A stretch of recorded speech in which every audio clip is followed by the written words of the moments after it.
The Secret Encounters of Lewis and Clark. Native lands, hidden trails, and unknown dangers. Hey guys, welcome back tonight. Tonight, we're going to leave behind the noise of the modern world. There will be no traffic outside your window, no glowing screens, no hurried footsteps, and no need to think about tomorrow. Instead, imagine a quiet river moving slowly through a dark American wilderness. The year is 1800 for the United States is still young. Much of the land stretching westward is unknown to the people living in the eastern states. There are no highways crossing the continent. There are no railroads. There are no modern maps showing every mountain, river, and valley. There are only rivers, forests, prairies, mountains, stars, and thousands of miles of country already known intimately by the native nations who have lived there for generations. Tonight, we will follow the expedition of Meriwether Lewis and William Clark as they travel into that enormous landscape, not as a hurried adventure, not as a battle story, but as a slow journey, a journey of quiet rivers, hidden trails, distant campfires, unfamiliar languages, cold mornings, gentle evenings, and encounters with people whose knowledge of the land was often far greater than anything the expedition could have imagined. So, wherever you are tonight, allow yourself to become comfortable. Let your breathing slow, and imagine the sound of water moving gently against the shore. The expedition begins the river beyond the known country in the spring of 1804. The Missouri River stretched ahead of the expedition like a long, winding road. The men had already spent weeks preparing. Their boats were loaded with supplies. There were guns and ammunition, tools, clothing, food, medical supplies, scientific instruments, trade goods, and countless small objects that might prove useful somewhere beyond the settlements. The largest boat, the keelboat, carried most of the expedition's important equipment. Around it moved smaller craft. The river itself seemed almost endless. At times, the Missouri was peaceful. At other times, it was difficult and unpredictable. Sandbars appeared where none had been expected. Fallen trees blocked the water, strong currents pushed against the boats. The men had to work together, sometimes rowing, sometimes pushing, sometimes pulling the boats from shore. Lewis and Clark knew that the journey would be difficult, but they also knew that much of what lay ahead could not be predicted. The expedition was entering a world of uncertainty, and yet every morning began in much the same way. The sky slowly brightened, mist rested over the river. Birds began calling from the trees. The men stirred around the camp. A small fire crackled. Someone prepared breakfast. Someone checked the boats. Someone gathered supplies. And then the expedition moved again, slowly, quietly, westward. For those listening tonight, imagine standing beside that river at dawn. The air is cool. The grass is wet. The Missouri moves past you, brown and wide beneath a pale sky. There are no engines, no airplanes, no distant city lights, only wilderness. And somewhere beyond the bend of the river are lands that few Americans from the East had ever seen. The people who already knew the way. One of the most important truths about the expedition is easy to forget. Lewis and Clark were not traveling through an empty wilderness. The land was already inhabited. Native nations had lived across the continent for countless generations. They knew the rivers. They knew where animals gathered. They knew where water could be found during dry seasons. They knew which plants could be eaten. They knew which mountains could be crossed. They knew where winter winds were strongest. They knew the changing seasons. And they knew the trails. To the expedition, many of these places were unfamiliar. To the native peoples who lived there, they were home.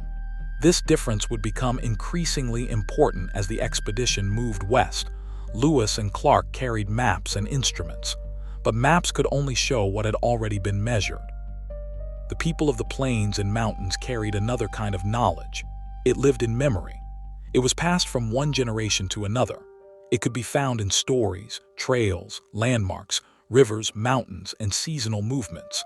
Sometimes a narrow path through tall grass could tell an experienced traveler more than a carefully drawn map. Sometimes a particular bend in a river meant that a village was nearby. Sometimes a line of trees on the horizon could reveal where water might be found.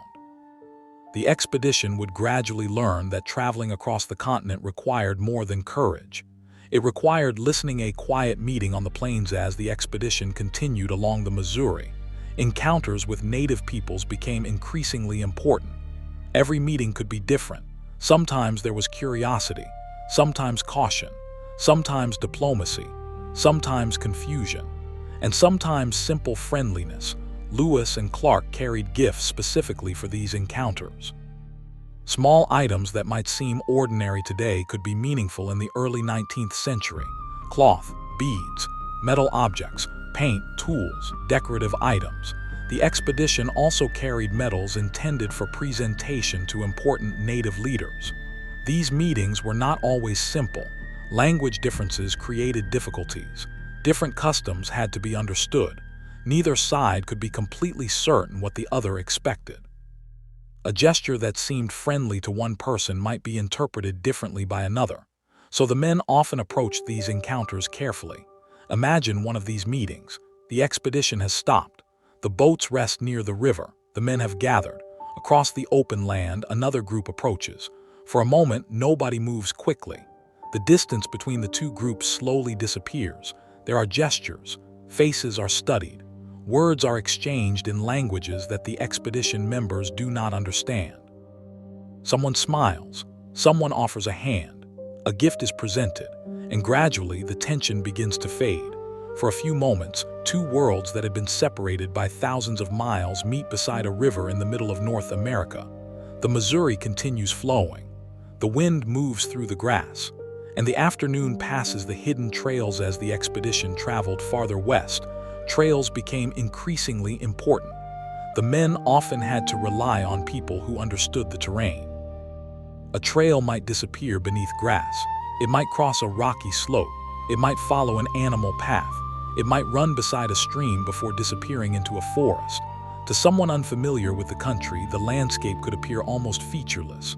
But experienced travelers saw signs everywhere: a broken branch, a footprint, a change in vegetation, a distant ridge, a particular rock formation, a narrow opening between hills, a place where animals regularly crossed water. The land was full of information. The challenge was learning how to read it. Lewis was especially interested in observing everything. He recorded plants, animals, geography, weather, native cultures, distances, river conditions. The expedition was not simply traveling, it was collecting knowledge. Every new river bend could add something to the growing picture of the continent. Every mountain could change their understanding of the landscape. Every conversation with a native person could reveal something that no map had yet recorded. And so the expedition continued, slowly, patiently. One day at a time. The sound of the camp at night. After a long day of travel, the expedition would make camp. This was perhaps the quietest part of the journey.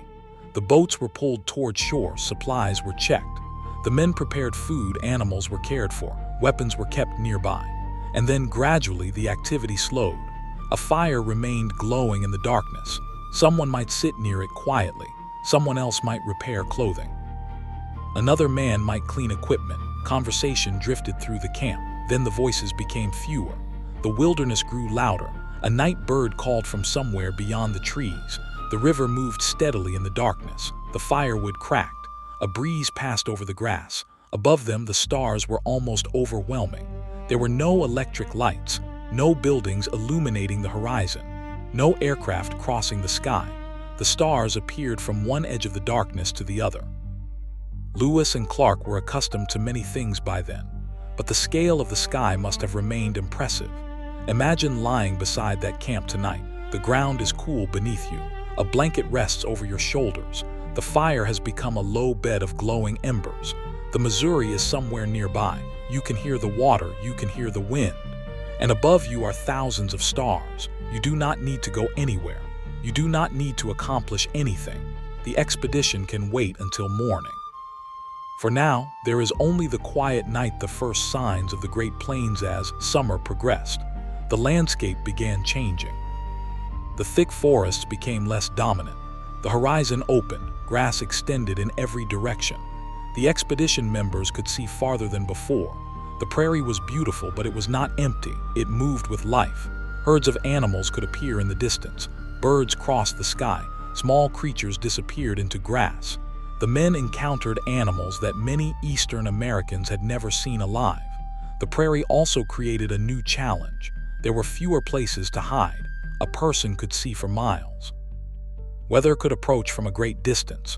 Wind moved across the open country with little resistance. A sunny morning could become cold and difficult by evening. Lewis and Clark had to pay attention to the sky. The prairie taught them patience. The land seemed simple at first, but it was not. Every direction looked similar. Every distant ridge could resemble another. A traveler unfamiliar with the region could easily become confused. The native peoples of the plains knew how to navigate it. They understood seasonal routes. They understood water sources. They understood the behavior of animals. They knew where to camp. And they understood the landscape as something alive with meaning.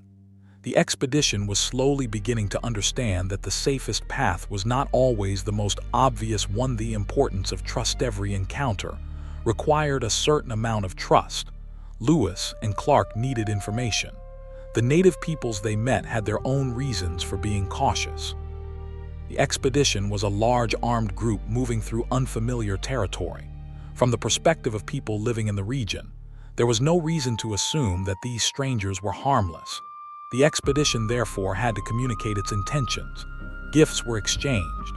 Leaders were recognized. Ceremonies and conversations helped establish relationships. The expedition's officers understood that diplomacy could be just as important as physical endurance. One peaceful meeting could prevent a misunderstanding. One careless action could create fear.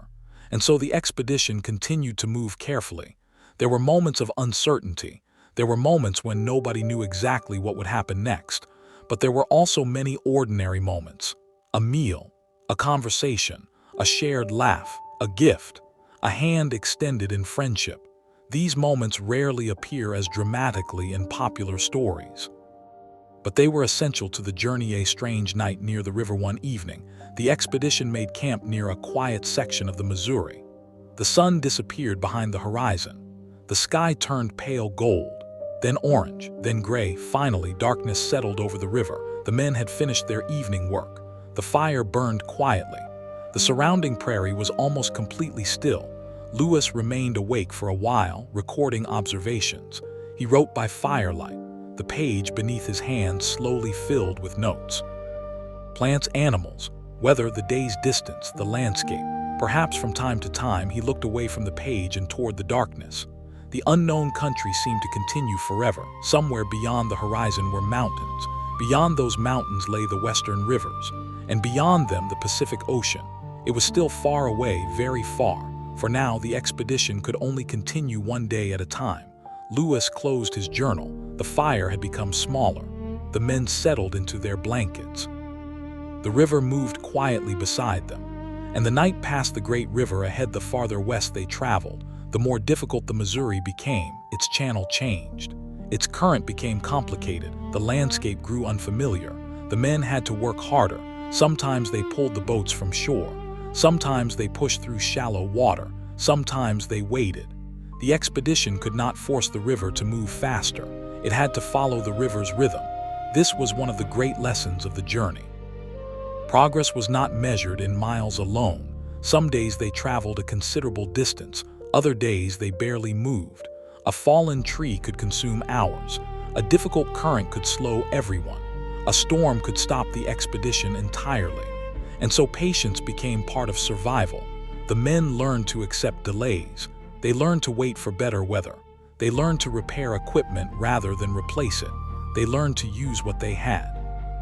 And they learned that the wilderness did not care about schedules. A conversation with an elder during one of the expedition's encounters with native communities. Information was exchanged about the country ahead. The details could be difficult to understand. Different languages were involved. Translation often required several people. A message might pass from one language to another before reaching Lewis or Clark. Even then, meanings could be incomplete. But certain ideas were clear. There were mountains. There were rivers. There were people living farther west. There were routes through the country. There were dangers. And there were places where the expedition could find assistance. The native knowledge of the western landscape would become increasingly valuable.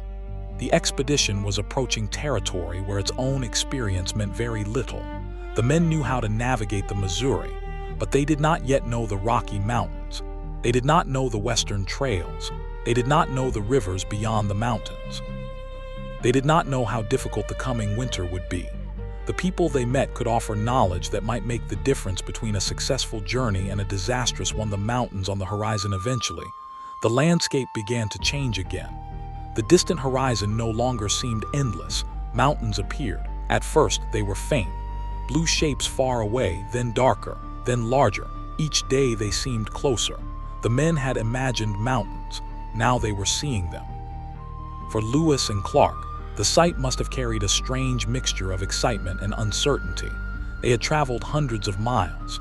They had crossed enormous stretches of prairie. They had followed the Missouri through country that few Americans from the East had ever seen. And now the Rocky Mountains stood ahead. The river route would soon become more difficult. The boats could not simply continue forever. Eventually, the expedition would have to leave the river and travel overland. That meant carrying equipment, food, weapons, scientific instruments, clothing, and everything else required for survival. The mountains would test them in ways the river had not. But before that difficult journey began, there would be more encounters, more conversations, more trails, more unfamiliar landscapes, and more lessons from people who already knew these mountains. The quiet wisdom of the land. Imagine standing on a hill overlooking the prairie. The expedition is far below. The men appear small against the enormous landscape. The Missouri River reflects the evening light. Beyond it, grass moves gently in the wind. Far in the distance, the mountains rise beneath a fatting sky. For generations, native peoples had traveled through this country. They had hunted here, raised families here, built communities here, moved with the seasons, learned the rivers, learned the animals, learned the weather. The land was not an empty space waiting to be discovered. It was a place filled with history. The expedition was discovering it for itself. But it was not discovering it for the first time. That distinction matters, and perhaps it is one of the most peaceful things to remember while listening tonight. The landscape that looked mysterious to Lewis and Clark was not mysterious to everyone. There were people who knew its paths, people who knew its seasons, people who could look across a seemingly empty valley and understand exactly where they were. The expedition's greatest discoveries would often come not from looking at the land alone, but from listening to the people who knew it. The road continues. The summer evenings grew shorter. The expedition continued west. Each morning brought another river bend, another camp, another conversation, another stretch of unfamiliar country. The men did not know exactly what tomorrow would bring. But tomorrow did not need to be understood yet. Tonight was enough. The fire was enough. The river was enough. The stars were enough. And the expedition continued beneath them, slowly, quietly, westward toward the mountains, toward the hidden trails, toward the great unknown. And somewhere ahead, beyond the next bend, waited another encounter that would change the course of the journey. For now, however, the camp was quiet. The men slept. The river moved, the grass whispered in the wind, and the stars watched over the sleeping expedition. The morning came quietly. A thin layer of mist rested above the river, and the first light of dawn slowly touched the distant hills. The expedition's camp was still for a few moments before the men began to wake. Someone stirred beside the fire. Another man stepped toward the river to collect water. The horses moved softly in the grass. The Missouri continued its endless journey toward the west. Lewis rose early, as he often did, and began observing the world around him.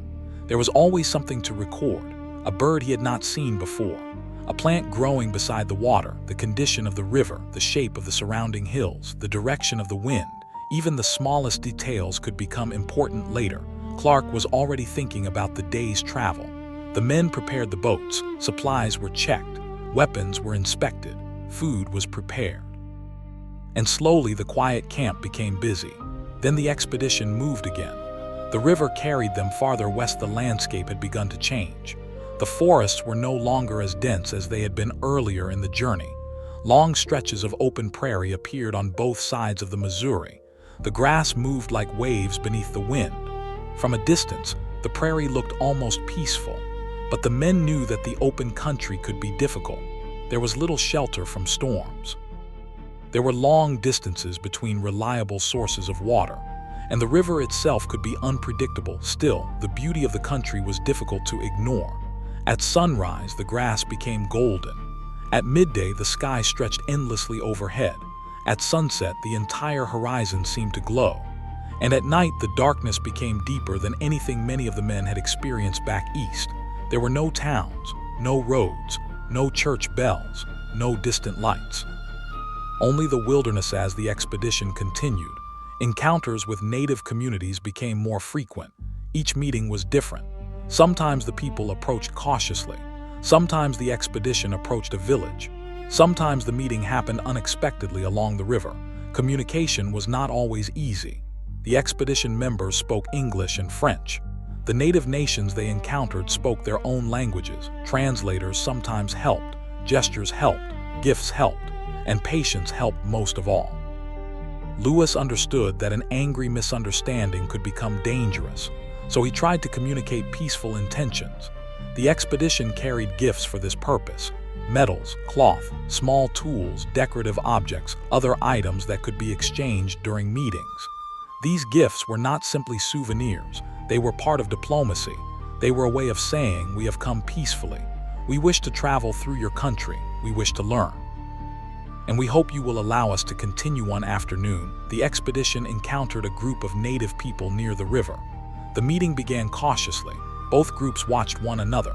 Nobody knew exactly what the other side intended. The soldiers remained together. The native visitors stayed at a distance. For a moment, the only sound was the river. Then one of the expedition members stepped forward. A gesture was made. Another followed. The distance between the groups slowly became smaller. There were smiles. There were gestures of friendship. And eventually, conversation began through translation. The tension gradually disappeared. For the expedition, such moments were important. They were traveling through lands controlled and understood by other peoples. Their journey depended partly on relationships. A peaceful encounter could provide information about the route ahead. It could reveal where water was available. It could tell them about other communities. It could warn them about difficult terrain. It could even help them understand the seasons of the country. Knowledge was everywhere. The challenge was learning how to receive it. That evening, the expedition camped near the same area. The men talked quietly about the meeting. Some were curious about the people they had encountered. Others were interested in the information they had received. Lewis wrote notes in his journal. Clark reviewed the day's events. The fire burned steadily. Beyond the camp, the prairie stretched into darkness. Somewhere far away, an animal called. Then everything became quiet again. Lewis looked toward the horizon. The mountains were still distant, but they were coming closer. Days passed. The river became narrower in some places. The current became stronger. The expedition encountered more sandbars. Sometimes the boats became stuck. The men had to step into the water and push. The river was often cold. Mud covered their clothing. Their hands became tired, but they continued. There was no shortcut. The Missouri was their road. Every bend had to be followed. Every obstacle had to be crossed. And every mile carried them farther from the world they knew. One morning, the men noticed tracks along the riverbank. They belonged to an animal they had not yet seen clearly. Lewis studied them carefully. He examined the size of the tracks, the direction they traveled, the distance between each mark, the surrounding vegetation. He wanted to understand what creature had passed during the night. For the men of the expedition, the wilderness was a collection of questions. What lived here? Where did the river lead? What mountains lay ahead? Where could they find food? Who lived beyond the next bend? What would winter be like? The journey was an enormous investigation, and every day provided another answer. The expedition also began to notice signs of human travel. A trail through the grass, a place where a fire had recently burned, a few marks along the riverbank, a temporary camp. These signs were reminders that the country was traveled by people long before the expedition arrived. To Lewis and Clark, a trail might look mysterious. To an experienced local traveler, it could be completely familiar. A trail might lead toward water. Another might lead toward a hunting ground. Another could connect one community with another. Some paths followed rivers. Others crossed open plains. Some disappeared into forests. Others climbed toward mountain passes. The men slowly began to understand that the continent had its own network of roads. They were simply roads made by feet, horses, seasons, and generations. One evening, the expedition stopped earlier than usual. The sky had become dark with clouds. The wind increased. The men watched the horizon. A storm was approaching. They quickly secured their equipment. The boats were pulled towards safer ground. Loose supplies were tied down. The horses were moved closer to shelter. Then the rain arrived. It came suddenly. Water struck the tents. Wind pushed against the trees. The river became rough. The men remained awake for much of the night. Nobody knew how long the storm would last. Eventually, however, the wind weakened, the rain became lighter, and slowly the wilderness became quiet again. Morning revealed a changed landscape. The grass was covered with water, small streams crossed the ground, branches lay scattered around the camp, but the expedition remained intact. The men cleaned their equipment, they repaired what had been damaged, and once again they prepared to leave as the journey continued. The men began to understand that the greatest challenges were not always dramatic. Sometimes the hardest thing was simply being tired, day after day, week after week. The same work had to be repeated: walking, rowing, pulling, carrying, cooking, repairing, recording, watching, waiting. There was little opportunity to rest for long. Yet the rhythm of the expedition could also become strangely peaceful. Wake, travel, observe, camp, eat, write, sleep, then begin again. The wilderness dictated the schedule, and the men adapted. At night, the camps became places of quiet conversation. Some men spoke about home. They wondered what their families were doing. They wondered how long it would be before they returned. Others talked about the country they were seeing. They had already witnessed animals they had never imagined. They had walked across landscapes that seemed endless. They had met people whose languages and traditions were unfamiliar. And still, the greatest challenges were ahead. The mountains remained on the horizon one evening. The sunset lasted unusually long. The clouds caught the final light. The river became almost silver. The prairie turned dark green. For a few minutes, the expedition seemed suspended between day and night. Nobody hurried. The men simply watched. There are moments during a long journey when nothing needs to happen. No discovery, no danger, no conversation, just the landscape, the river, the sky, the fading light. Lewis later recorded many details of the expedition, but not every quiet moment could be captured in a journal. Some moments existed only as memories. The sound of water, the smell of a campfire, the feeling of cold air before sunrise, the sight of mountains appearing through morning mist. These things became part of the journey. To the expedition moved farther west. The river carried them into regions where the landscape became increasingly unfamiliar. The men began hearing more information about the country ahead. They learned about distant mountains. They heard about other native nations. They learned that the river would eventually become difficult to navigate. They heard stories of animals, of weather, of trails, of places where travel would become challenging. Every conversation added another piece to the picture, and yet the picture remained incomplete. The expedition was approaching the edge of what it knew. One morning, Lewis stood quietly beside the river. The sun had just risen, mist hovered over the water. A few birds moved through the trees. The camp was beginning to wake behind him. He looked west. The land seemed to continue forever. He knew that somewhere beyond the horizon was the Pacific. But between himself and that distant ocean were hundreds of miles of country, mountains, rivers, forests, prairies, and people whose lives were connected to those places. The journey would require patience, it would require cooperation, and it would require the expedition to continue learning. Lewis turned back toward the camp. Another day was beginning.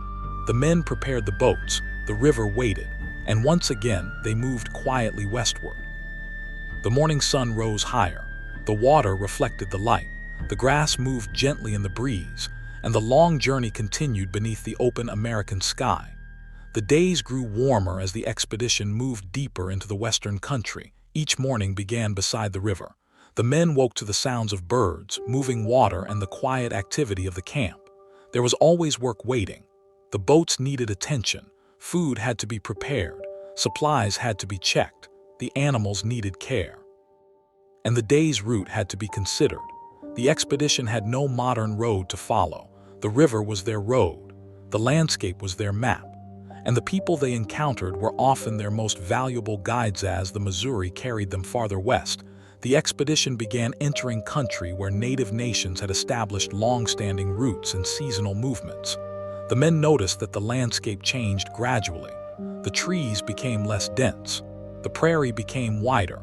The hills became more prominent. Far away, the first outlines of the Rocky Mountains could sometimes be seen. At first, the mountains seemed like distant clouds. Then, day by day, they became clearer. The expedition members had been traveling for months.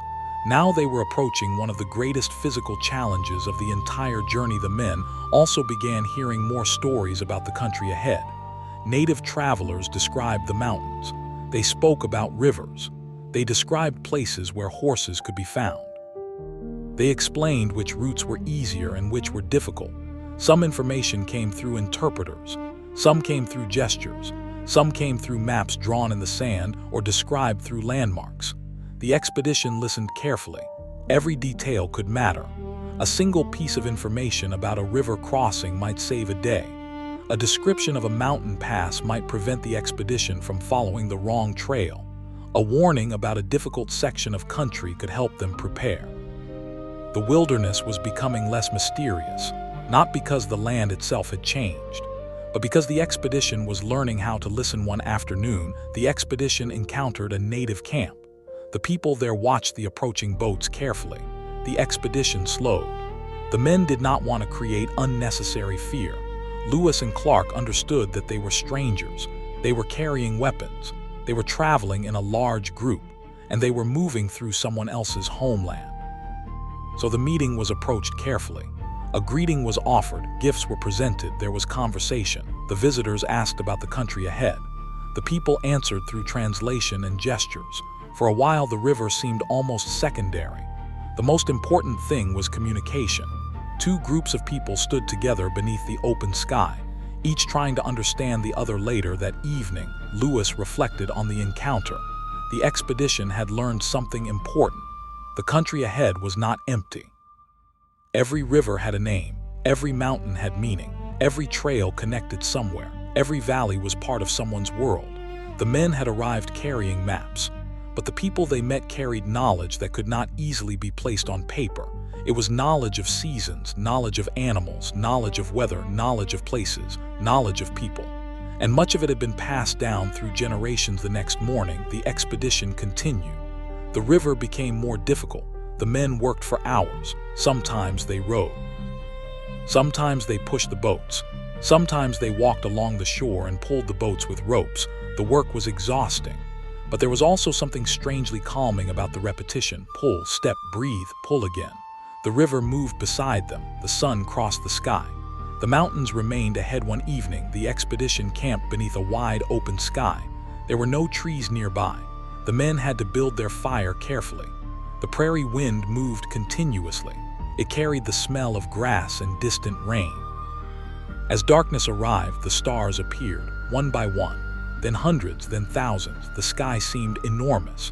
The men could see constellations that were difficult to see near the settled regions of the east. There were no city lights to compete with the stars. The darkness was complete. And because of that darkness, the sky seemed brighter. Imagine lying there. The fire has become low. Your blanket is warm. The grass beneath you is cool. The river is somewhere nearby. The horses are resting. A night bird calls once, then silence. The expedition is still. For a few hours, there is nothing to do, nothing to solve, nothing to fear. Only the night the following morning brought another encounter. This time, the expedition met travelers moving across the country. They exchanged information. The visitors knew about communities farther west. They knew about the mountains. They knew about routes that Lewis and Clark had never seen. The expedition asked questions. Where was the best place to cross? Where could food be found? How far were the mountains? What rivers lay beyond them? The answers were not always precise. Distances were often described by days of travel rather than miles. A place might be described as being several sleeps away. Another might be described by the number of rivers that had to be crossed. This was a different way of understanding distance.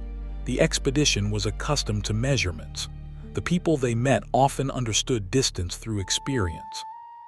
A journey was not simply a number. It was time, terrain, weather, water, and effort. As they traveled, Lewis became increasingly interested in the plants of the region. He collected specimens. He examined leaves. He studied flowers. He recorded their appearance. Some plants were unfamiliar.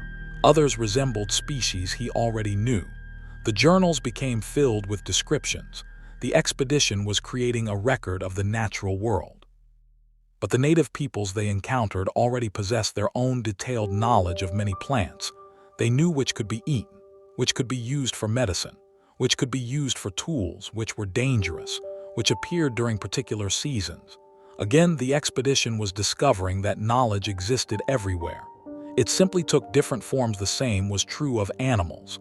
The men encountered species they had never seen before. They watched their behavior, they recorded their size, they studied their tracks. They tried to understand where they lived, but local hunters often understood these animals in much greater detail. They knew where herds moved. They knew when animals migrated. They knew which places were good for hunting. They understood signs that an inexperienced traveler might never notice. A broken twig could reveal movement.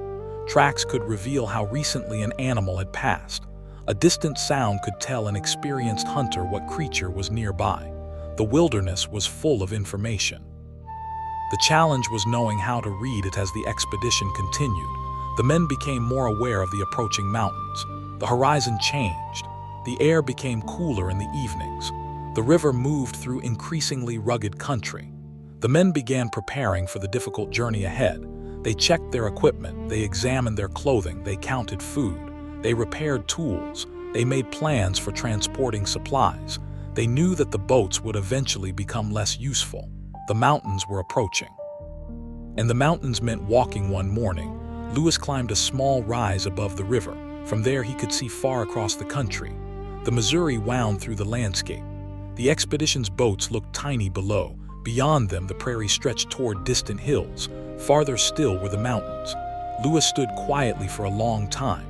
Behind him lay hundreds of miles of travel. Ahead lay the Rocky Mountains. He could not know exactly what would happen there. He could not know how difficult the route would become.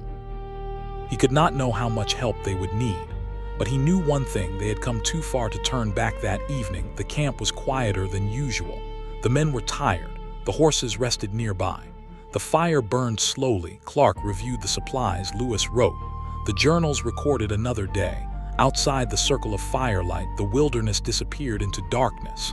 The mountains could not be seen, but they were there. Waiting the next days brought more signs of native travel. The expedition found trails leading toward the mountains. Some were narrow, others were wide enough for horses. Some followed streams, others climbed gradually through valleys. The men began following routes that had been used by native travelers for generations. These trails would eventually become essential. Without them, crossing the mountains would have been far more difficult. The expedition's success depended not only on its own determination, but also on the knowledge of the people who had traveled the region long before then. One afternoon, the expedition saw something unusual. A group of horses appeared in the distance. The men stopped. They watched carefully. Horses were valuable. The animals could transform the journey.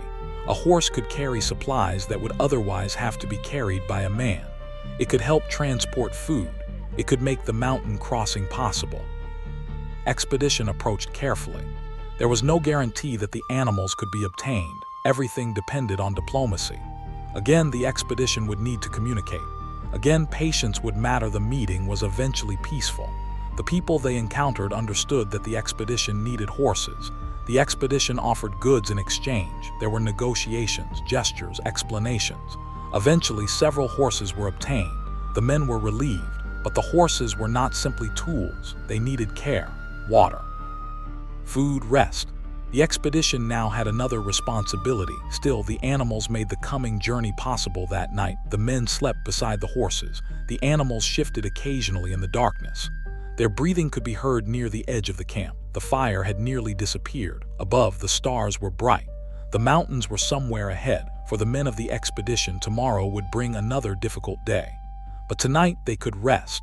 The horses were safe. The supplies were secure. The river continued moving. The wind passed gently over the grass, and the great American wilderness remained quiet beneath the stars. The expedition was approaching the moment when the river journey would change into a mountain journey. The Missouri had carried them this far. Now the men would have to leave the familiar water behind. They would follow trails. They would climb. They would cross ridges. They would enter forests. They would depend more heavily than ever on native guides and local knowledge. The journey was about to become slower, harder, and more uncertain. But the expedition had learned something during its months beside the river. The unknown did not have to be faced alone. There were people who knew the land, there were trails that had been traveled before, there were rivers that had already been crossed, there were mountains that had already been climbed, and there were stories that could guide those who were willing to listen. The next morning, the expedition would begin moving toward those mountains. For tonight, however, the camp remained still. The fire glowed softly. The horses rested. The river moved in the darkness, and the men slept beneath the endless western sky. The morning air was colder now. The mountains were close enough to change the feeling of the landscape, even when their highest peaks remained hidden behind clouds. The expedition woke slowly. The horses moved through the grass. The men prepared a simple breakfast. Leather straps were checked, blankets were folded, packs were secured. Every object had to be considered carefully. The farther they traveled from the river, the more important each piece of equipment became. There would be no easy way to replace something that was lost or broken. The men had learned that lesson many times already. A torn coat mattered, a damaged tool mattered, a lost cooking vessel mattered, even a small amount of food could matter. The mountains demanded preparation. The expedition began leaving the familiar river country behind. The trail rose gradually. At first, the change was gentle.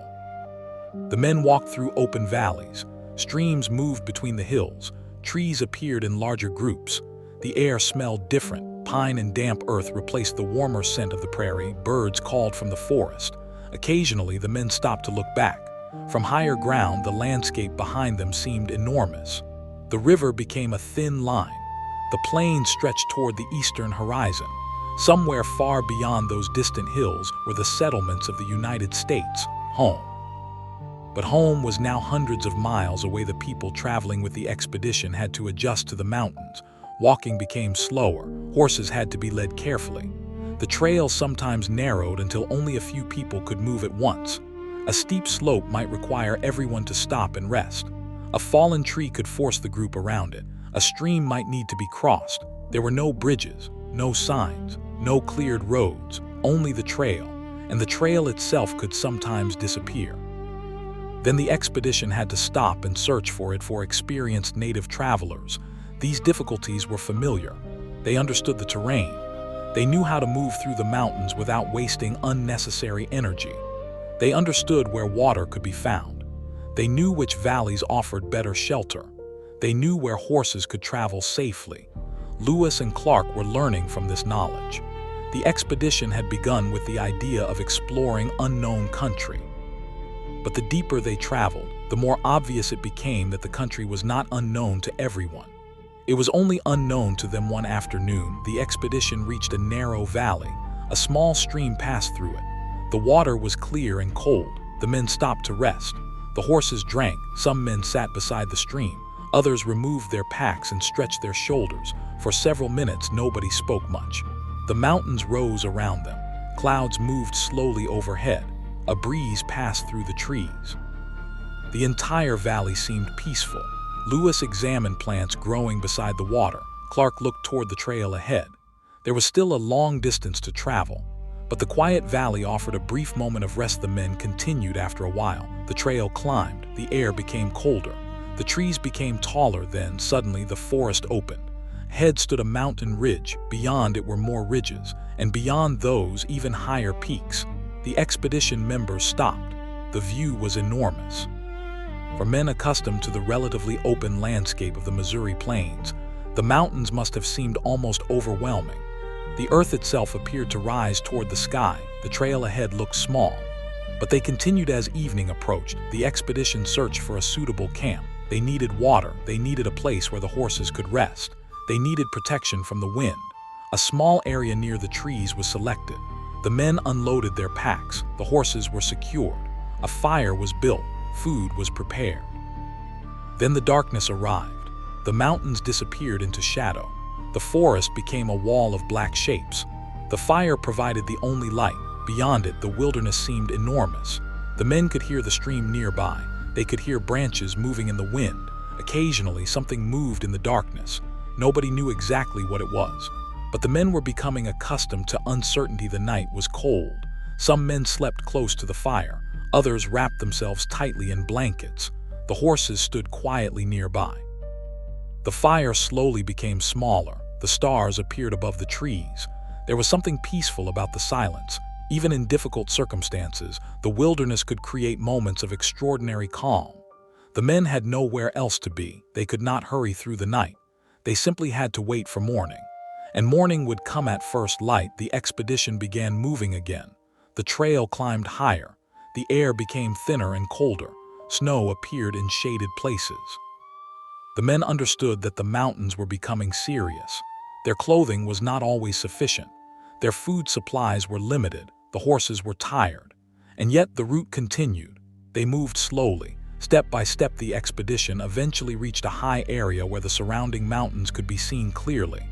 The view was unlike anything they had experienced earlier. Peaks stretched in every direction. Some were dark with forests, others were pale and rocky. Snow remained on distant slopes. The men looked across the landscape. Somewhere beyond those mountains was another river, and beyond that river lay the Pacific. The destination was still ahead at this point. The expedition's dependence on native knowledge became even more important. The mountains could not simply be crossed by choosing the most direct line. The easiest route might not be the safest. A valley could lead to a dead end. A ridge could become impossible for horses. A stream could disappear underground. A pass could be blocked by snow. Experienced travelers understood these possibilities. They knew the practical routes. They knew where people and animals could move. The expedition followed their guidance. One day, the group encountered an old trail. It was faint. Grass had grown along parts of it, but there were signs that people and animals had traveled there before. The men followed carefully. The trail wound between trees, then it climbed, then it descended.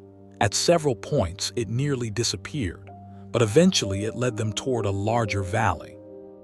There, the landscape opened. Water was available. The horses could graze. The expedition stopped.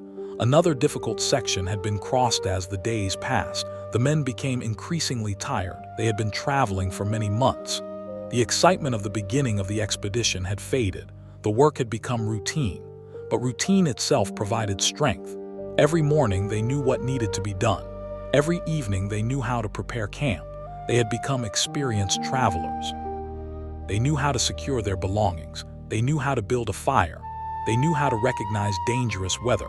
They knew how to travel efficiently. The wilderness had changed them. One evening, a quiet conversation took place near the fire. Several men spoke about the journey so far. Someone remembered the early days along the Missouri. Someone else talked about the enormous herds they had seen. Another mentioned a native community they had visited. The memories came slowly. The journey had become a collection of moments. Some difficult, some beautiful, some surprising, some ordinary. All of them sat slightly apart from the others. He opened his journal. The firelight fell across the pages. He wrote about the day's route, the mountains, the plants, the weather, the trail. He had spent months recording the journey. The pages were becoming a detailed account of a continent.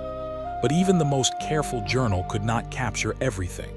It could not fully describe the feeling of cold mountain air. It could not reproduce the sound of a river at night. It could not completely explain the silence of a forest. Those experiences remained with the travelers. The next morning, the expedition moved again. They followed a narrow valley. The mountains gradually began to change. The highest peaks remained behind. The terrain became more manageable. The men began to sense that they were moving toward another river system. The journey was entering a new stage. They had crossed the Great Mountain Barrier. Now they needed to find a route toward the Pacific. The first sight of a larger western river brought excitement. Water moved through the valley. The direction was toward the west. The men studied the current. This was what they had been searching for, a river that would carry them toward the Pacific. Their months of uncertainty were beginning to resolve. They had crossed the mountains. They had found the western rivers. And they were still moving. That evening, the camp was unusually peaceful. The men knew they had achieved something remarkable. But there was no celebration like there might be today. No cameras, no crowds, no ceremony, just a small fire, a few tired travelers, several horses, and a river flowing west. The mountains stood behind them, the Pacific remained somewhere ahead. The men ate quietly, then they prepared for sleep. The night sky was clear. The stars appeared above the valley, the fire burned down. The river made a soft, continuous sound. The horses rested, the men slept. And the expedition continued through the darkness, carried by the knowledge of those who had traveled these lands before them. The trail had brought them through the mountains. The rivers would now carry them toward the distant ocean. And with every mile, the unknown became a little more familiar. The Western River moved steadily beneath the morning light. Its water was clearer than the Missouri in many places, and the current carried the expedition through a landscape that felt entirely different from the country they had crossed before. The men prepared their boats. The horses were loaded as carefully as possible. Supplies were checked again. There was little room for carelessness now. They had crossed the mountains, but they had not yet reached the Pacific. The journey still demanded patience. The expedition moved downstream. The river passed between forests and rocky hills. Sometimes the water was calm. Sometimes it rushed between narrow channels. The men learned to watch the river carefully. A sudden change in the current could indicate rocks beneath the surface. A bend could hide a rapid. A narrow channel could become difficult to navigate. The men worked together. One watched the water. Another guided the boat. Others handled the paddles. The rhythm became almost meditative. Stroke, pause, stroke. The river carried them west along the riverbanks. They encountered native communities. Again, the meetings were important. The people living in these regions understood the river in ways the expedition could not. They knew where rapids became dangerous. They knew where trails left the river. They knew where food could be found. They knew which neighboring communities lived farther downstream. And they understood the changing seasons. The expedition asked questions. Information was exchanged. Sometimes gifts were given. Sometimes food was shared. The meetings were not always easy, but they were essential. Every new conversation helped the expedition understand the country ahead. One evening, the men stopped beside a quiet section of the river. The sun disappeared behind the western hills. The sky turned pale orange, then purple, then dark. The water reflected the last light. The men built a fire near the shore. Dinner was simple. There was little conversation. Everyone was tired. After months of travel, fatigue had become part of life. Yet the river created a sense of peace. It moved continuously beside the camp. No matter what happened during the day, the river continued. Lewis spent part of the evening writing. He recorded the river, the surrounding country, the people they had met, the plants, the animals, the weather, the direction of travel. He knew that the expedition was creating a record that would eventually be studied by people far away. The pages would carry descriptions of places that many Americans had never seen. But Lewis also understood that these lands were already known by the people who lived there. The expedition was documenting the country from its own perspective. Native communities possessed their own histories and knowledge. Both existed at the same time. The next day, the expedition encountered a difficult stretch of water. The river narrowed, rocks appeared, the current accelerated. The men stopped the boats. They studied the route. There was no safe way to rush. They needed to understand the river before moving forward. The boats were guided carefully, one at a time, slowly. The sound of rushing water filled the valley. The men worked together. Eventually, the difficult section was behind them. The river became calm again. Everyone breathed more easily. The country continued changing. Tall forests appeared. The trees were larger than many the men had seen earlier. The air was moist. Moss-covered rocks, streams flowed from the hills. The western landscape felt greener. The expedition had traveled from the open plains into a world of dense forests and mountains. The Pacific was getting closer. One afternoon, the expedition noticed signs of the ocean's influence. The air felt different. The forests seemed wetter. The landscape was changing. The men had heard descriptions of the Pacific from native travelers. Now they were approaching it themselves. There was still no ocean in sight, but the possibility of reaching it no longer felt distant. As the expedition traveled farther west, encounters with native people continued. Some communities lived near the rivers, others traveled through the forests, some used canoes, others traveled on foot or with horses. Each community had its own customs, its own language, its own relationships with neighboring peoples. The expedition could not assume that every group would react in the same way. Every meeting required attention. Every conversation required patience. Every gift had meaning. One meeting was especially memorable because of the way information was exchanged. The expedition members wanted to know how far the ocean was. The people they met described the route. They pointed toward the river. They used gestures to indicate distance. They described mountains. They described other communities. The information was practical. The expedition listened carefully. The native travelers were not simply telling strangers about geography. They were sharing knowledge of their homeland. That evening, the expedition discussed the information they had received. The ocean seemed close. The men were tired but encouraged. They had crossed the continent. They had survived the mountains. They had found the western rivers. Now they were approaching the final stage of the journey. West. Night settled over the forest. The fire burned between the trees. The river was quieter here. The sound of insects filled the darkness. A breeze moved through the branches. The men rested. Some talked quietly, others slept. The expedition had become accustomed to the wilderness. At the beginning of the journey, every unfamiliar sound might have caused concern.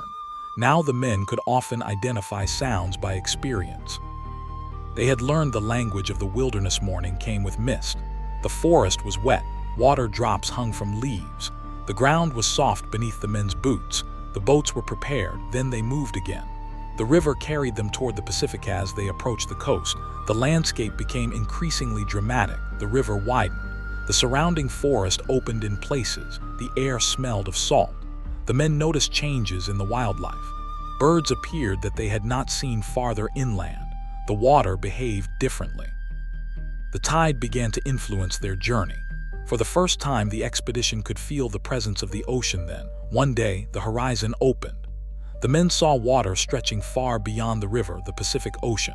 For months they had imagined it, they had heard about it, they had wondered whether they would reach it. Now it was before them. The expedition had crossed North America. The moment was quiet. There was no great ceremony. The men simply looked. The ocean moved beneath the sky. Waves rolled toward the shore. The wind carried the smell of salt. After all those months, the western edge of the continent had finally been reached. The men established camp near the coast. They needed shelter, they needed food, they needed a place to spend the winter. The rain was frequent, the forests were wet. The weather was unlike anything they had experienced in the plains. They began constructing a small fort. Logs were cut, walls were built, shelter was created. It was not a grand structure. It did not need to be. It only needed to protect the men from the winter weather. Life at the winter camp became slow. Rain fell often. The sky remained gray for long periods. The forest was damp. The ocean continued its endless movement. The men hunted, they repaired equipment, they prepared food, they wrote, they rested. The constant movement of the previous months had stopped. Now they were waiting inside the fort. Evenings were quiet. The men sat near the fire. Wet clothing hung nearby. Tools were repaired. Stories were exchanged. Some men talked about home, others discussed the journey. The Pacific could sometimes be heard beyond the trees. The sound of rain against the wooden structure became familiar. The fire provided warmth. The fort became a temporary home. Lewis continued writing. His journals now contained months of observations. He had recorded plants, animals, rivers, mountains, weather, native communities, trails, distances, and countless small details. The expedition had gathered an enormous amount of information. But the winter also gave Lewis and Clark time to reflect on the people who had helped them. Without native guides, without interpreters, without information about trails and rivers, without horses, without food and assistance from local communities, the journey would have been far more difficult. The expedition had crossed the continent partly because it had learned to depend on others outside the fort. The rain continued. The forest remained dark. The ocean moved. Inside, the fire slowly burned lower. One by one, the men prepared to sleep. The long journey had not yet ended. They still had to return east. But they had accomplished the central goal. They had crossed the continent. They had reached the Pacific. And they had learned that the great western wilderness was not an empty mystery. It was a world already filled with people, traditions, trails, stories, and knowledge. Late that night, the fort was completely quiet. The fire had become a bed of glowing embers. The rain fell softly outside. The ocean moved beyond the forest. The men slept. And for the first time since leaving the Missouri, there was no need to wake before dawn and immediately continue west. They could rest. The expedition had reached the farthest point of its journey. For a little while, the wilderness could remain outside, and the men could sleep beneath the sound of rain. Winter settled over the coast. At the small fort, the days became slow and gray. Rain came frequently. Sometimes it fell gently for hours. Sometimes it arrived with stronger winds from the ocean. The forest remained dark and wet. The men became accustomed to the sound: rain on the roof, rain through the trees, rain against the ground, the ocean beyond the forest. Inside the fort, a small fire provided warmth. It was a simple life. There was work to do, but the pace was different now. The expedition was no longer moving every day. For the first time in many months, the men had time to think about where they had been some evenings. They spoke about the Missouri. They remembered the first weeks of the journey, the heat, the mosquitoes, the endless prairie, the difficult river, the unfamiliar animals, the native communities they had encountered, the mountains, the long trails, the cold nights, the rivers on the western side of the continent. Each memory seemed connected to another. The expedition had become a long chain of experiences. And now, sitting beside the fire, the men could finally look back at some of them. The winter also gave Lewis time to observe the coastal environment. The plants were different. The trees were enormous. The climate was wetter. The ocean influenced the weather. The wildlife was unfamiliar. Everywhere there were details worth recording. Lewis continued to write. He carefully described what he saw. He measured, compared, collected, observed. The journals became increasingly valuable. But the written descriptions could never fully capture the atmosphere of the place. A page could describe rain. It could not reproduce the sound of thousands of drops falling through a forest. A page could describe the ocean. It could not recreate the smell of salt carried on a cold wind. Some experiences remained impossible to transfer. The men also encountered local native communities during their time near the coast. These encounters provided information about the region. The people understood the coastline. They knew the rivers, they knew the forests, they knew the tides, they knew where food could be found. They understood the ocean in ways the expedition never could after only a few months. Again, the explorers were visitors.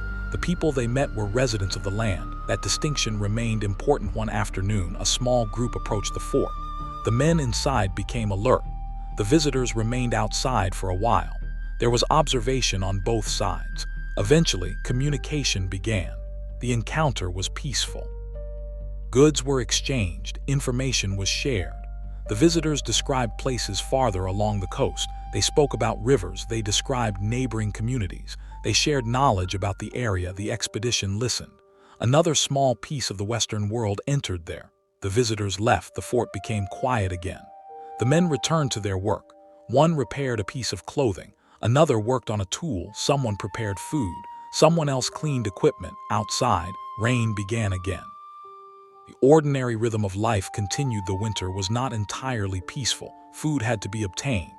Weather could make hunting difficult. Clothing became worn. The constant dampness affected equipment. The men had to remain careful. Yet compared with the mountains, the winter camp provided stability. They had shelter, they had a fire, they had supplies, and they had time to rest, time to write, time to think. One evening, Clark sat near the fire and reviewed notes from the journey. He had recorded distances, routes, encounters, observations. The pages showed how far they had traveled, but numbers could not express the scale of the journey. Hundreds of miles of river, mountains, forests, prairies, unknown trails, and countless encounters. The expedition had crossed a continent that many Americans knew only through incomplete maps and distant reports. The men sometimes wondered about the journey home. The return would not be easy. They would have to cross the mountains again. They would have to travel the rivers. They would have to carry supplies. They would have to face spring weather. But there was one important difference. They knew the way. They had traveled it already. The mountains were no longer completely unknown. The rivers were no longer completely mysterious. The native communities they had met had given them information. They would carry that knowledge with them as winter passed. The days gradually became longer. The rain continued, but the season was changing. The forest began showing small signs of spring. The men noticed. They prepared for departure. Equipment was repaired. Supplies were organized. Horses were checked. The fort slowly became less like a home and more like a temporary camp. The final days near the Pacific were quiet. The men knew they would soon leave. The place that had sheltered them through the winter would become part of their memories. The walls, the fire, the rain, the forest, the ocean, everything had become familiar. But the journey demanded movement. Soon they would begin traveling east. On one of the final evenings, the men walked near the coast. The ocean stretched toward the horizon. Waves moved steadily toward the shore. The sky was gray, the wind was cool. The expedition had reached this place after one of the most difficult journeys of its time. For a moment there was nothing to do but watch the ocean. The same water continued toward distant lands. The men had reached the edge of the continent. But home lay far to the east. The next morning, preparations were complete. The expedition left the fort. The forest slowly disappeared behind them. The coast remained in the distance. The men turned toward the mountains. The return journey had begun. At first, traveling east seemed easier. The expedition already knew some of the route. They remembered landmarks, they recognized trails, they knew where certain rivers were located. But the mountains remained difficult. Snow still covered parts of the higher elevations. The horses had to move carefully. The men carried heavy loads. Every step required attention. As they approached the mountain country again, they encountered native travelers. The meetings were valuable. The expedition could ask questions about the best routes. They could learn about weather conditions. They could exchange goods. They could receive information about what lay ahead. The journey home was becoming a different kind of exploration. The unknown was slowly becoming familiar. One afternoon, the expedition stopped near a high mountain stream. The water was cold. Snow remained along the edges. The men rested beside it. The mountains rose around them. A few months earlier, they had crossed similar country while heading west. Now they were returning. The landscape looked familiar, but they experienced it differently. They knew the route. They knew what was beyond the next ridge. They knew where the trail would descend. They knew where the river would appear. Knowledge had changed the landscape. That night, the camp was quiet.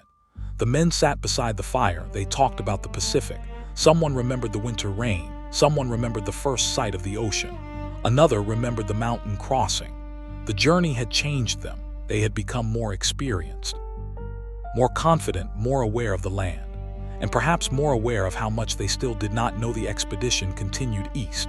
The mountains slowly disappeared behind them. The landscape opened. The rivers became familiar. The plains returned. The men recognized more of the country. The journey toward home was underway. Along the way, they encountered more native communities. Some recognized the expedition. Others had never seen them before. Each meeting was different. Sometimes there was conversation. Sometimes trade. Sometimes simple observation. The expedition had learned to approach these encounters carefully.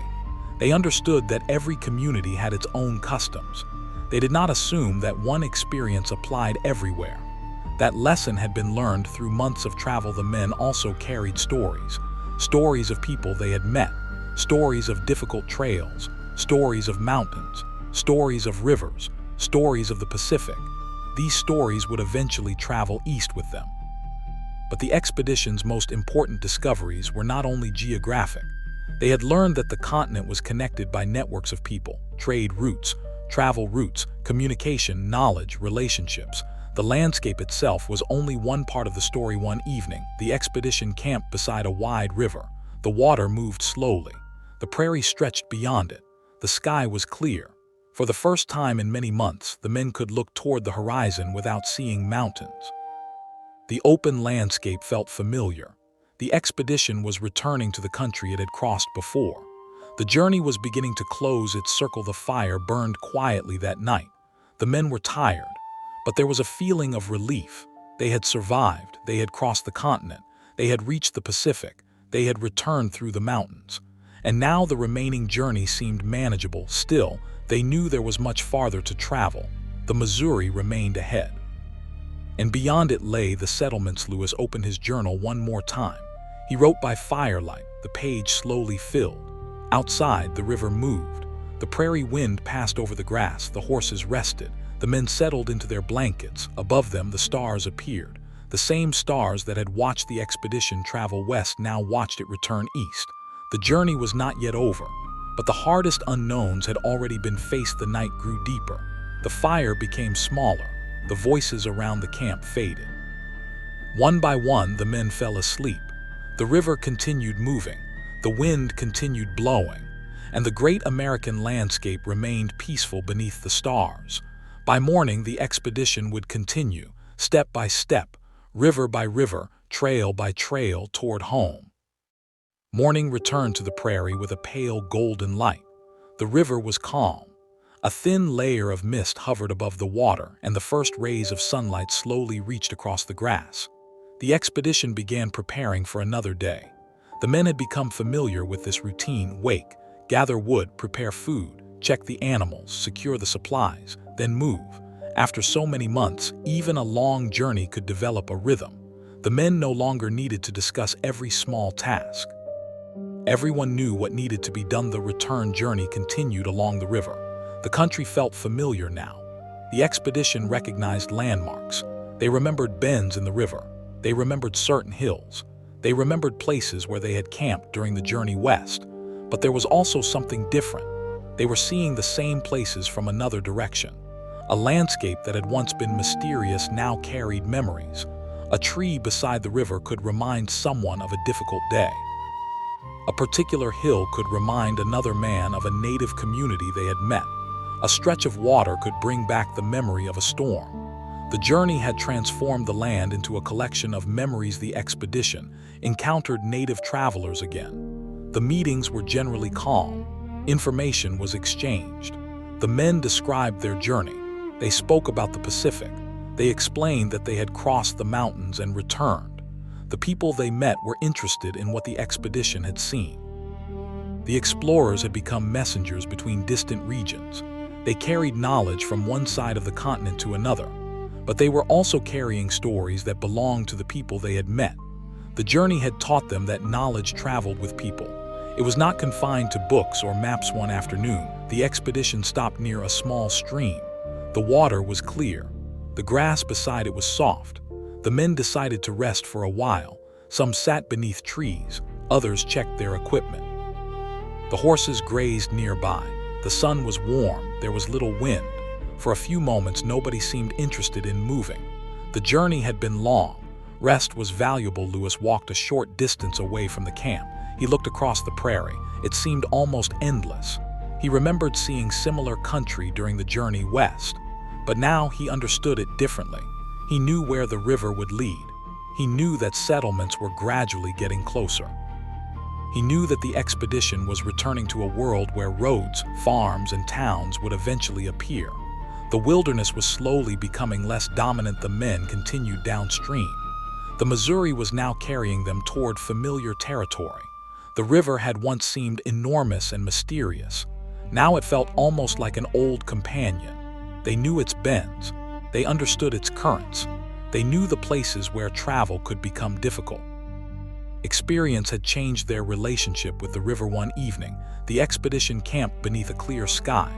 The weather was warmer, the fire was small. The men no longer needed to worry about severe mountain cold. They sat together and talked. Someone mentioned home. Another spoke about family. There was quiet excitement. The journey was nearing its end, but even now, the expedition continued to observe. Lewis recorded plants, animals, weather, the condition of the river. Clark recorded routes and distances. The habit of observation had become permanent. The men had spent so long paying attention to their surroundings that they could no longer simply travel through a landscape without noticing it. A bird in the trees, a strange plant, a distant animal, a change in the weather. Everything could be worth recording. As they traveled farther east, the signs of human settlement became more frequent. Occasionally, they saw evidence of farms.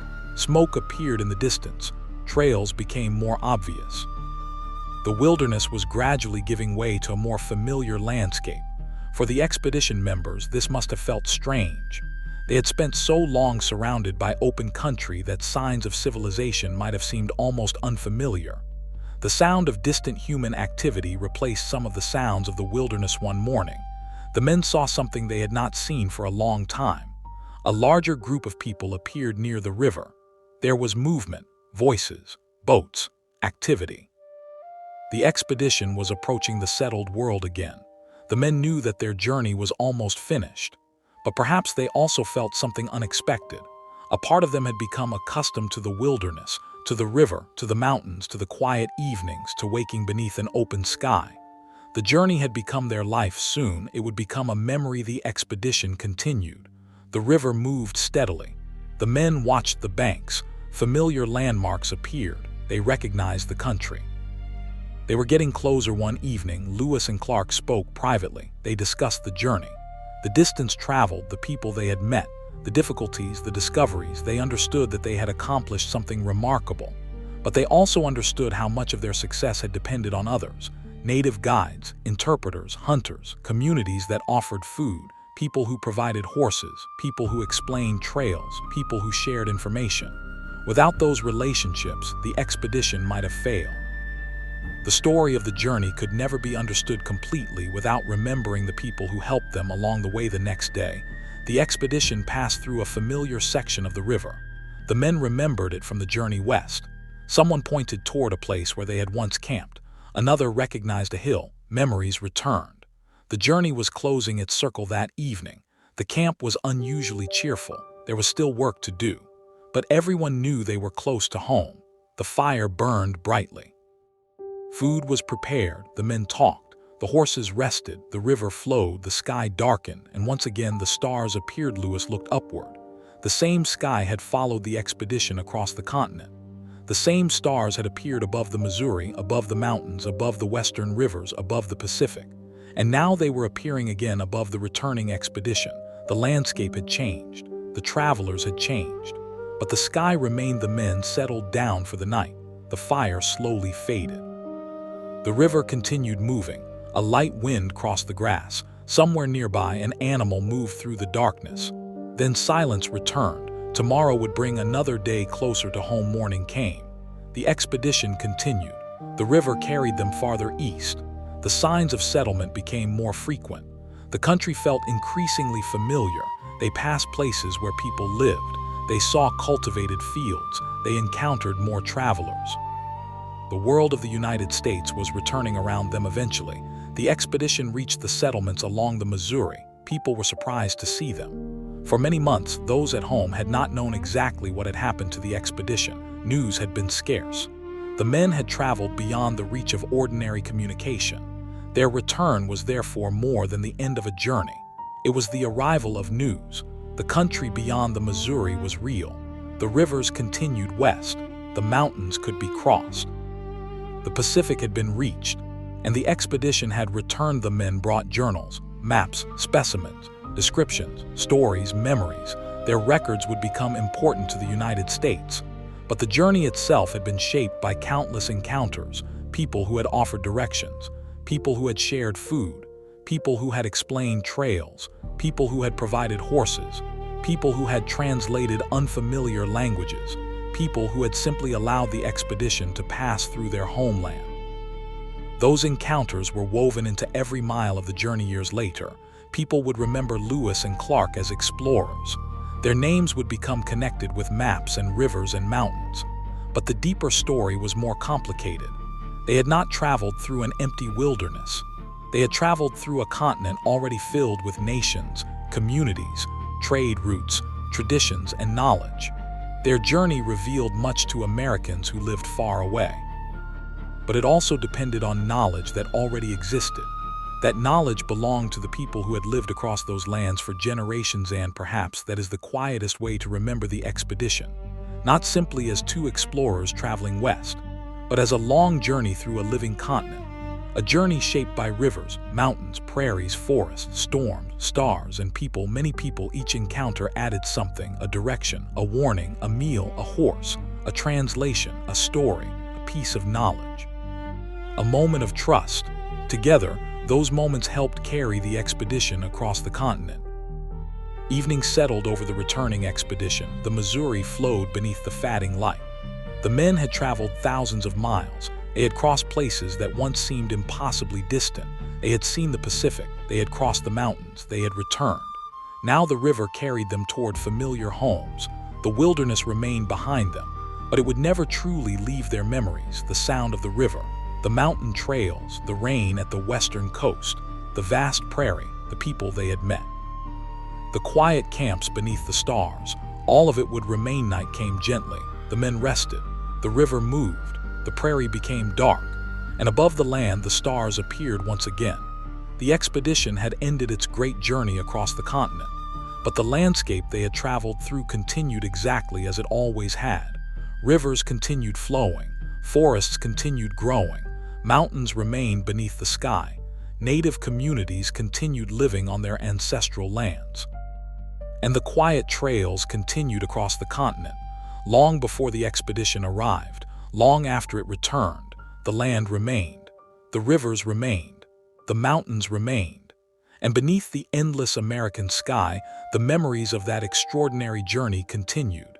The evening settled gently over the river. After so many months of movement, the quietness of the familiar country felt almost unusual. The men had returned from the far western edge of the continent, but their minds still carried the distant landscapes, the mountains, the Pacific, the enormous forests, the narrow trails, the unfamiliar rivers, and the many people who had helped them along the way.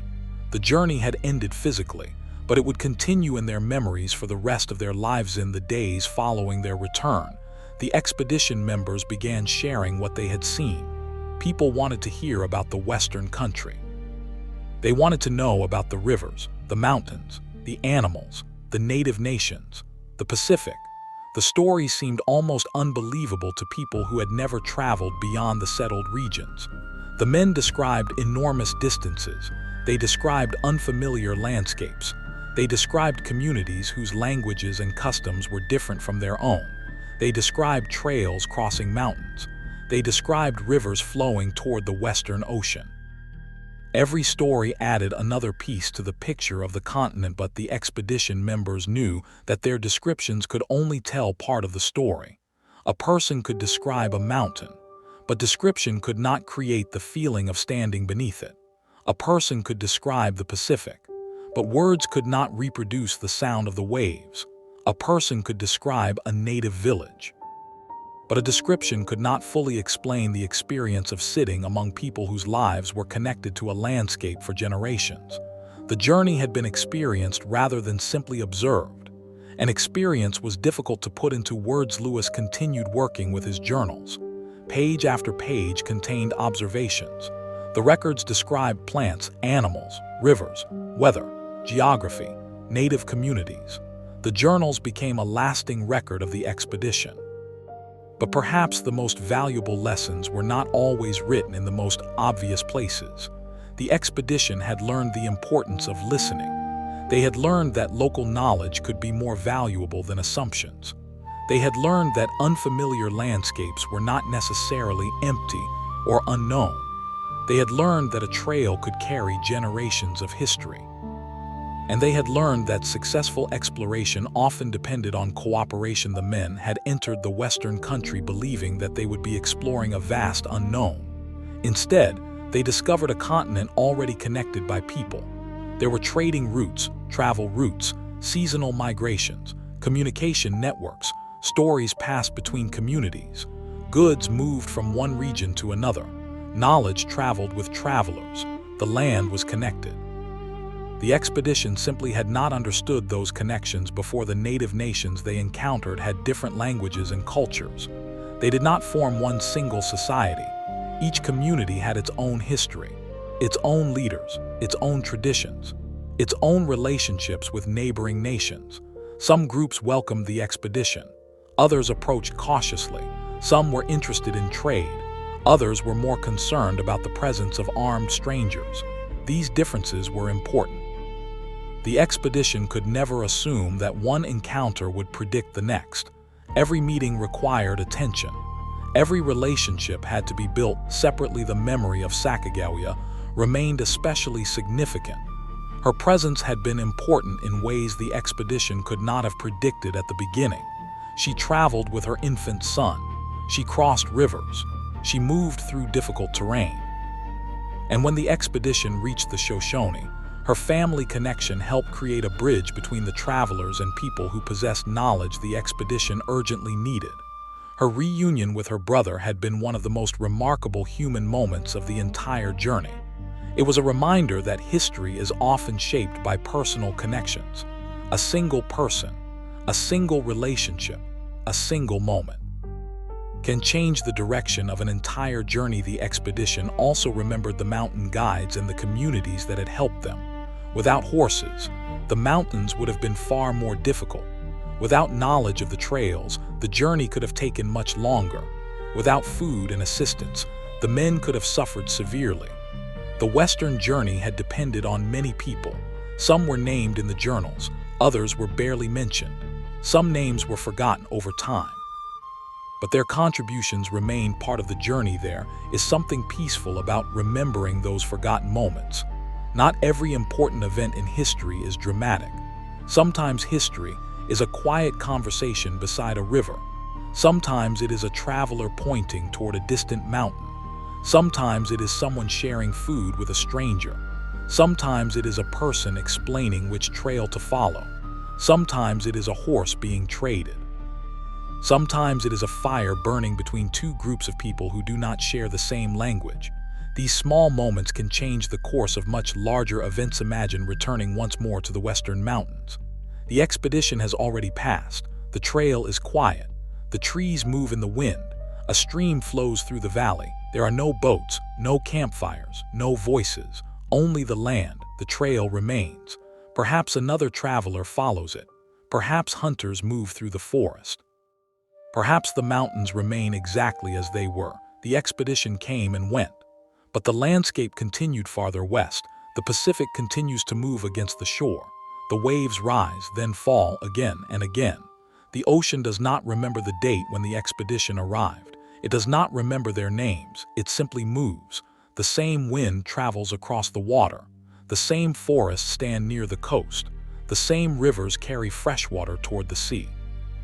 Nature continues its slow rhythm back in the settled country. The expedition's return became a significant event. The men had accomplished what many had considered uncertain. They had crossed the continent. They had reached the Pacific. They had returned. Their records would influence how Americans understood the Western lands. Their maps would help shape future exploration. Their descriptions would travel far beyond the expedition itself. But history would also change the lands they had visited. More travelers would eventually arrive. More settlers would move west. New roads would appear, trading posts would expand. The United States would grow.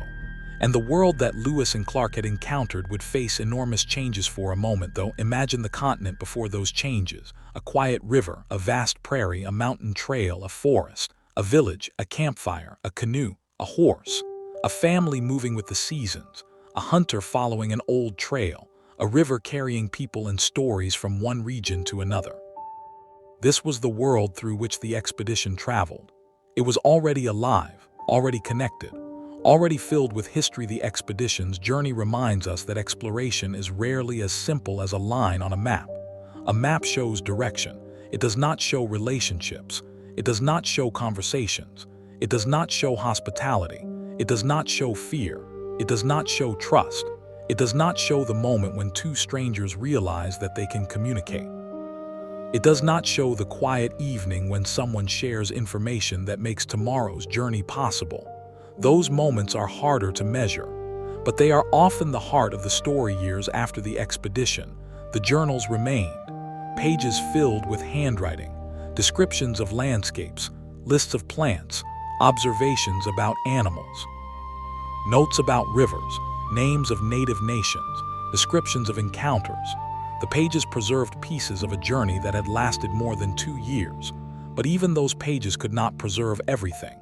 They could not preserve every voice, every face, every gesture, every quiet conversation, every person who helped. History is always incomplete. Some stories survive, others disappear. Perhaps the best way to remember the journey is to imagine one final evening beside the Missouri. The expedition has returned. The boats are quiet. The river is calm, the prairie is dark.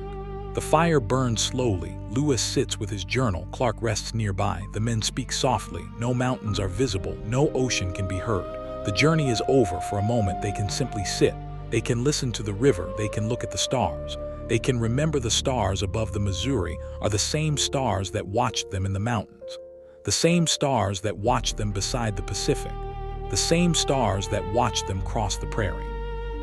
The journey has covered thousands of miles, but the sky has remained quiet, patient, unchanging. The river flows past the camp. It does not hurry. It moves around bends, past trees, past sandbars, past villages, toward the larger rivers and eventually toward the Gulf. The expedition once followed this river west. Now they have returned. The river has carried them through one of the greatest journeys in American history. And still, it simply continues. The men gradually become quiet. One by one, they settle into their blankets. The fire becomes smaller. The night becomes deeper. The prairie wind moves softly through the grass. The river continues its gentle sound. There is nothing more to accomplish tonight. The journey has been made. The mountains have been crossed. The Pacific has been reached. The trails have been followed. The encounters have happened. The memories have been created. Now there is only rest, and if you imagine yourself beside that river tonight, you can let the expedition grow distant. The campfire becomes smaller, the voices fade. The river becomes softer. The prairie stretches into darkness. The stars remain overhead. Far away, the mountains stand beneath the night sky. Farther west, the Pacific continues its endless rhythm. And across the continent, the old trails remain. Trails that were already ancient when Lewis and Clark arrived. Trails that carried generations of travelers. Trails that connected rivers, mountains, valleys, and communities. The expedition followed some of them. But they did not create them. They were travelers passing through a much older world. The story of the journey is therefore not only about two explorers. It is about a continent of rivers and mountains, of forests and grasslands, of communities and travelers, of languages and traditions, of known paths that seemed mysterious to outsiders, of people whose knowledge made difficult journeys possible, and of encounters that changed the direction of history. The night grows quieter. The river continues. The fire fades, the men sleep, and the American landscape rests beneath the stars. The mountains remain in the distance. The forests remain silent. The prairie moves gently beneath the wind. The old trails disappear into the darkness. And somewhere far to the west, the ocean continues to breathe against the shore. The journey is finished. But the land remembers. The morning came softly over the Missouri. There was no great announcement that the journey had ended. No sound marked the moment. The river simply continued moving beneath the early light. The grass was wet with dew. A few birds called from the trees. The men slowly began another morning. Even after returning from the Pacific, their daily habits remained much the same. They woke early. They prepared food. They checked their equipment. They cared for the horses. They watched the river. And they moved. A long journey can become a habit. Even when the destination is near, the body remembers the rhythm of traveling. The landscape around them was becoming increasingly familiar. The riverbanks no longer felt mysterious. The men recognized certain places. They remembered where they had camped. They remembered difficult stretches of water. They remembered storms. They remembered conversations. They remembered faces. And sometimes, a particular bend in the river could bring back an entire day from the past, a place where someone had become ill. A place where a boat had nearly become stuck, a place where they had encountered native travelers, a place where they had stopped to observe an unfamiliar animal. The landscape had become a kind of memory book. Every mile contained a story. During the return journey, the expedition often moved more quickly than it had during the journey west. They already understood much of the route.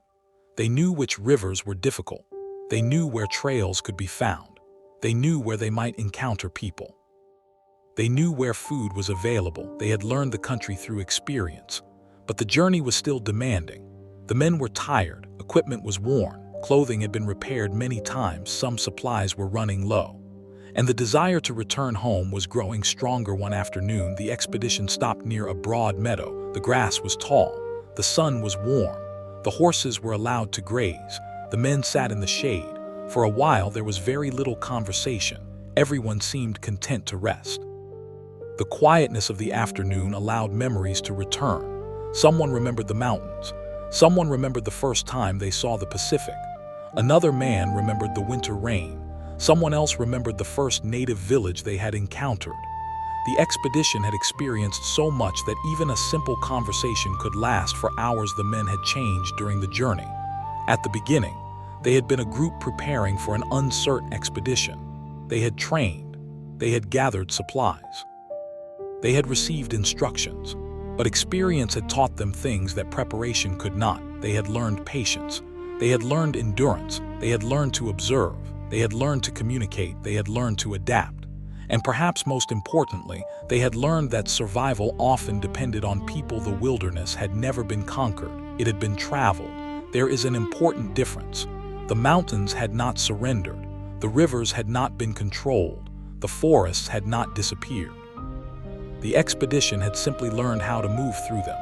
And much of that learning came from people who already understood the land. Imagine a trail somewhere in the Rocky Mountains. It is quiet now. Pine trees surround it. A small stream crosses the path. The trail rises gradually. A person walking there today might see nothing unusual. But centuries of travelers could have used that same route. Hunters, families, traders, messengers, children, elders, people moving between seasonal camps. People traveling to visit relatives, people carrying goods, people following animals. The trail existed because people needed it.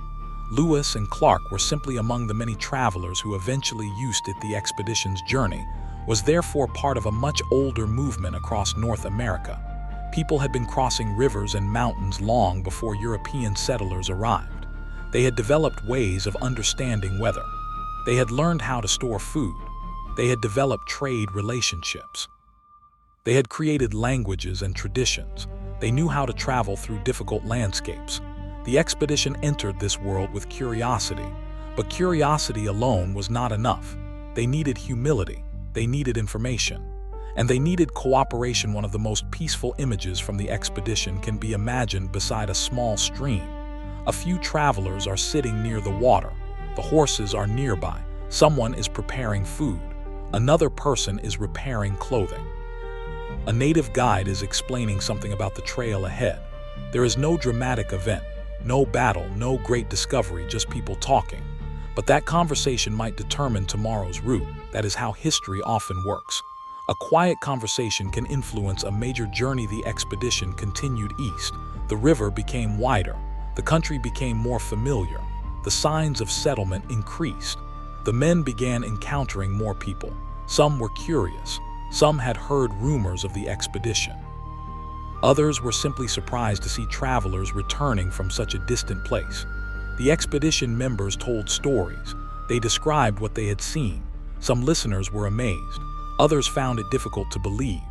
The Western country seemed almost unimaginable to those who had never seen it. Lewis and Clark had brought back physical evidence, maps, journals, specimens, drawings, descriptions. But they also brought back something less tangible, a new sense of the size of the country. The United States was larger and more geographically complex than many Americans had realized. Beyond the settled regions lay enormous landscapes. Rivers crossed thousands of miles. Mountains divided watersheds. Forests stretched across the horizon.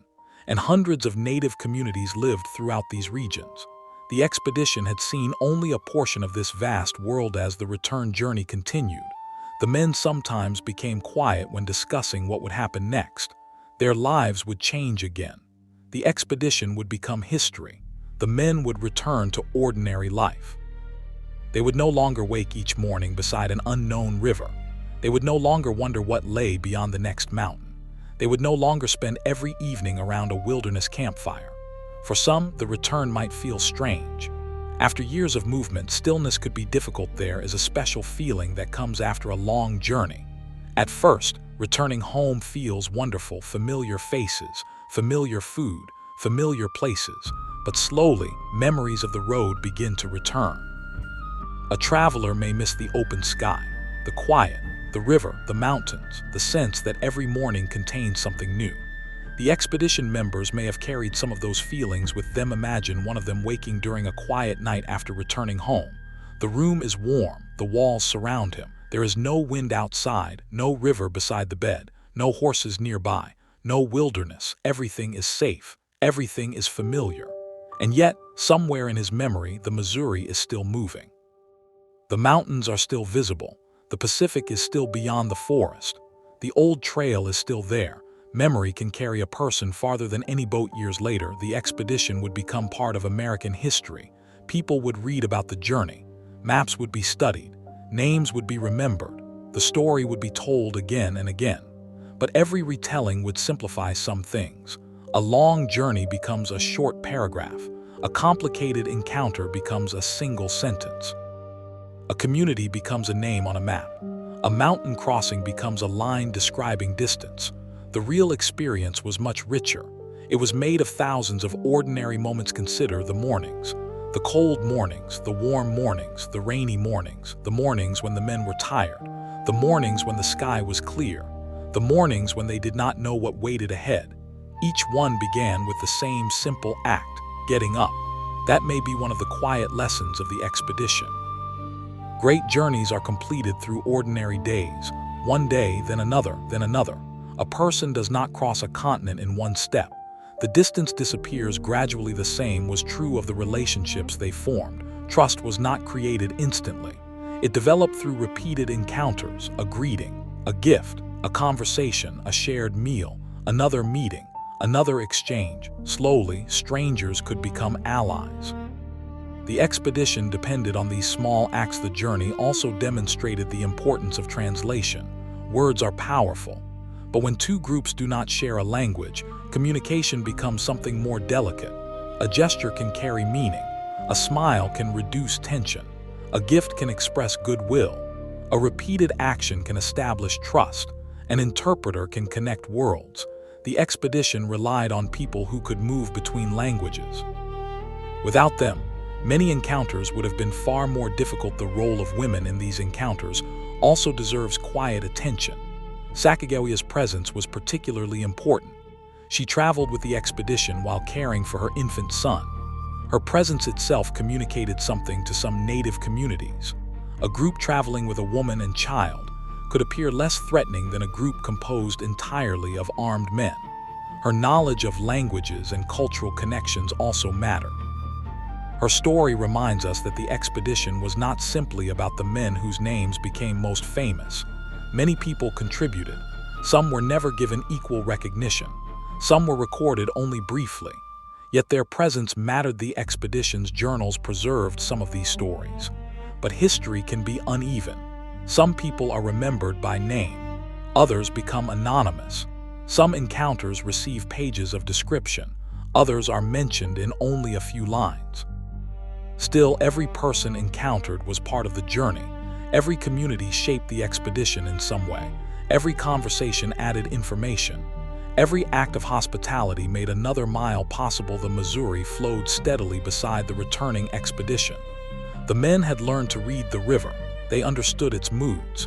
They knew when the water was calm. They knew when to be careful. They knew where the current changed. They knew where the banks became dangerous. The river that had once been an unknown path had become familiar. And yet perhaps there was something comforting about following it. The river always moved. Even when the men stopped, the river continued.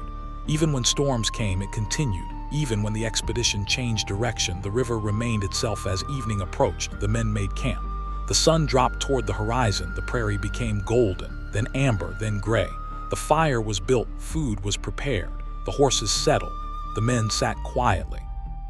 Day's travel was over. No one needed to hurry. Tomorrow would come. When it came, the stars appeared. The same stars that had watched them cross the continent. The same stars that had shone above the Pacific. The same stars that had watched them cross the mountains. Now they shone above the Missouri once again. The men looked upward. Perhaps they remembered how different the sky had looked from the mountains. Perhaps they remembered the western coast. Perhaps they simply watched the night become deeper. One by one, conversations stopped. The fire became smaller. The horses rested. The river continued. The prairie grass moved gently in the wind.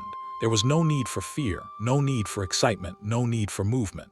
Only rest. And if you imagine yourself there tonight beside that quiet river, you can let the journey slow down. You can hear the water. You can feel the cool night air. You can see the soft glow of the dying fire. The expedition is far away now. The mountains are distant. The Pacific is beyond the horizon. The trails disappear into darkness, but the memories remain. A journey like this leaves traces, Not only on maps, not only in books, but in people, in memories, in stories passed from one generation to another. The expedition became part of American history, but the land through which it traveled had a history much older. The rivers were old, the mountains were old, the trails were old, the communities were old. And the knowledge of the land had been passed down for generations perhaps. That is why the quietest part of this story is also one of the most important. Lewis and Clark traveled into a world they did not understand. They learned by observing. They learned by asking. They learned by listening. And they learned from people whose lives were already deeply connected to the places they were traveling through. Their journey was successful partly because they were willing to receive knowledge. The river continues beneath the moonlight. A faint mist rises from the water, the grass is still. The fire is nearly gone, the men sleep, the horses sleep. The entire camp is quiet. Far away, the mountains stand beneath the stars. Farther west, the ocean continues its endless rhythm. And across the continent, countless old trails remain woven into the landscape. The expedition has passed through them. But the trails belong to a much longer story, a story of people moving across the land, a story of rivers and mountains, a story of families and communities, a story of knowledge, a story of encounters, and a story that continues long after the travelers themselves are gone. The Missouri flows quietly into the darkness. The night deepens, the stars remain above, and for a little while the entire continent seems to rest beneath the peaceful western sky. The river carried the expedition onward through the quiet morning. Mist hovered above the water, slowly disappearing as the sun rose over the distant hills. The men moved with the steady rhythm they had learned over years of travel. There was no longer the uncertainty of the first days. They knew how to prepare a boat. They knew how to read the current. They knew where to stop. They knew how to make camp. And perhaps most importantly, they had learned how to wait. The wilderness had taught them patience. As the expedition continued eastward, familiar landscapes appeared one after another. A bend in the river, a line of cottonwood trees, a distant hill, a wide meadow. Each place brought back a memory. The men remembered seeing these same landscapes while traveling west. Back then, everything had seemed uncertain. They had wondered what was beyond every bend. Now they knew. The journey had transformed uncertainty into familiarity. One afternoon, they reached a place where the river widened. The current slowed. The men allowed the boats to drift for a while. Nobody spoke.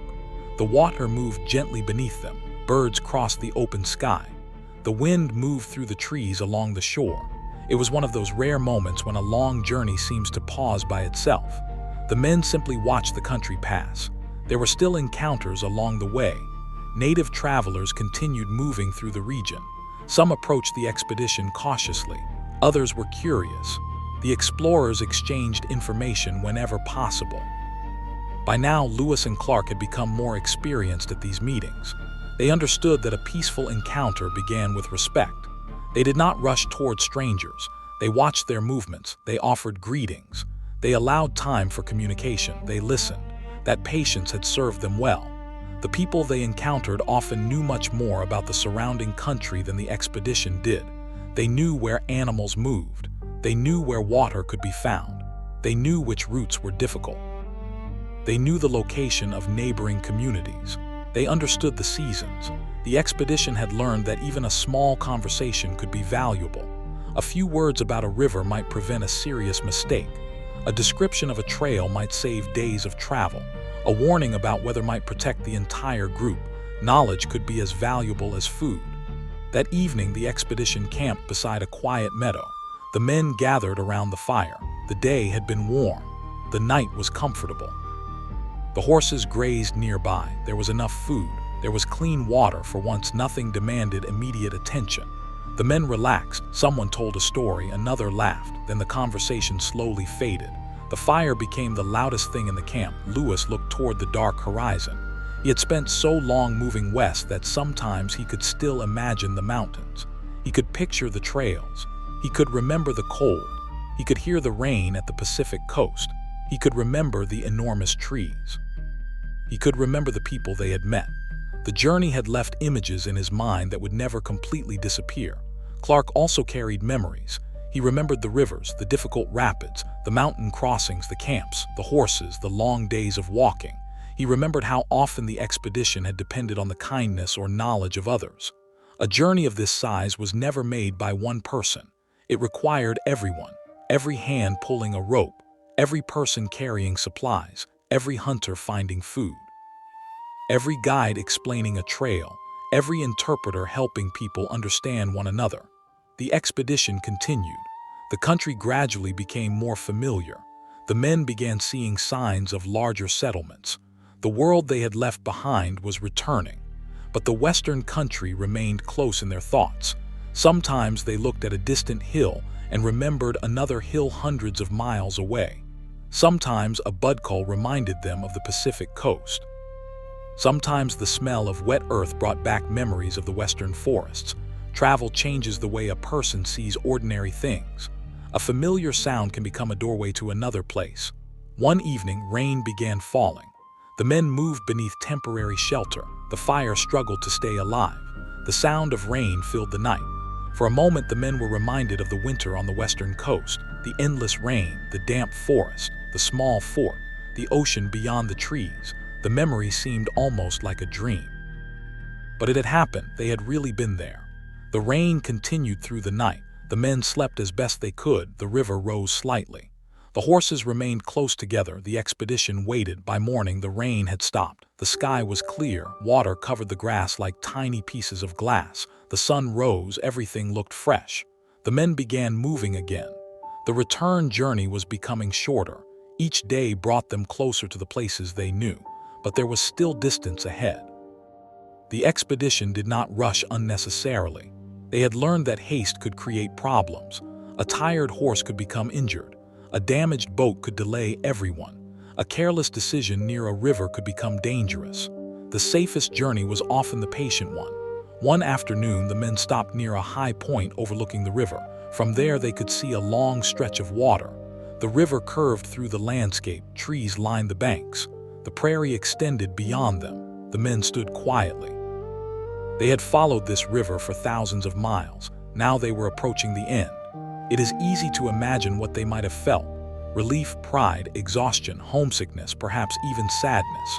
The wilderness had been difficult, but it had also become familiar. There is always something strange about leaving a place that has challenged you. The difficulties become memories. The cold becomes a story. The hunger becomes an anecdote.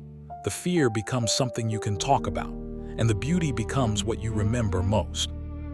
The expedition traveled farther east. More people appeared, more signs of settlement, more cultivated land. The quiet wilderness gradually gave way to a busier world. The men noticed the difference. The soundscape changed. There were fewer wild spaces, more human voices, more boats, more activity. The expedition was returning to civilization.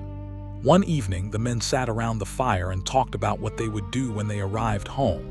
Some imagined seeing family. Some imagined sleeping in a real bed. Some thought about food. Others wondered what would happen to the journals. What would people think of their skuvkas? Should anyone believe their duskruppuns? Should the maps be yusft? Should others follow their rutta? No one could know. The fire burned quietly. The conversation slowly ended. The men wrapped themselves in blankets. The prairie became dark. The river moved beneath the stars. For perhaps one of the final times, the expedition slept as a traveling group beneath the enormous open sky. Morning would bring another day, another stretch of river, another camp, another memory, but the end was approaching. The expedition had crossed the continent and returned. The unknown trails had become known. The distant mountains had become memories. The Pacific had become a place they had actually seen. And the people they encountered along the way had become part of the story they carried home. The night remained peaceful. The river made a soft sound against the shore. The horses breathed quietly. The grass moved gently in the breeze. Above them, the stars seemed endless. The men slept. And far beyond the camp, across the continent, the old mountain trails remained silent beneath the moon. The rivers continued toward distant oceans. The forests whispered in the wind. The prairie stretched beneath the stars. The world continued its slow rhythm. And the memories of the journey traveled east with the men, mile after quiet mile. The next morning began with a cool breeze moving across the river. Sky was pale and almost cloudless. The men woke slowly, and for a few moments the camp remained quiet. Then the familiar sounds began: wood breaking, water being collected, horses moving through the grass, low voices. The expedition was preparing to travel again. There was something different about the morning. Everyone knew that the end was close. Not the end of the day, not the end of another difficult stretch of river, the end of the entire journey. After so much time away, home was no longer a distant idea. It was becoming real. The boats moved downstream. The current was gentle. The men barely needed to paddle. They allowed the river to carry them. The landscape passed slowly on both sides: trees, grass, sandbars, occasional hills. Everything seemed peaceful. The men had traveled this river before, but now they were seeing it with different eyes. On the journey west, every mile had meant another mile away from home. Now every mile meant another mile closer. That simple change made the same river feel completely different as they traveled. The men talked about the earliest days of the expedition. They remembered leaving the settled country. They remembered how excited they had been. They had imagined the journey ahead. Some had expected adventure. Some had expected hardship. Perhaps none had fully understood how long the road would become. They had not known about the mountains. They had not known how difficult the western rivers would be. They had not known how many native communities they would encounter. They had not known how important local knowledge would become. And they certainly could not have imagined all the memories they would eventually carry home. One of the men pointed toward the riverbank. There was an old trail leading away from the water. The expedition recognized it. They had seen it before. For a moment, everyone became quiet. The trail disappeared into the trees. It looked ordinary, but it had once been part of their journey west. They had followed trails like this because people had already traveled them. The trail was a reminder that the continent had never been without travelers. Long before the expedition arrived, people had crossed these valleys. They had followed rivers. They had climbed mountains. They had carried goods. They had visited relatives. They had hunted. They had traded. They had passed knowledge from one generation to another. The expedition had become one small chapter in a much older story. The men continued downstream. The weather remained calm. The river reflected the sky. The sound of paddles touching water became almost hypnotic. Stroke, glide, stroke, glide. After years of movement, the simple rhythm seemed peaceful. There was no need to hurry. The river was doing most of the work. Near midday, they stopped for a meal. The men sat beneath the shade of trees. The horses grazed nearby. Someone shared a story from the western coast. Another remembered a difficult mountain crossing. Someone laughed about an earlier mistake. The memories were becoming lighter. Hardships that had once felt serious now seemed almost humorous. A storm that had terrified them became a story. A difficult river crossing became something to laugh about. A long day without food became a memory. Time had softened the difficulties, but some memories remained serious. The men remembered those who had become ill. They remembered dangerous moments. They remembered times when the expedition had been uncertain about what to do. They remembered encounters that had required great care. The journey had not been easy. Its success had never been guaranteed. Every safe return to camp had been an achievement. Every successful river crossing mattered. Every night without disaster was another step toward home. The afternoon passed quietly. The river carried them farther east. The landscape began showing more obvious signs of settlement. A distant structure appeared, then another. Smoke rose somewhere beyond the trees. The men watched. These were familiar signs: civilization, homes, fields. The world they had left behind was returning. One evening, the expedition made camp near a small settlement. The contrast was striking. There were sounds they had not heard regularly in the wilderness: animals, people, tools, voices, movement. The men could almost feel the journey disappearing behind them. Yet when night arrived, the stars looked exactly the same. The sky did not care whether they were in a remote mountain valley or near a settlement. The stars remained above them. Lewis spent part of the evening looking through his notes. There were countless pages. He turned them slowly. Some pages were written during difficult days, others during peaceful evenings. Some contained detailed observations. Others contained short notes written when the men were exhausted. The journals were more than scientific records. They were traces of time. Each page represented a day. Each day represented another piece of the journey Clark reviewed maps. The route now formed a long line across the continent. The line connected rivers, mountain passes, trails, forests, prairies, the Pacific coast. The journey that had once seemed impossible was now drawn across paper. But the map could not show the true difficulty. It could not show cold nights. It could not show hunger. It could not show exhaustion. It could not show the patience required to cross mountains. It could not show the kindness of strangers. It could not show the conversations that made the route possible. A map showed where they had been. It did not show how they got there the next morning. They continued. The river was wider now. The banks were more familiar. The men moved steadily. They had little reason to stop. Everyone wanted to reach home. Still, they remained careful. Experience had taught them not to underestimate the river. A familiar river could still be dangerous. A calm surface could hide rocks. A sudden storm could change everything. They continued with the same discipline they had learned in the wilderness during the afternoon. A group of native travelers appeared along the river. The expedition slowed. Another meeting, another exchange. The travelers watched them. The explorers greeted them. Information was shared. The encounter was brief. But it was another reminder of how connected the continent was. People were constantly moving. Stories traveled, news traveled, goods traveled, knowledge traveled. Expedition itself had become part of that movement as evening approached. The men camped near the river. The sun sank behind the trees. The sky became orange, then pink, then violet. The river reflected the changing colors. The men sat quietly. Nobody needed to say much. Sometimes silence is the best way to appreciate the end of a long journey. Imagine sitting beside them. You can hear the river. You can feel the warmth of the fire. You can hear the horses moving gently nearby. The air is cool. The grass is soft. The sky is enormous. Far away, the mountains are no longer visible. They exist only in memory. The Pacific is even farther away. But the men have seen it. They know it is there. They know the road they traveled. And they know they survived it. The night grows darker. The fire becomes smaller. The men begin preparing to sleep.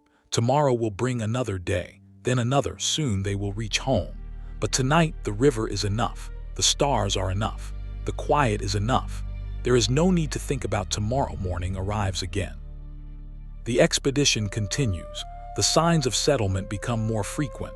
The men encounter more boats, more people, more farms. The wilderness is fatting, yet memories of it remain strong. The men talk about the mountains. They talk about the Pacific. They talk about the native communities they encountered. They talk about the trails.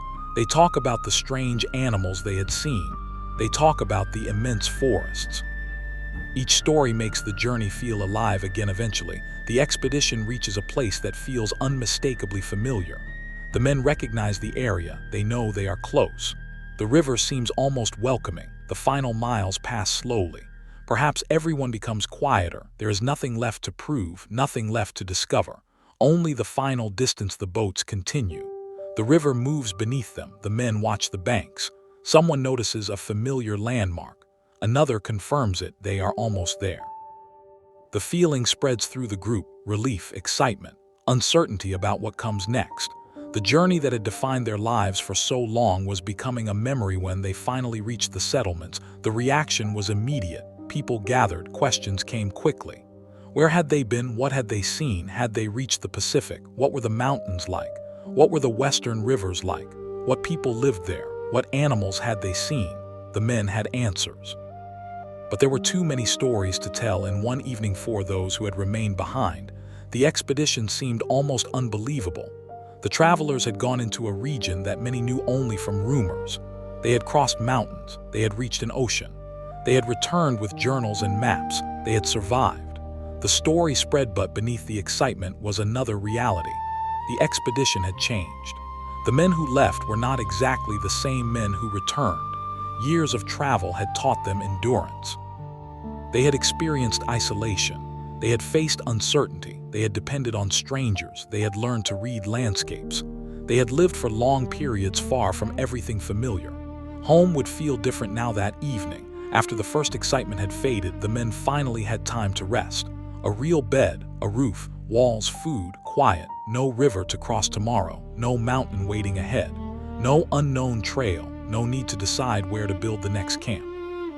For the first time in years, tomorrow could be ordinary. And perhaps ordinary sounded wonderful, yet sleep might not come easily. A person who has spent years sleeping beside rivers and under open skies can find a quiet room strangely unfamiliar. The silence is different. The air is different. The walls feel close. Outside, there may be no horses, no wind moving across the prairie, no river, no distant forest. Only the sounds of settled life. Perhaps one of the men closed his eyes and remembered the first night of the expedition. The excitement, the uncertainty, the enormous river, the unknown country ahead. Then he remembered the final night, the same river, the same sky. But now the journey was behind him. Thousands of miles separated those two moments. And yet they were connected by every step, every paddle stroke, every conversation, every encounter, every difficult night. Every peaceful morning, the great journey had become a story. But stories are made from ordinary moments. A man waking beside a cold fire, a boat moving through morning mist, a guide pointing toward a mountain pass, a stranger offering information, a family sharing food, a horse carrying supplies, a trail disappearing into a forest, a journal being written beside a fire, a group of travelers watching the stars. These moments had carried the expedition across the continent, and so the journey ended not with a single dramatic moment, but gradually. The river carried them home. The trails led them back. The mountains disappeared behind them. The western forests became memories. The Pacific became a distant horizon. And the people they had encountered became names, stories, and memories woven into the expedition's history. The men returned, but the land remained. The rivers continued flowing. The forests continued growing. The mountains remained beneath the sky. The old trails continued across valleys and ridges. And the communities that had guided, helped, challenged, and welcomed the travelers continued their own histories long after the expedition was over. The sound of a river might still remind one of the men of the journey. A mountain might bring back a difficult crossing. Rain might remind them of the western coast. A familiar plant might bring back memories of a distant valley, and a quiet night beneath the stars might bring back the enormous sky of the American wilderness. The journey had ended, but it had become part of who they were at night. Imagine that final river once again. The water moves slowly beneath the moon. The trees stand quietly along the bank.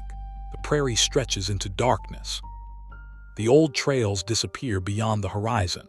The mountains are far away. The Pacific is farther still. There is no hurry now. The expedition has returned. The men can finally rest. The river continues its endless journey. And beneath the quiet American sky, the memories of those distant trails remain. The years after the expedition moved more quickly than the years spent traveling. The men returned to ordinary life, but ordinary life could never feel exactly the same again. They had spent so long surrounded by rivers, forests, mountains, and open prairie that the settled world sometimes seemed strangely small.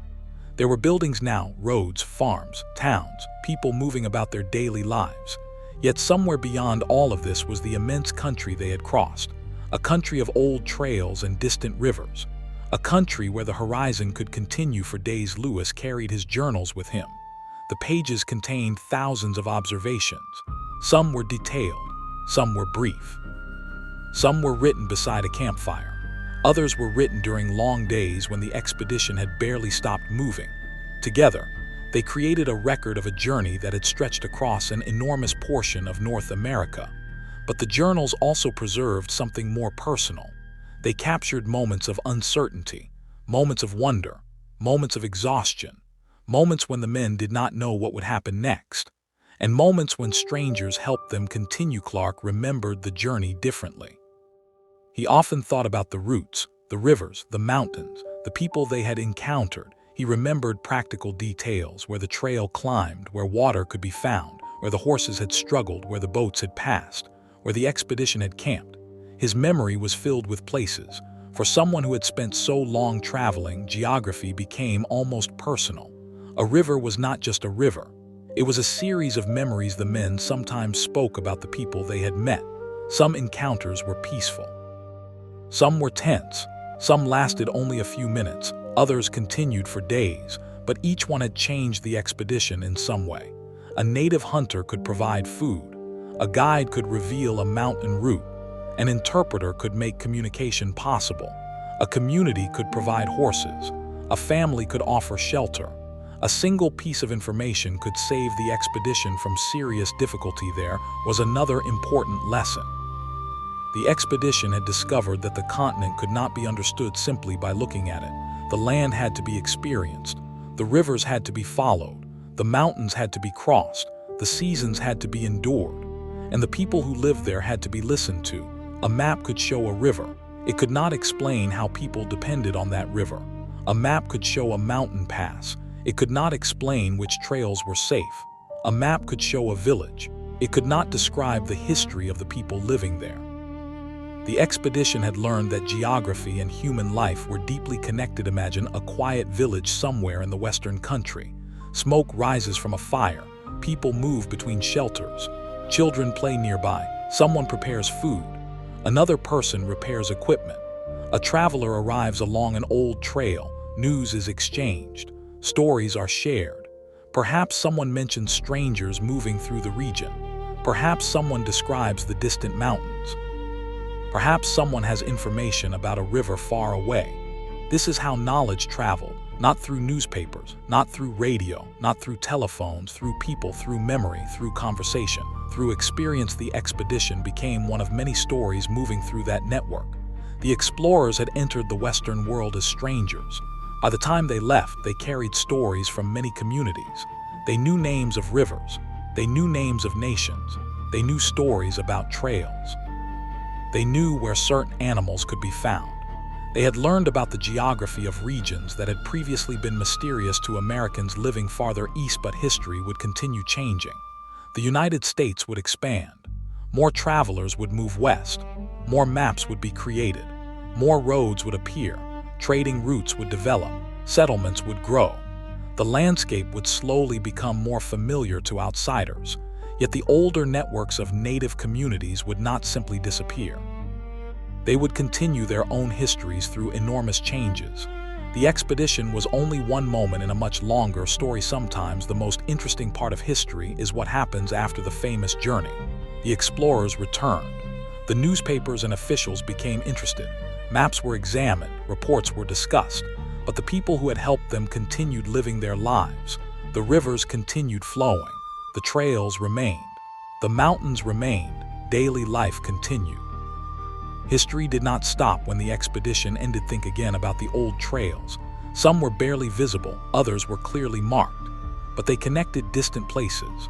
A trail could begin beside a river, climb through a forest, cross a ridge, descend into another valley, continue toward a village, then join another trail. For generations, people had used these routes.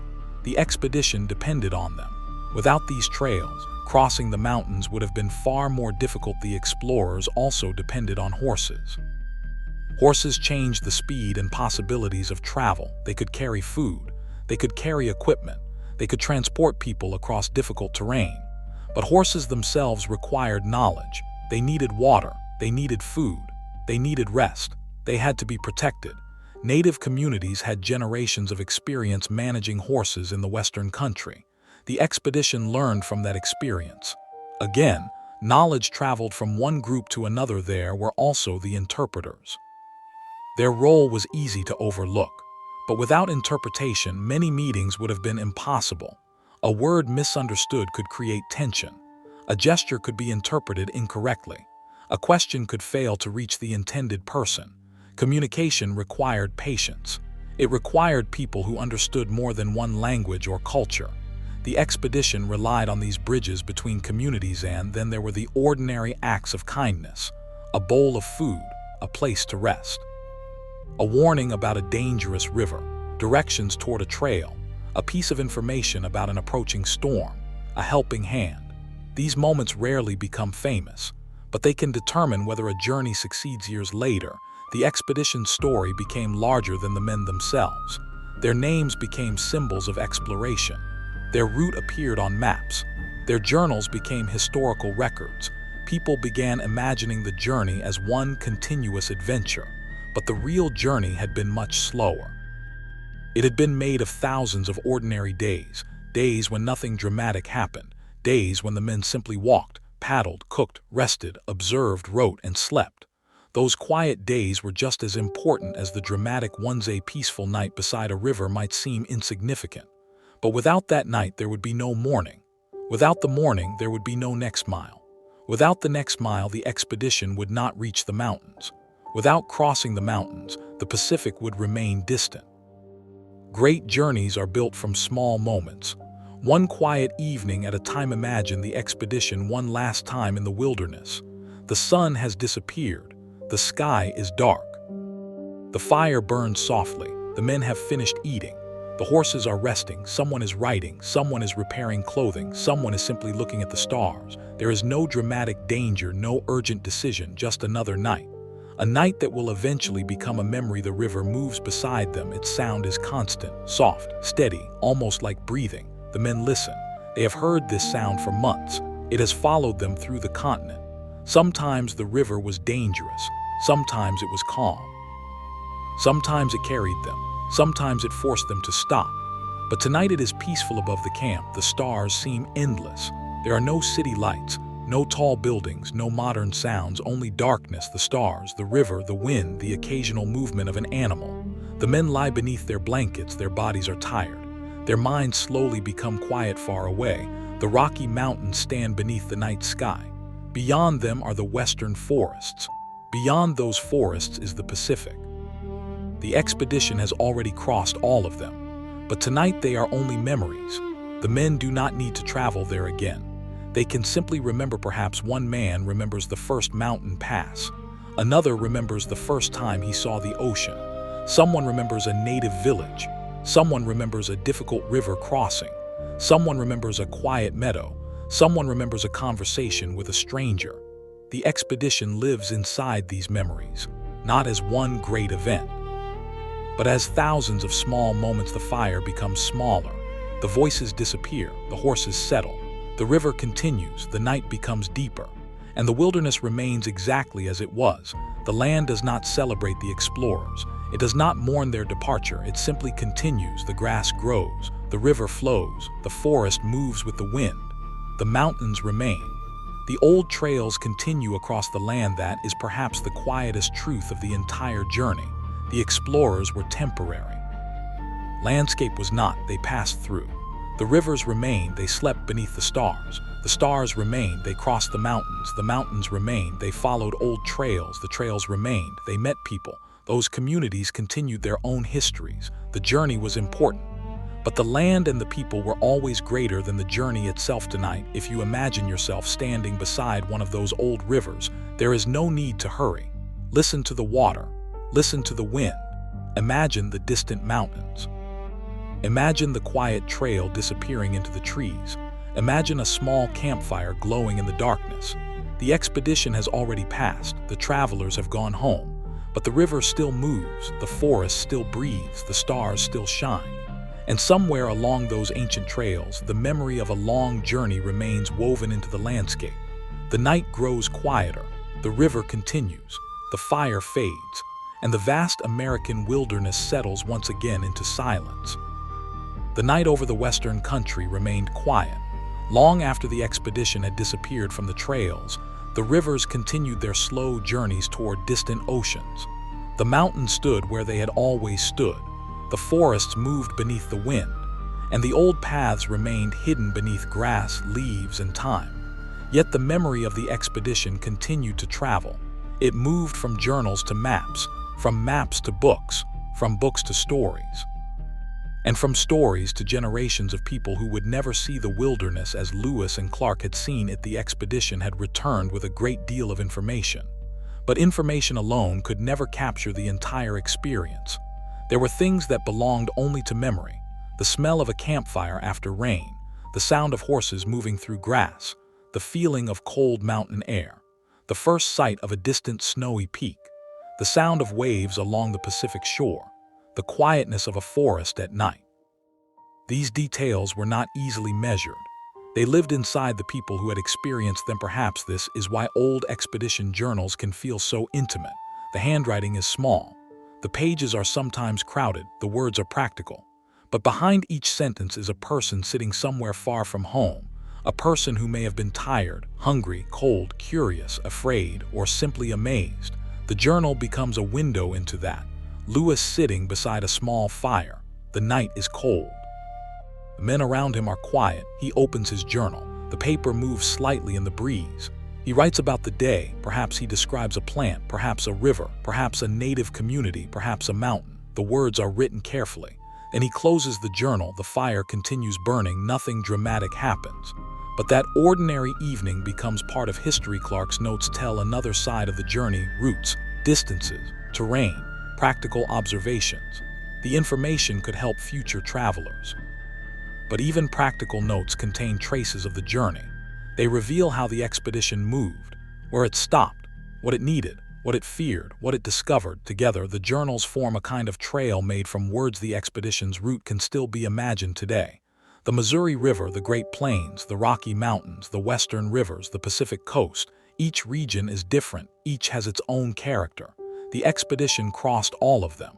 But the journey was not simply a line from east to west. It was a series of encounters. Every region brought new people, new languages, new landscapes, new challenges, new knowledge. The Great Plains had taught the men about distance. The horizon seemed endless. A place that looked close could take hours to reach. The mountains taught them patience. A short distance on a map could become a difficult day's journey. The western forests taught them how different climate could feel.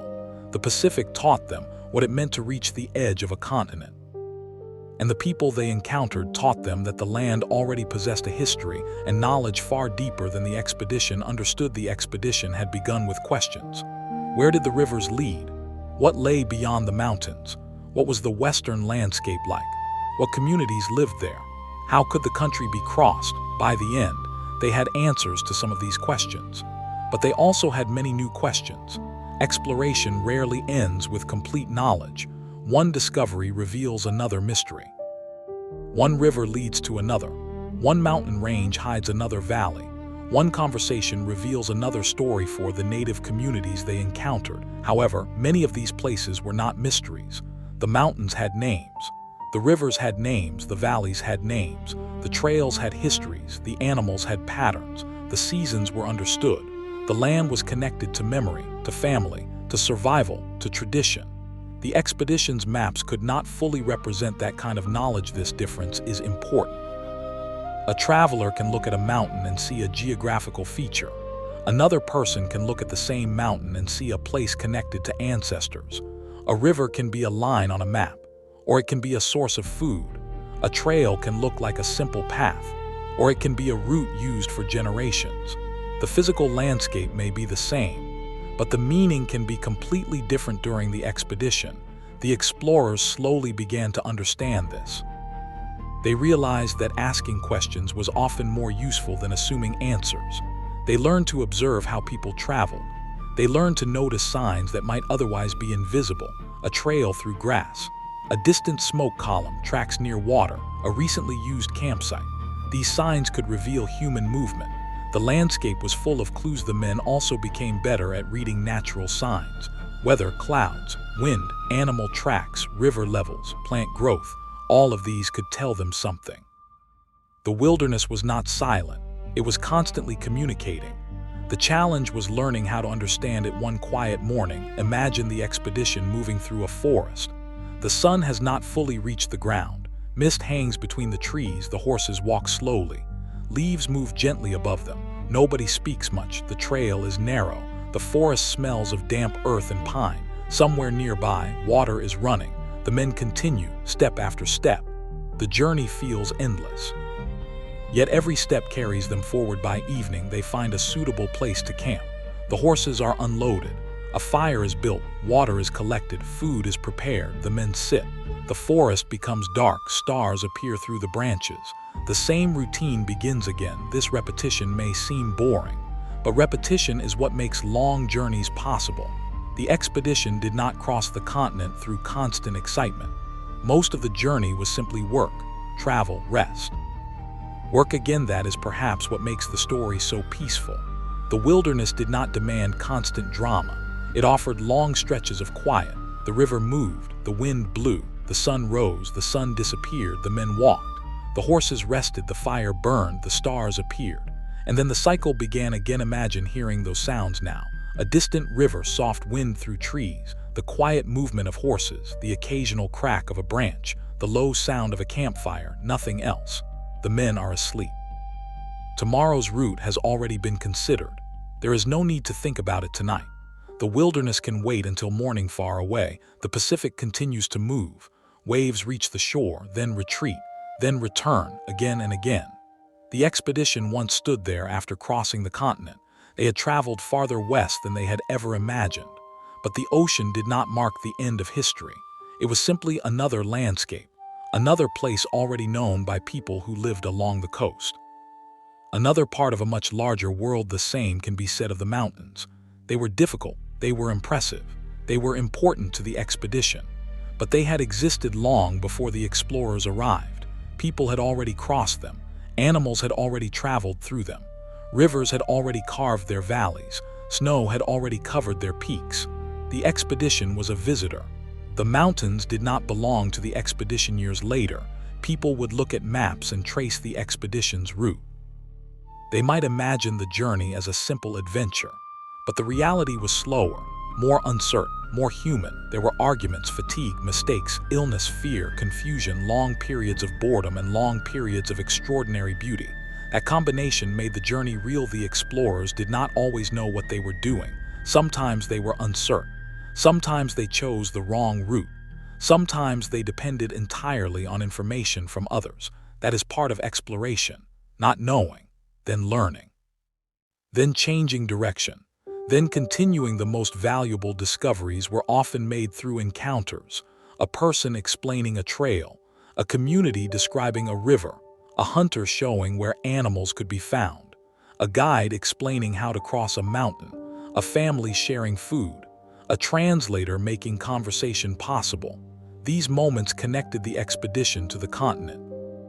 Without them, the journey would have been far more dangerous. And so, when the story is remembered, it is worth remembering the many people who stood outside the famous names, people whose knowledge helped the travelers, people whose names appeared only briefly in journals, people whose stories were not preserved in detail, people whose contributions became invisible over time.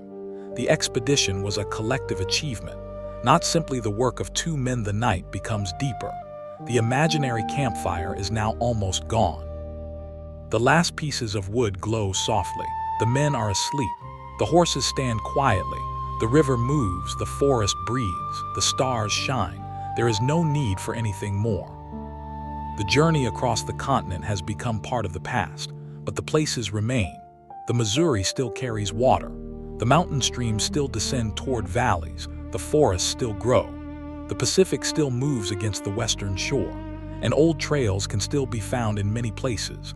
The landscape has changed in countless ways, but traces of the older world remain. Perhaps that is what makes historical journeys so fascinating. They allow us to imagine another version of the world, a world without highways, without airplanes, without satellites, without phones, a world where information moved at the speed of a traveler, where a river was a road, where a mountain pass could determine an entire journey, where a stranger's knowledge could mean survival. The expedition lived in that world. Every decision mattered, every mile required effort, every encounter could change the journey, and every night offered a chance to rest. So imagine the final image: a quiet river beneath the moon, a small campfire, a few tired travelers sleeping beside it, horses resting in the grass, the sound of water, the sound of wind, the distant call of a night bird. Beyond the darkness are forests.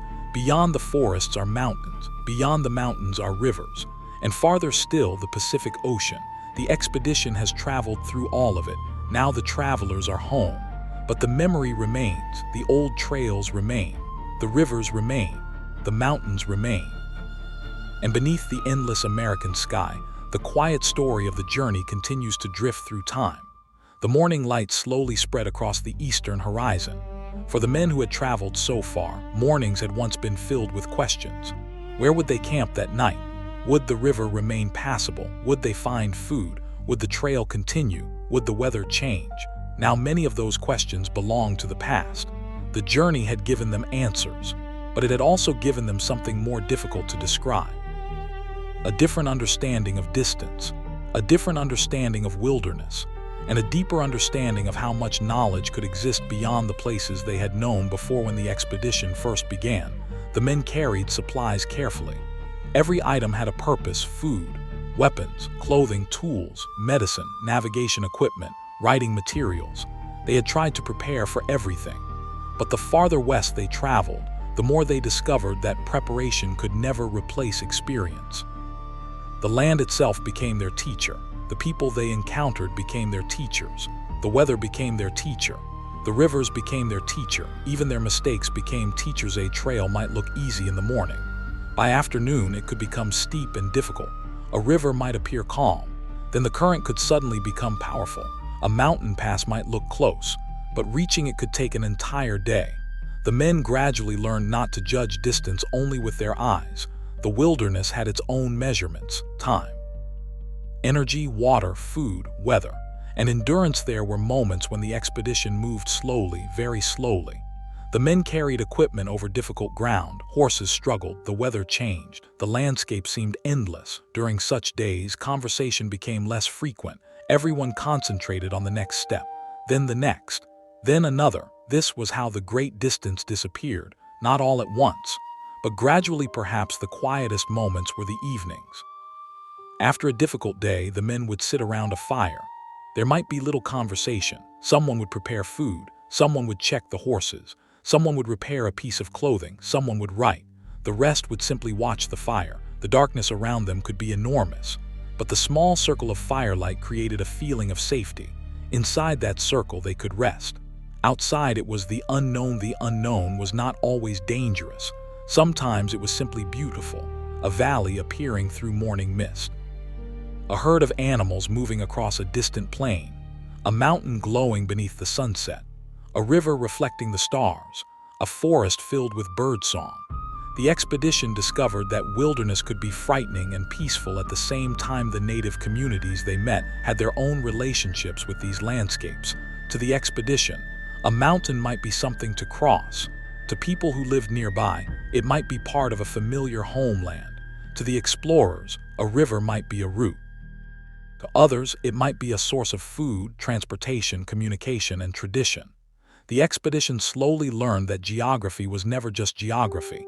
Every place could have meaning. Consider one of the many quiet meetings that might have taken place beside a river. Two groups stand several steps apart. Nobody knows exactly what the other will do. There is caution. There is curiosity. Then someone offers a greeting. Another person responds. An interpreter begins speaking. The tension slowly decreases. Perhaps food is shared. Perhaps information is exchanged. Perhaps the travelers learn about a trail ahead. Nothing dramatic happens, but the journey becomes easier because of that encounter. Such moments happened repeatedly. The expedition was moving through a world of people. It was never truly alone. Even when the landscape looked empty, someone might know that country intimately. A hunter could recognize tracks. A traveler could know a hidden water source. A guide could recognize a mountain route. A community could know what was happening many miles away. The land carried information through the people who lived upon it. This was one of the greatest lessons of the journey. The wilderness was not empty. It was full of knowledge. The explorers had to learn how to find it years later. Historians would study the journals. They would look at dates, distances, descriptions, maps, names. But behind every entry was a human experience, a person standing somewhere unfamiliar, a person trying to understand what he was seeing, a person writing down what seemed important. Sometimes the entry might be only a few lines, yet those lines could preserve a moment that would otherwise have disappeared. Imagine opening one of those old journals. The pages are worn. The handwriting is uneven. There are marks from years of travel. Perhaps the paper carries the memory of rain and dust. You read a description of a river, then a mountain, then a community, then an animal. The words are simple. But suddenly a distant world begins to appear. You can imagine the river beside the writer. You can imagine the trees, the wind, the horses, the distant mountains, the small camp, the people around the fire. History becomes more than dates. It becomes a landscape. The expedition also changed the way Americans imagine the Western country. Before the journey, much of the region was known through incomplete reports, rumors, old maps, stories from traders, stories from native travelers. The expedition added new information. The continent became more visible. Its rivers were connected. Its mountains became better understood. Its landscapes entered written records. But this new knowledge would have consequences as American interest in the West increased. More travelers would follow. The same rivers that carried Lewis and Clark would later carry other boats. The same plains would be crossed by travelers heading west. The same mountain routes would become part of larger systems of movement. The wilderness would gradually be transformed. This is one of the complicated legacies of exploration. Discovery can bring knowledge, but knowledge can also encourage expansion. And expansion can transform the places being described for the native nations of the West. The years ahead would bring enormous changes. Their lands would face increasing outside pressure. Trade relationships would change. Political relationships would change. Settlements would expand. New diseases and conflicts would appear. The world they knew would be transformed in ways the expedition could not fully predict. The expedition itself was only an early chapter in that larger history. It is peaceful to remember the landscape before those later changes. Imagine a broad prairie at sunset. No roads cross the horizon, no distant buildings, only grass, a river, a few trees, the sound of wind. Perhaps a small group of travelers moving along an old trail. The sky is enormous. The sun slowly disappears. The prairie becomes quiet. The expedition would have seen scenes like this many times. Sometimes they probably stopped simply to look. Even practical travelers can be overwhelmed by beauty. A long journey does not eliminate wonder. It can make a person notice it more carefully. One evening, the men may have watched the sunset over the river. The sky changed slowly. Gold became orange, orange became red, then purple. The water reflected the colors. The trees became silhouettes. The men did not need to speak. Some sights explained themselves. Then darkness arrived. The stars appeared. The fire was lit. The horses were settled. The men prepared for another night. The wilderness became dark again. But the darkness was not empty. There were sounds everywhere: insects, birds, water, wind, distant animals. The men had learned to recognize many of these sounds. They could tell when something was moving nearby. They could hear changes in the river. They could sense approaching weather. Experience had made them better listeners. Listening was one of the most important skills of the expedition.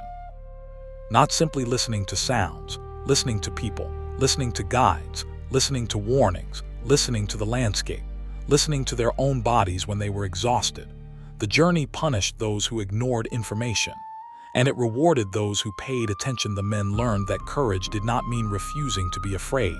Courage sometimes meant continuing while afraid. A difficult mountain could be frightening. An unfamiliar group could create uncertainty. A dangerous river could make a man hesitate. But the journey continued, not because fear disappeared, because the men learned how to work through it. The same lesson applied to uncertainty. They could not know everything. They could only make the best decision with the information available, then move forward. This is how exploration works, not with complete knowledge, but with patience and adaptation. Imagine the expedition moving through another morning. The sun is rising. The trail is damp. The men walk quietly. Their shadows stretch across the ground. A bird flies overhead. Somewhere ahead is the next river. Beyond that is another valley. Beyond that, another ridge. The journey continues. There is something almost meditative about imagining such travel. Step, step, step. The sound of boots against earth, the movement of horses, the breeze through grass, the distant river. Nothing needs to happen quickly. The landscape unfolds at its own pace. Eventually, the men reach the river. They stop. Water is collected. The horses drink. The men rest. Then they continue. Another ordinary moment. Another small piece of the journey. Thousands of moments like these created the expedition. Not only the dramatic encounters, not only the mountain crossings, not only the Pacific, but every ordinary morning, every meal, every rest, every mile, every night beneath the stars. And perhaps that is why the story remains so powerful. It reminds us that even enormous achievements are made slowly. A continent is crossed 1 mile at a time. A map is created 1 observation at a time. Trust is built 1 conversation at a time. A story is preserved one sentence at a time. The night settles again. The river moves gently, the trees are still. The old trail disappears into darkness.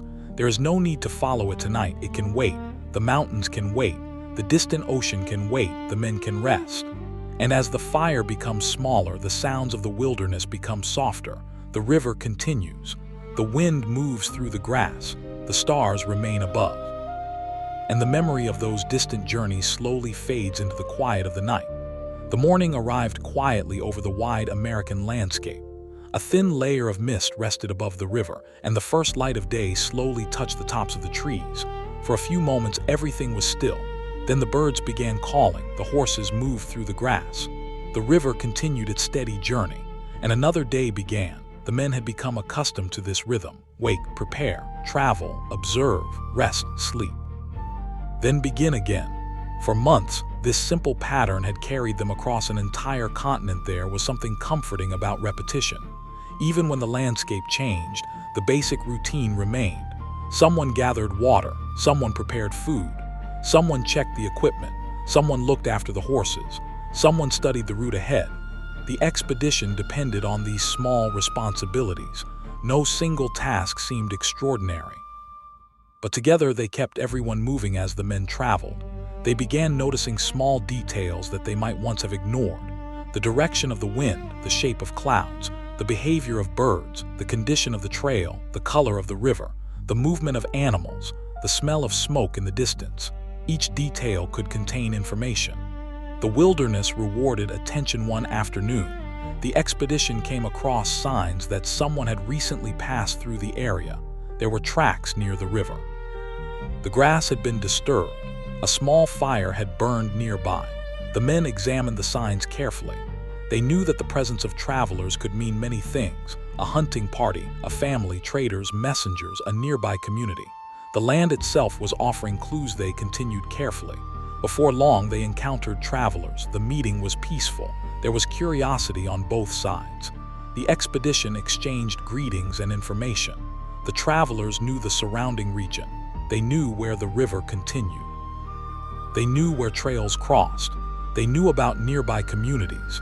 The expedition listened. Again, a short encounter provided information that could help them continue. This pattern happened repeatedly. The expedition moved through a landscape that was already connected by human knowledge. They were never simply walking into empty space. They were moving through places that people already understood. Every river had meaning. Every trail had a purpose.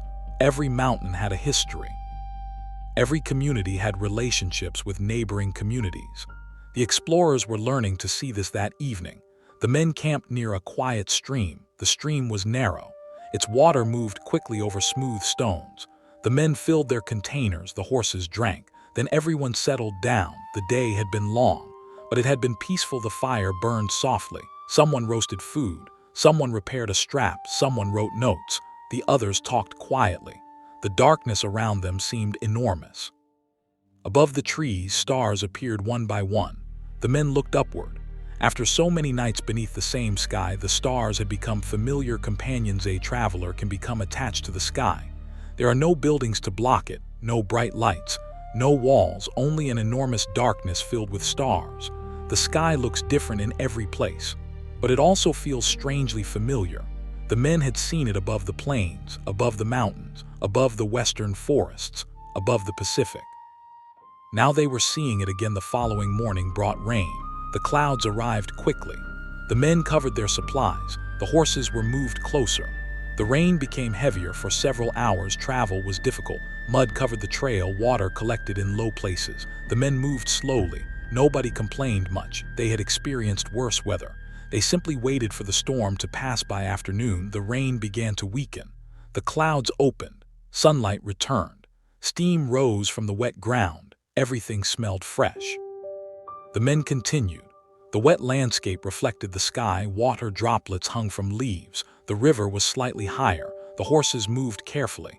It was another reminder that the journey depended on nature. The men could plan, but they could not control the weather. As evening approached, the clouds cleared completely. The sunset was unusually beautiful. The sky turned gold, then red, then deep purple. The wet grass reflected the fading light. The men stopped for a moment. No one seemed eager to move. They simply watched. The expedition had seen many extraordinary landscapes, but beauty does not become ordinary just because you have seen it before. Every sunset is different. Every river looks different in changing light. Every mountain changes with the weather. The wilderness never repeats itself exactly after dark. The men built another fire. They sat quietly. The rain had cooled the air. The fire felt warm. The horses stood nearby. The river moved in darkness. The men listened. The journey had taught them that peaceful nights were valuable. A peaceful night meant no emergency, no difficult crossing, no immediate danger, just rest. Perhaps one of the men thought about home, a family, a familiar room, a familiar meal, the sound of people he knew. The expedition had been away for so long that home might now feel almost dreamlike. Yet the memory of home remained. It traveled with them. Home was not simply a place. It was memory, a voice, a familiar face, a doorway, a road. A place where someone knew your name. The farther the expedition traveled, the more valuable those memories became. The journey also created a new kind of home. The expedition members had lived together for so long that the group itself became familiar. They knew each other's habits. They knew who woke early, who worked quietly, who talked the most, who was good at repairing equipment, who remained calm during difficult moments, who could make others laugh. They had become a small community. Long journeys create unusual friendships. People share hardships. They share food. They share fears. They share jokes. They share silence. Over time, even ordinary companions can become like family. The expedition members had experienced this. The next morning, they moved again. The river widened. The surrounding country became more familiar. They were approaching regions where communication with the settled world was easier. The men could sense the change. The wilderness was slowly becoming part of the past, but before the journey fully ended, there were still many memories to carry. The men remembered the first sight of the Rocky Mountains. They remembered the difficult crossing. They remembered the western forests. They remembered the Pacific. They remembered the long return. They remembered the people who had helped them, and they remembered the people whose intentions had been uncertain. The expedition had experienced both kindness and danger, both beauty and hardship, both confidence and fear. That balance made the story human. The men were not invincible. They were travelers. They became tired. They made mistakes. They worried. They sometimes disagreed. But they continued. A long journey does not require perfection. It requires persistence. The expedition continued after difficult days. It continued after mistakes. It continued after uncertainty. It continued because every morning offered another chance to move forward. Imagine the river tonight. The moon is reflected on its surface. The trees along the bank are dark silhouettes. The grass moves gently. A small fire burns near the shore. The men are asleep. The horses are quiet. There is nothing dramatic happening. And yet this is the kind of moment that makes the journey real. History is often remembered through major events. But life is mostly made of quiet moments. A meal, a walk, a conversation, a sunset, a night beside a river, a morning beneath a clear sky. The expedition contained thousands of these moments. Most were never written about in detail, but they were the actual experience of traveling. The river continues moving. It does not stop. The men sleep. The fire becomes smaller. The wind moves through the trees. The stars remain above. Somewhere beyond the horizon are the mountains. Beyond them are the western forests. Beyond them is the Pacific. All of those places are now memories. But memories can remain vivid for a lifetime, and perhaps in the quietest moments, a traveler remembers not the most dangerous day, not the hardest climb, not the longest distance, but a simple evening, a warm fire, a peaceful river, a clear sky, a few familiar voices, a moment when everyone was safe. That may be what remains longest in memory. The night deepens. The expedition rests. Tomorrow will bring another morning, another riverbank, another trail, another mile, and eventually home.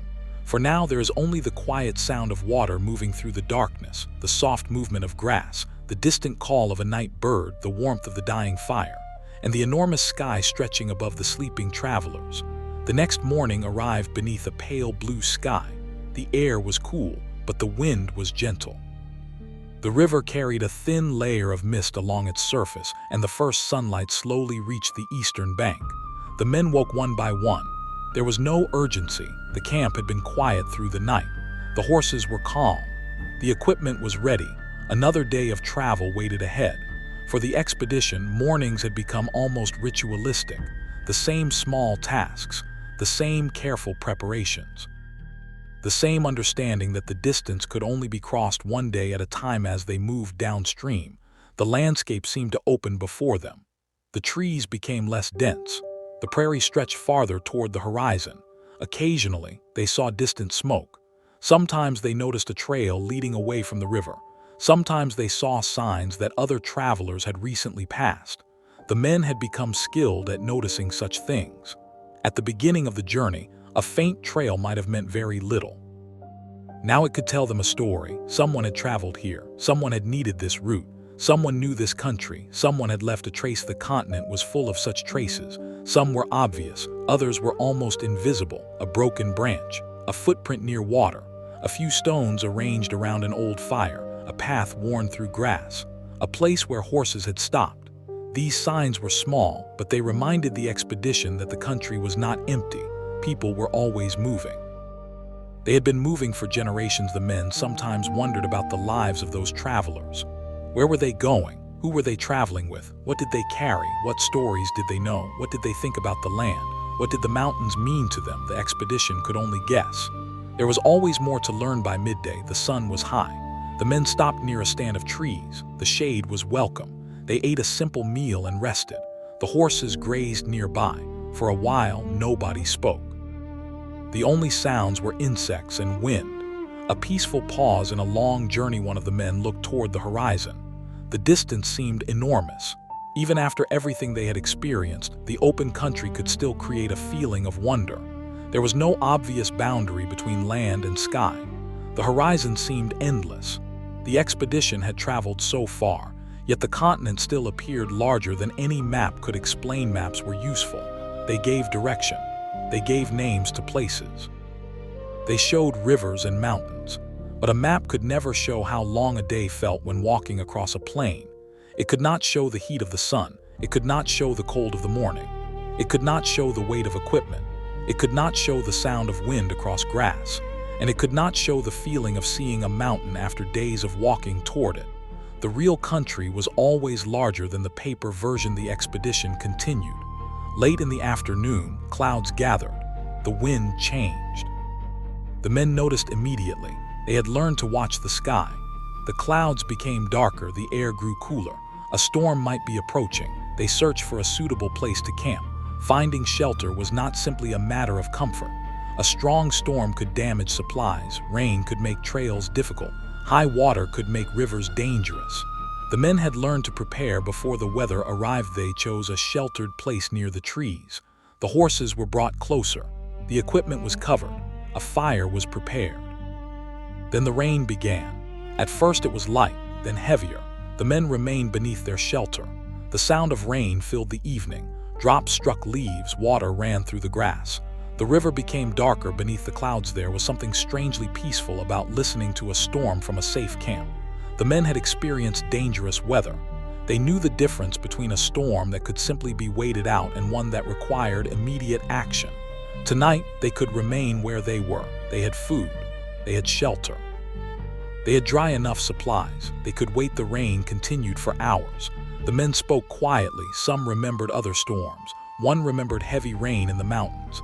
Another remembered the western coast, where rain had seemed almost endless. They laughed softly at the memory. The Pacific country had been wet and difficult. Yet now, from the safety of their camp, even those hardships could be remembered with a kind of affection. Eventually, the storm moved away. The rain became lighter. Then it stopped. The clouds slowly broke apart. A clear patch of sky appeared. The air smelled fresh. Water glittered on the grass. The men stepped outside. The night had become incredibly clear. Stars appeared between the remaining clouds. The river reflected small pieces of moonlight. The trees were dark. The prairie was quiet. The storm had transformed the landscape. Everything looked clean and new. The men stood for a while simply watching.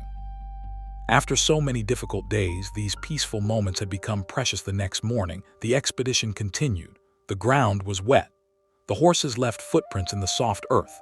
The trail was muddy but still passable. The men moved slowly. Nobody wanted an unnecessary injury.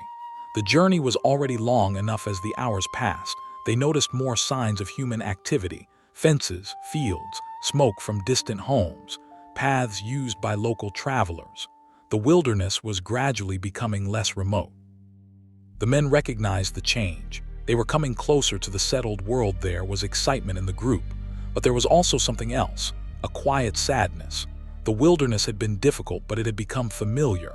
They knew how to live there now. They knew how to build a camp. They knew how to read the sky. They knew how to follow rivers.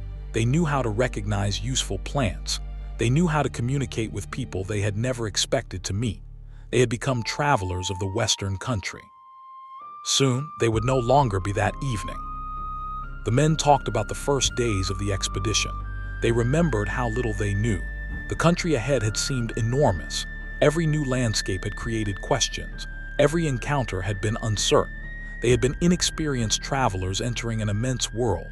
Now they were returning with thousands of miles behind them. The difference was remarkable. At the beginning, they had carried supplies. At the end, they carried memories. They carried journals, maps, specimens, stories, names, knowledge, and countless moments that could never be fully written down. Perhaps the most valuable thing they carried was perspective. The continent no longer seemed like an empty space on a map.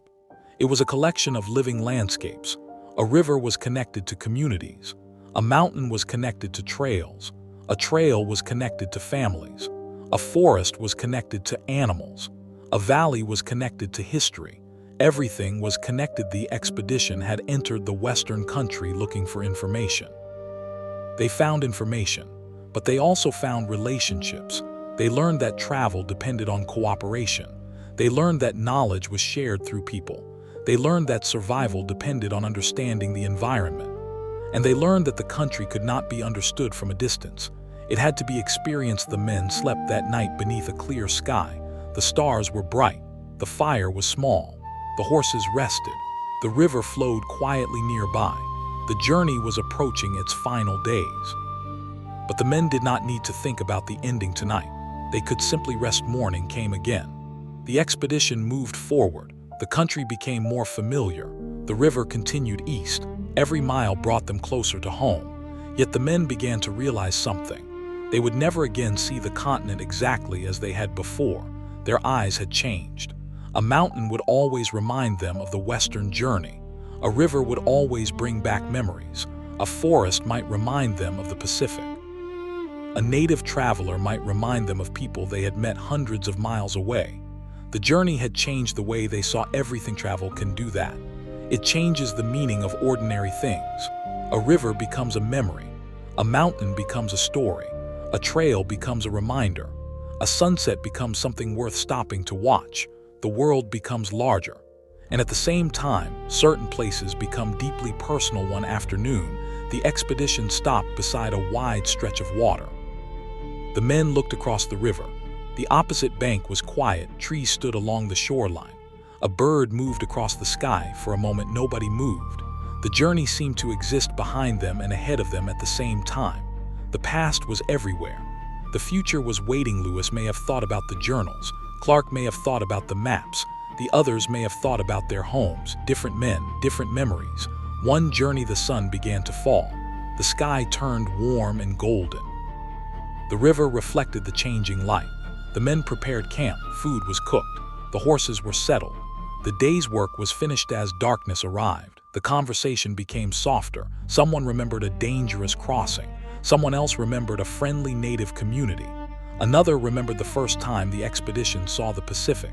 The stories moved slowly around the fire. Nobody needed to tell the entire story. Everyone knew pieces of it. Then the fire began to fade. The men became quiet. The river continued. The stars appeared. The same sky that had followed them across the continent now watched them return. There is something beautiful about that continuity. The men changed. The landscape around them changed. Their journey changed. But the sky remained. The river remained. The wind remained. Nature continued its slow rhythm. Tonight, if you imagine yourself beside that river, there is no need to follow the expedition any farther. Simply listen. The water moves gently. The grass shifts in the breeze. The horses breathe quietly. The fire gives off its final warmth. The stars shine above. Far away, the mountains rest beneath the darkness. Beyond them are the forests. Beyond the forests is the distant Pacific. All of it is quiet now. The travelers have crossed the continent. They have seen places few people from their world had seen. They have met communities whose knowledge was essential to their survival. They have followed old trails. They have crossed rivers. They have climbed mountains. They have endured storms. They have rested beneath countless skis. And now they are moving home. The river carries them gently through the darkness. There is no hurry. The current knows the way. The night is calm. The men sleep. And somewhere beyond the quiet horizon, another morning is waiting. The morning arrived with almost no sound. A soft gray light spread across the river, and the darkness slowly lifted from the trees. The men rose from their blankets. The camp was quiet. The horses stood nearby, breathing into the cool morning air. A thin mist moved over the water. For a few minutes, the entire world seemed suspended between night and day. Then the first bird called. Another answered. The river continued flowing. And the expedition began. Another morning. The men had traveled so many mornings that they no longer needed to speak much. Each person knew what needed to be done. The fire was prepared. Water was collected. Food was organized. Equipment was checked. The horses were brought closer. The boats were prepared. Small tasks followed one another naturally. Years earlier, these preparations had required careful instructions. Now they were almost automatic. The journey had become a way of life. As the boats moved into the current, the river carried them gently downstream. The water was calm.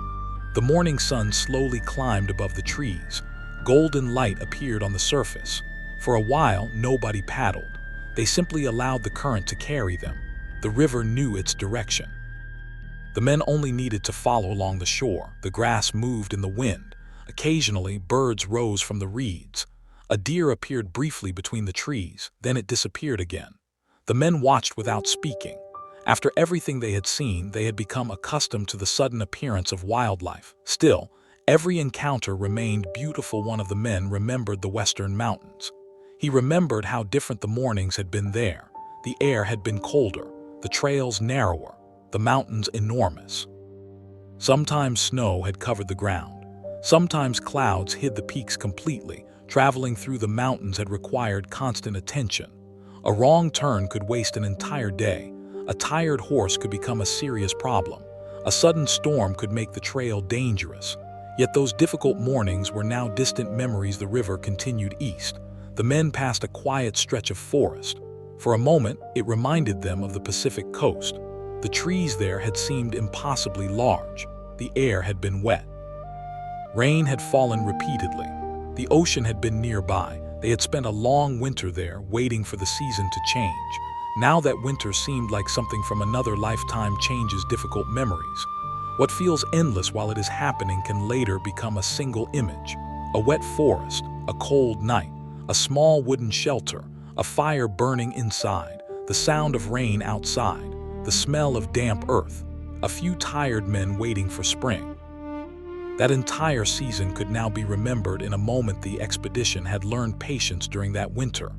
There was nothing they could do to hurry the weather. They could not command the rain to stop. They could not order the ocean to become calm. They could only wait. And waiting had taught them something. Not every problem can be solved through action.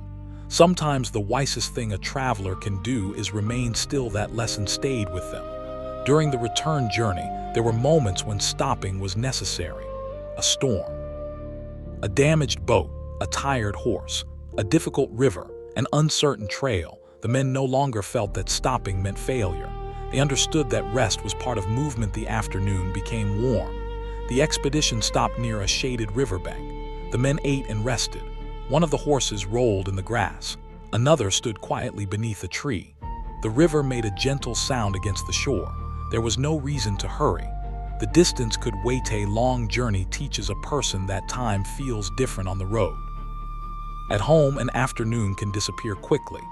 On an expedition, an afternoon can feel enormous. You notice the sun moving across the sky. You notice shadows changing. You notice the temperature rising and falling. You notice the distance between trees. You notice the sound of water. Every hour becomes visible. Perhaps that is why the memories of travel can feel so detailed. The traveler is paying attention. There is little else to do. A mountain remains in view for hours. A river remains beside the trail. The same forest continues through the day. The mind has time to remember. The expedition resumed its journey later in the afternoon. The river widened. The current became stronger. The boats moved more quickly. The men adjusted their positions. They had become skilled at working together. One person watched the river. Another handled the boat. Another kept equipment secure. Everyone had a role. This cooperation had become one of the expedition's greatest strengths. No individual could have crossed the continent alone. The journey required trust. When one man became tired, another took his place. When someone was sick, others helped. When equipment broke, the group repaired it. When a route became uncertain, they discussed the options. The expedition survived because people depended on one another. The same principle had applied to their relationships with native communities. The expedition needed knowledge from people who understood the land. Sometimes that knowledge came through interpreters, sometimes through guides, sometimes through direct observation, sometimes through simple conversations. The explorers had entered the West with their own plans, but the reality of the journey forced them to adapt. Imagine one such conversation beside a river. The afternoon is warm. A small group of native travelers has stopped nearby. There is caution at first. The strangers observe one another. Then greetings are exchanged. A translator begins speaking. The conversation becomes easier.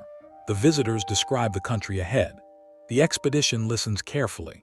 Perhaps they point toward a distant mountain. Perhaps they explain where a river leads. Perhaps they warn the explorers about difficult terrain. The conversation may last only a short time, but its value could last for days. These encounters were not always peaceful. The expedition also understood that unfamiliar groups could be cautious or suspicious. Armed travelers entering another people's homeland could create uncertainty. Trust could not simply be demanded. It had to be earned. The men learned to approach carefully. They learned to observe. They learned that respectful behavior mattered. This was especially important because the expedition was moving through lands where different communities had their own political relationships. Neighboring nations could be allies. They could also be rivals. Trade relationships could be complicated. Old conflicts could influence how strangers were received. The explorers could not understand all of these relationships immediately. They had to learn. The more they traveled, the more they realized how much they did not know. That realization was not discouraging, it was useful. It encouraged them to listen, to ask, to observe, to remain patient. The evening came slowly. The sun moved behind the trees. The river became darker. The men chose a place to camp. The horses were secured. Food was prepared. A fire was built. Another ordinary evening began. One man sat slightly away from the others. He watched the fire. Perhaps he was thinking about home. Perhaps he was thinking about the mountains. Perhaps he was simply tired. After so much travel, silence could be comforting. There was no need to fill every moment with conversation. The fire could speak for itself. The wood cracked softly. A few sparks rose into the darkness. The men looked upward. The stars were bright. Without city lights, the sky seemed almost impossibly large. The Milky Way stretched across the darkness. The men had seen this same sky from many places. Yet every night it felt slightly different. Far away, the mountains were hidden in darkness. The Pacific was hundreds of miles away. The old trails were silent. The rivers were moving. The forests were breathing. Across the continent, countless people were living their own lives. Families were eating. Children were sleeping. Travelers were resting. Hunters were returning to camp. Communities were preparing for another day. The expedition was only one small movement within this enormous world. That thought could make the continent feel even larger. The explorers were not traveling through an empty wilderness. They were moving through a living world, a world with its own rhythms, its own communities, its own histories, its own memories. The fire slowly became smaller. The men prepared their blankets, the horses settled. The river continued beside them. The night became quiet, and for a while nothing changed. Morning came again. The men woke. The same routine began: food, water, horses, equipment, boats, movement. Another day, another mile. The riverbank became more familiar. They were getting closer to the regions they had known before the expedition. Some landmarks were recognizable. Some trails had been used during the journey west. The men began pointing them out. memories returned. They remembered where they had stopped, where they had repaired equipment, where they had encountered travelers, where they had faced difficult water. The return journey was becoming a journey through memory. There is something unusual about traveling through a place twice. The first time, you see what is ahead. The second time, you see what has already happened. The landscape becomes connected to memory. A tree is no longer just a tree. It is the tree beside which someone once rested. A hill is not simply a hill. It is the place where the expedition once stopped to observe the country. A riverbank is the place where a difficult conversation took place. The landscape becomes a map of experiences. One afternoon, the men reached a broad meadow. They had camped there before. They recognized it immediately. The place looked almost unchanged. The same trees stood near the water. The same river flowed nearby. The same open grassland stretched into the distance. For a moment, the men seemed to travel backward through time. They remembered being there on the journey west. They had been younger then. The future had been uncertain. Now they were returning. They stopped there for the night. Perhaps it felt appropriate. The meadow had witnessed their departure. Now it witnessed their return. The men built their fire. They prepared food. They rested. The evening was peaceful. The stars appeared above the meadow. The same stars, the same river, the same trees. But the travelers were different. Experience had changed them. The distance had changed them. The people they had met had changed them. The wilderness had changed them. One of the men looked toward the west. There was no visible sign of the mountains, but he knew they were there. Somewhere beyond the horizon, he had seen them, crossed them, remembered them. Perhaps he would never return. Perhaps he would. But for tonight, the memory was enough. The wind moved through the grass. The fire flickered. The river made a soft sound. The men slowly became quiet. The journey was still continuing, but the end was now close enough to imagine home. Familiar faces, familiar roads, familiar buildings. The world they had left would soon surround them. The western country would never completely leave them. A distant mountain would bring it back. A river would bring it back. A cold night would bring it back. A campfire would bring it back. The sound of rain would bring back the Pacific coast. The sight of a horse might bring back the mountain trails. The memory of a native guide might bring back a forgotten valley. The journey would remain inside them. The night deepened. The meadow became dark. The fire burned low. The horses rested. The river continued. The men slept beneath the open sky. And across the enormous continent, the old trails remained quiet beneath the moon. The mountains waited in the distance. The forests moved softly in the wind. The Western Ocean continued its endless rhythm. And the journey, though nearly finished, still had a few more miles to travel. The morning came softly over the meadow. The last stars disappeared one by one, and a pale band of light appeared beyond the trees. The men woke beneath the open sky. For a moment, they remained still. Then the familiar sounds of morning began. A horse moved through the grass. Someone stirred the ashes of the fire. Another man collected water. The expedition had performed this same routine countless times. Yet now, each morning felt different. They were close to home. The river carried them onward. The landscape seemed increasingly familiar. The men recognized small details: a bend in the river, a distant hill, a particular line of trees, a trail leading away from the water. They had seen these places before. But now they were seeing them from the opposite direction. The journey west had begun here. The journey home was bringing them back. One of the men pointed toward a familiar ridge.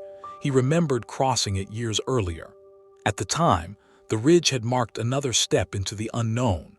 Now it seemed almost welcoming. The men watched it disappear behind them. Nobody spoke for a while. Some memories are better left quiet. The farther east they traveled, the more signs of settled life appeared. A fence, a field, a small structure, a distant wagon, smoke rising from a chimney. These things were ordinary, but to men returning from the wilderness, they were extraordinary. The sight of a simple farmhouse could create a strange feeling of comfort, a place where people lived without thinking about distant rivers or mountain passes, a place where tomorrow was predictable for years. The expedition had lived with uncertainty. Every morning brought new questions. Now the questions were disappearing. The route was known. The river was familiar. Home was close. But uncertainty had also given the journey its meaning. Without the unknown, there would have been no expedition. The men continued through the afternoon. The sun was warm. The river was calm. The boats moved steadily. They had little reason to hurry. The journey had lasted so long that another few hours seemed unimportant. They had learned patience during the afternoon. The men talked about the western country. They remembered the Pacific, the great mountains, the long winter, the difficult rivers, the native communities, the old trails, the animals, the storms, the quiet nights. Each memory brought another. A story led to another story. The expedition became alive again through conversation. Someone remembered the first time they had encountered an unfamiliar native community. Another remembered how carefully the men had approached. Someone remembered an interpreter trying to explain a complicated message. Another remembered receiving information about a trail. These memories showed how dependent the expedition had been on communication. Without language, travel becomes difficult. Without trust, communication becomes even harder. The expedition had entered many communities as strangers. Sometimes people were curious, sometimes cautious, sometimes welcoming, sometimes uncertain. The men had to adapt to each situation. They could not simply assume that everyone would react the same way. They also discovered that the people they met had their own stories about the land. A mountain was not simply a mountain. A river was not simply a river. A distant valley could be associated with family history. A trail could connect communities that had traveled it for generations. A particular animal might have cultural importance. The explorers were seeing only one layer of a much deeper world. As evening approached, they stopped near a quiet stretch of river. The shore was covered with smooth stones. The water moved gently around them. The men built a fire. The horses grazed nearby. The day ended peacefully. After eating, they sat around the fire. Someone brought out an old journal. The pages were worn. The handwriting carried the marks of travel. The men looked through earlier entries. They remembered the days when those words had been written. A sentence about a storm brought back the sound of rain. A description of a mountain brought back the cold. A note about a village brought back a conversation. The journal was like a doorway into the past. Perhaps they wondered how the journey would be remembered. Would people believe everything they had seen? Did future travelers follow their ruta? Did their maps remain just? Did anyone understand how difficult the journey had been? They could not know. History belongs to the future. Travelers can only leave records behind. The fire burned lower. The journal was closed. The men looked toward the river. Moonlight moved across the water. The scene was peaceful. Nothing suggested that this was an important moment. But perhaps important moments rarely announce themselves. Sometimes history is simply a group of tired people sitting beside a river, unaware that their ordinary evening will be remembered for centuries. The night became deeper. The horses settled. The wind moved through the grass. The men rested. The river continued toward the east. Morning arrived. The expedition moved again. The distance to home became smaller. Soon, they would no longer need wilderness skills every day. They would not need to worry about distant trails. They would not need to search constantly for suitable campsites. They would not need to depend on unfamiliar rivers. The expedition was becoming a memory, yet one thing remained: the knowledge they had gained. They knew more about the land, more about its rivers, more about its mountains, more about its people, more about its animals, more about the routes connecting distant regions.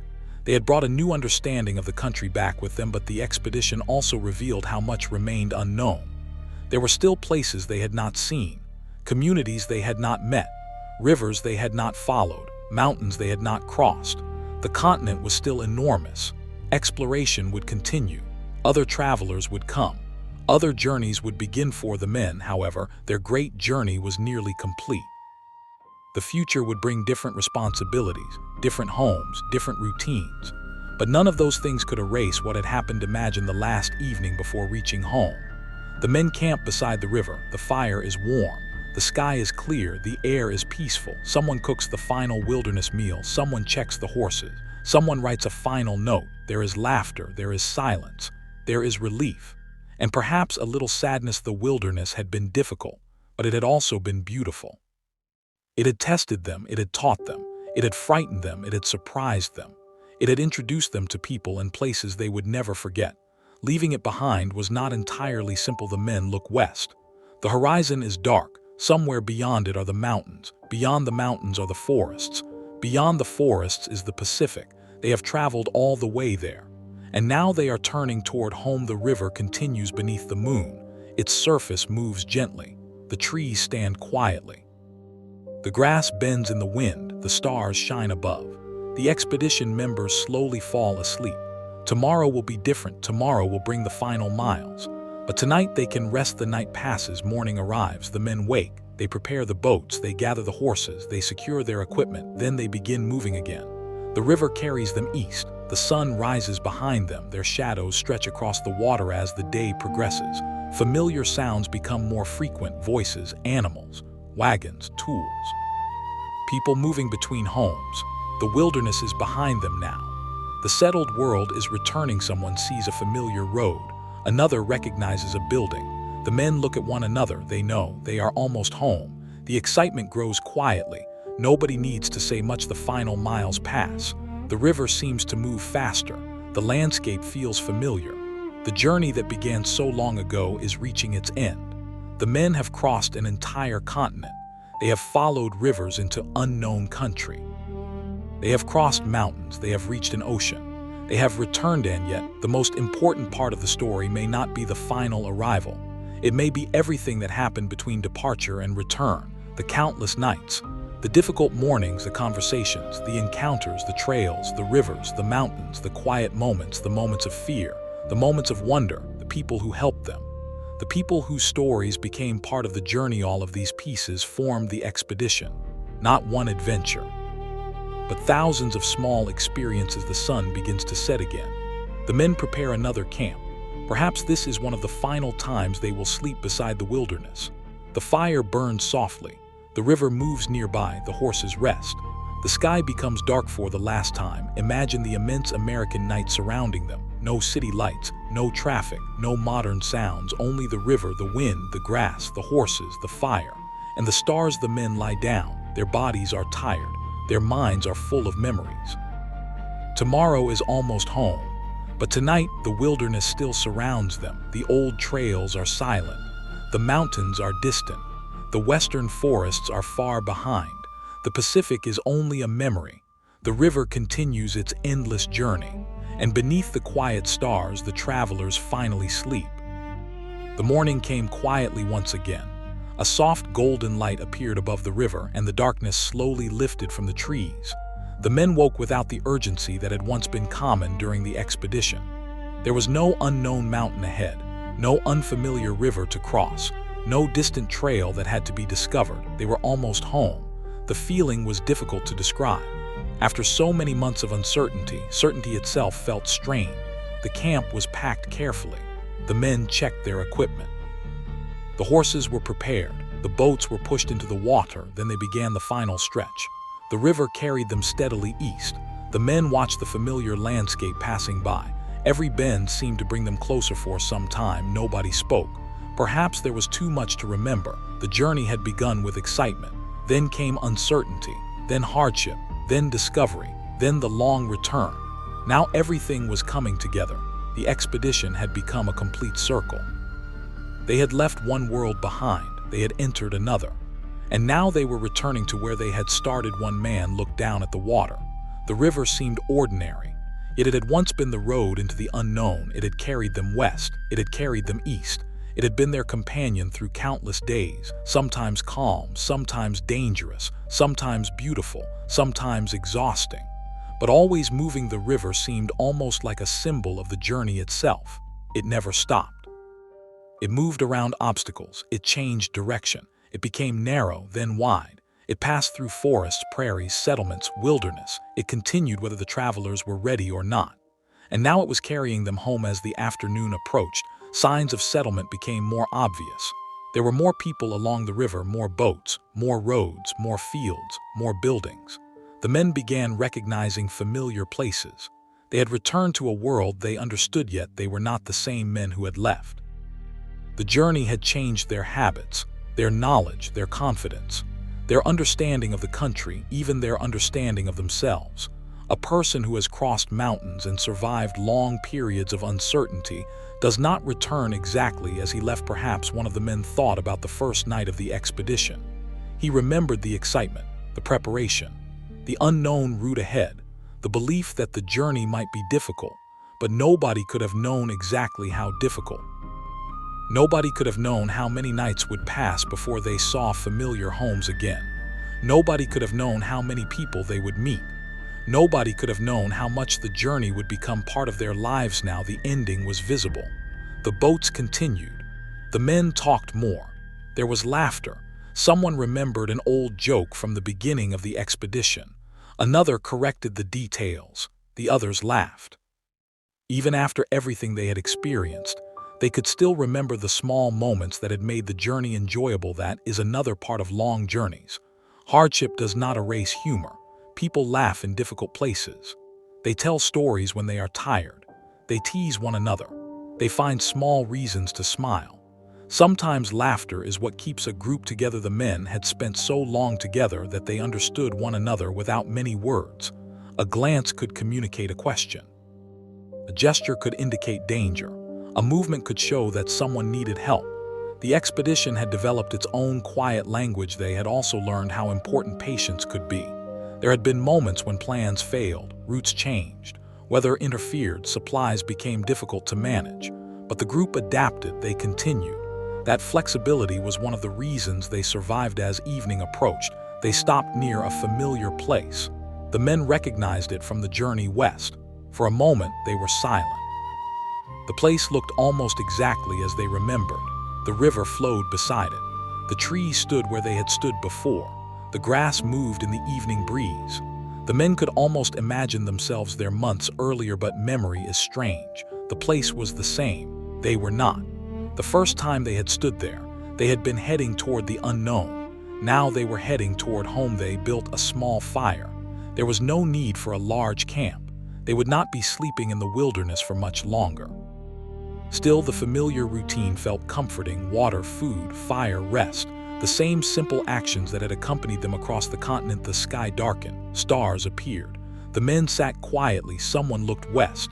The mountains were far beyond the horizon, yet the memory of them was still strong. The men had climbed through snow. They had struggled along narrow trails. They had depended on horses. They had depended on native knowledge. They had depended on one another. Those experiences would never disappear. One man spoke about a native community they had visited. Another remembered a guide who had helped them. Another remembered a family that had shared food. These memories were especially meaningful because exploration was never simply about discovering places. It was also about meeting people. The expedition had entered the West as strangers. They had left many places with stories. Some encounters had been brief. Others had lasted longer. Some people had helped them directly. Others had simply given them information. But each encounter became part of the larger journey. The men understood that they had been guests in many places. The land already belonged to people. It had already been traveled, already named, already understood. The expedition's journey was new to them. It was not new to the continent. That distinction mattered. The fire burned quietly. The river reflected the stars. The men slowly became tired. Tomorrow would bring another day. Another short journey, then another. Soon the final arrival. During the night, the river continued its endless movement. The men slept, the horses rested. The wind moved through the trees far away. Other people slept in their own homes: families, travelers, hunters, children, entire communities. The continent was alive beneath the darkness. Morning came again. The men prepared to leave. The air was cool. The river was calm. The first sunlight touched the water. They moved forward. The final days of a long journey can feel strangely slow. The destination is close, yet each mile seems important. Every familiar landmark becomes meaningful. Every bend in the river feels like another step toward home. The men watched carefully. They remembered. They talked. They waited. Then at last, familiar signs appeared. People were gathering. Word began to spread. The travelers had returned. The men looked at one another. There was excitement, relief, disbelief. After so much time away, they were finally back. The arrival was not simply the end of a journey. It was the beginning of another chapter. Questions would come. Reports would be written. Maps would be examined. Stories would be told. People would want to hear about the distant country. They would ask about the mountains, the rivers, the Pacific, the native nations, the animals, the trails, the dangers, the strange places.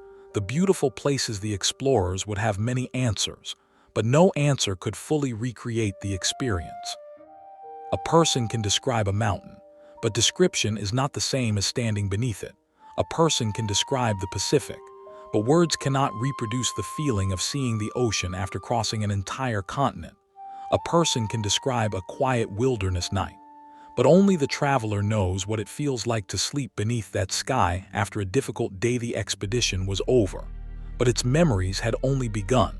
The journals would preserve some of them, maps would preserve others, stories would preserve more, and countless details would remain only in the memories of the people who had been there. Imagine the men finally resting somewhere familiar, a roof above them, a comfortable place to sleep, food nearby, no need to guard the camp, no need to check the river, no need to watch the weather every hour. For the first time in a very long time, they could simply sleep, but perhaps the quiet of home felt strange. After months beneath open skis, a ceiling could feel low. After months beside rivers, silence could feel unusual. After months surrounded by wilderness, ordinary sounds could seem surprisingly loud. The travelers had returned, but part of them still belonged to the road. That feeling can happen after any great journey. Home remains home, but the traveler has changed. The familiar world looks different. A simple river can bring back a distant memory. A mountain on the horizon can remind someone of another mountain thousands of miles away. The smell of rain can bring back a forest. The sound of wind can bring back a prairie. A campfire can bring back an entire season. The expedition had created a lifetime of such memories, and perhaps the most peaceful memories would be the quietest ones. A morning mist over a river, a warm fire on a cold evening, the sound of horses grazing, a peaceful conversation, a clear night, a sunset over the prairie, a distant mountain beneath snow, a river carrying the boats gently forward. These were the moments that made the journey human. Not every day needed to contain danger. Not every night needed to contain mystery. Sometimes the most memorable moment was simply being alive in a beautiful place. Years would pass. The world would change. More roads would cross the country. More towns would appear. More travelers would move west. The landscapes that had once seemed impossibly distant would become better known. But the old trails would still carry their memories. The rivers would continue flowing. The mountains would remain. The Pacific would continue its endless rhythm, and somewhere along those rivers and trails, the memory of the expedition would remain connected to the landscape. A camp might disappear. A trail might become difficult to see. A tree might fall. A river might change its course, but the story would continue tonight. Imagine one of those old camps. There is no expedition now, no voices, no boats, no horses, only the quiet landscape. The grass moves gently. The river flows beneath the moon. The trees stand in darkness. The stars shine above. The fire is gone, but the memory remains. Imagine walking slowly beside the river. There is no destination. No schedule, no danger, just the sound of water, the same water that once carried travelers across an enormous country, the same sky that once watched them sleep, the same mountains in the distance, the same endless horizon. You stop beside the river, you listen. The water moves around the stones, the wind passes through the grass. A night bird calls somewhere far away, then silence returns. Everything is peaceful. The expedition has become history, but the land remains alive. The rivers continue, the forests grow, the prairie moves beneath the wind, the mountains stand quietly, the ocean continues touching the western shore, and the old trails wait beneath the grass. The travelers are home now. Their long journey is finished. The unknown trails have become memories. The hidden rivers have become names on maps. The distant mountains have become stories. The native communities they encountered remain part of the larger history of the continent. And the journey itself has become one of the most remembered passages in American exploration. But tonight, there is no need to think about maps, no need to think about dates, no need to think about the future. Just imagine the quiet river, the dark forest, the open prairie, the distant mountains, the stars, the soft wind, and the peaceful rhythm of water moving through the night. The journey is finished. The travelers can rest. The land is quiet. The river continues. And beneath the endless American sky, the last memories of the long journey slowly fade into silence. The days after the return felt strangely ordinary. For so long, every morning had meant movement. A river to follow, a trail to find, a mountain to cross, a campsite to build. Now there were familiar roads beneath their feet, familiar buildings, familiar voices, familiar faces. The world had not stopped while they were away. Life had continued. People had grown older. Children had grown taller. Homes had changed. News had arrived and disappeared. Yet for the returning travelers, everything seemed both familiar and distant. There is a quiet strangeness in coming home after a long absence. The doorway is the same. The room is the same. The road outside is the same. But the person who walks through the doorway is different. The expedition had changed the men in ways that were difficult to explain. They had learned to live with uncertainty. They had learned to sleep in unfamiliar places. They had learned to depend upon others. They had learned to watch the weather. They had learned to listen before acting. And they had learned how enormous the world could feel when there were no roads to guide you. People wanted to hear their stories. Questions came from every direction. What was the land like? How high were the mountains? What did the Pacific Ocean look like?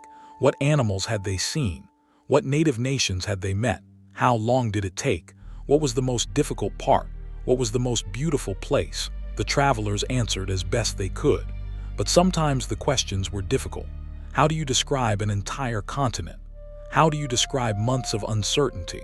How do you explain a landscape that stretched beyond anything your listeners had ever? A simple answer was enough. The mountains were enormous. The rivers were powerful. The plains were wide. The forests were deep. The ocean was vast. But behind each simple statement were thousands of details. A mountain was not simply enormous. It meant climbing for hours. It meant cold air. It meant tired horses. It meant narrow trails. It meant snow. It meant searching for a safe route. It meant looking back and seeing the land spread beneath you. It meant understanding, perhaps for the first time, how small a person could feel beneath such a landscape. A river was not simply powerful. It could be calm in the morning and dangerous in the afternoon. It could carry a boat. It could block a trail. It could provide food. It could provide drinking water. It could connect distant communities. It could separate them. The expedition had learned to respect every river. The plains were not simply wide. They could make distance difficult to understand. A hill might remain visible for hours. A distant group of trees might take half a day to reach. The horizon could seem to move away as you approached it. The men learned that open country could be as challenging as mountains, and the forests were not simply deep. They were worlds of their own. The air smelled different. The light was different. The sounds were different. Movement was slower. The trail could disappear. Rain could remain trapped beneath the trees. A traveler could become disoriented without realizing it. Yet forests could also offer shelter, food, water, firewood, quiet. The Pacific Ocean had perhaps been the hardest thing to describe. The men had traveled so far to see it. After mountains and rivers, the sight of endless water had been almost overwhelming. But even there, they had realized that they had not reached the end of the world. They had reached another place already known to many people. Coastal communities had their own histories, their own languages, their own traditions, their own roots. The ocean had not been waiting for the explorers. It had always been there. This realization stayed with them.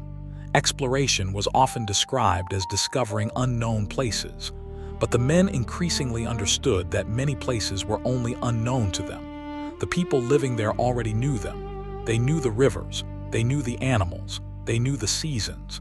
They knew which trails to follow. They knew where to find water. They knew where danger could appear.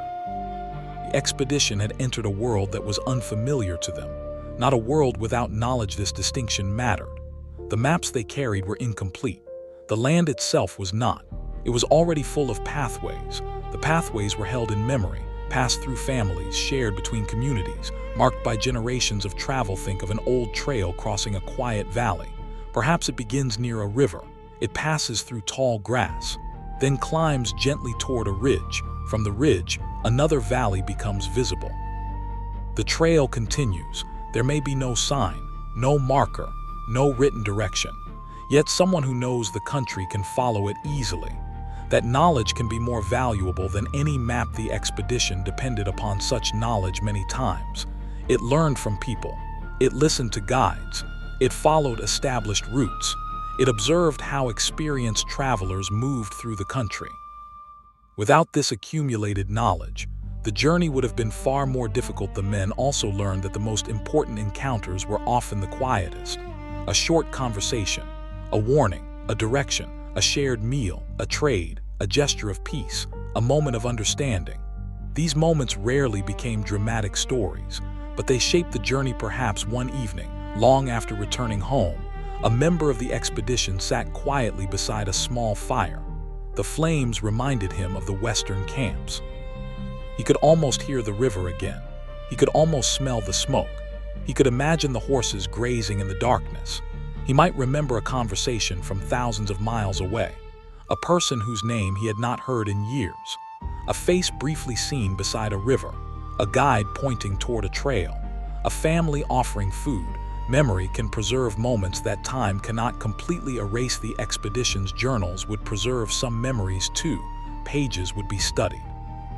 Descriptions would be compared. Maps would be examined. The route would be reconstructed.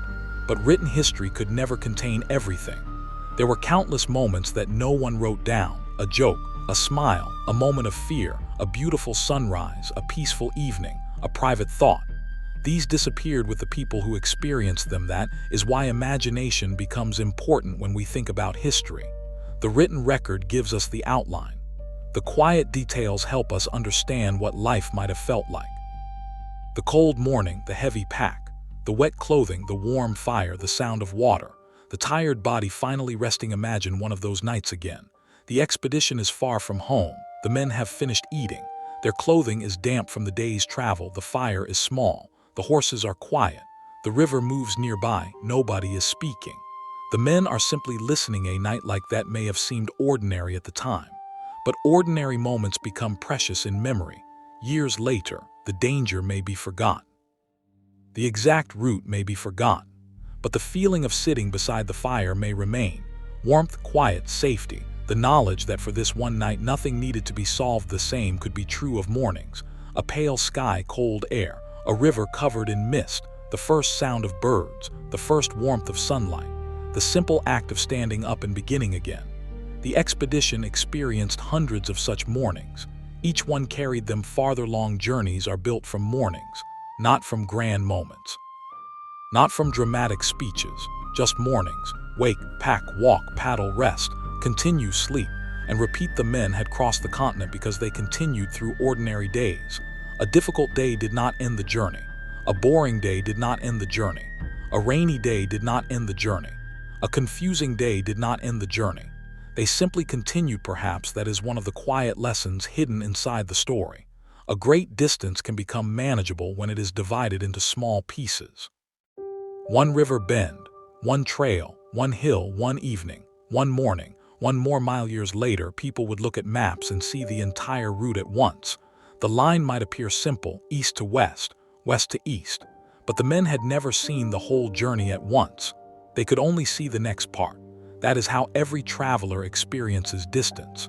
The future remains hidden beyond the next hill. This is also why uncertainty can be peaceful when remembered from a safe distance. At the time, not knowing what was ahead could be frightening. Later, it becomes part of the adventure. The unknown trail becomes a memory. The difficult river becomes a story.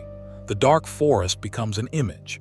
The distant mountain becomes a symbol of everything that had once seemed impossible. The expedition's legacy would grow with time. People would study the route. Historians would examine the journals. Travelers would visit places associated with the expedition. Maps would become more detailed. The American West would change dramatically, yet the old journey would remain a reference point. A moment when a small group traveled through an enormous and complicated world. But the deeper history belonged to more than the expedition. The native nations they encountered had histories stretching back generations. Their communities existed before the explorers arrived. They had relationships with neighboring nations. They had trade networks. They had traditions. They had knowledge of the land. They had stories. The expedition entered those histories. It did not begin them. This is perhaps the most peaceful way to imagine the old landscape, not as an empty wilderness waiting to be discovered, but as a living country, people moving along old trails, families beside rivers, hunters crossing grasslands, travelers carrying goods, children learning the names of places, elders remembering earlier generations, rivers connecting communities. Mountains standing quietly above everything. The explorers were visitors within this enormous world. Their journey was important, but it was one journey among many. Long before the expedition, people had traveled those routes. Long after it, people would continue traveling them. The land held more stories than one expedition could ever contain. Night returns. Imagine an old trail beneath a moonlit sky. There are no travelers tonight. The grass moves gently. The trees are still. The trail disappears into darkness. Perhaps tomorrow someone will walk along it again. Perhaps years will pass. But the path remains part of the landscape nearby. A river flows. It does not remember names. It does not remember dates. It simply moves. Water passes over stones, around bends, through forests, across plains, toward distant places. The same rivers that guided the expedition continue their journeys. The night becomes quieter. The old camp is empty. The fire has long since disappeared. But if you imagine listening carefully, you can almost hear the distant sounds of another time. Paddles touching water, boots against earth, horses moving through grass, a quiet voice beside a fire, the turning of a journal page. Then silence. The journey has become memory. The memory has become history. And history has become a story told again and again. But beneath the story is something very simple. People traveled. They became tired. They rested. They met strangers. They learned. They continued. They returned, and now the landscape is quiet. The river flows beneath the moon. The grass moves softly. The mountains rest beyond the horizon. The distant ocean continues its endless rhythm. The old trails disappear into the darkness. Nothing needs to happen. There is nowhere to hurry. The journey is finished. The travelers are home. And the vast country they crossed settles peacefully beneath the night sky. The night passed quietly. By morning, the world seemed almost unchanged. The rivers still moved. The grass still bent beneath the wind. The mountains still stood beyond the distant horizon. Only the travelers had changed. They had returned from a journey that would remain with them for the rest of their lives. In the days that followed, the stories became larger. People gathered to listen. Some were fascinated by the distance. Others were fascinated by the animals. Some wanted to hear about the mountains. Others wanted to know what lay beyond them. There were questions about the rivers, the forests, the weather, and the people the expedition had encountered. The travelers answered. But there were some things that words could never fully explain. How do you explain the silence of a prairie at sunset? How do you describe the first sight of a great mountain range? How do you explain standing beside an ocean after months of crossing rivers and forests? How do you describe sleeping beneath a sky so dark that the stars seem almost close enough to touch?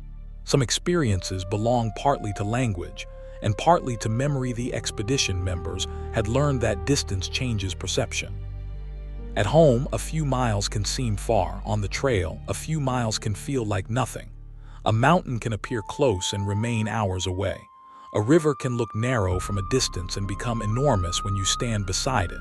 The world must be experienced at ground level. This was one reason the journey could not be fully understood from a map. A map shows location. It does not show effort. It does not show fatigue. It does not show uncertainty.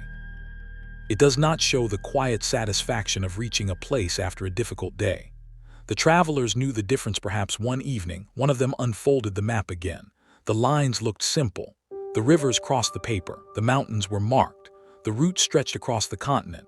A person looking at it might imagine the journey as one long movement, but the traveler knew better.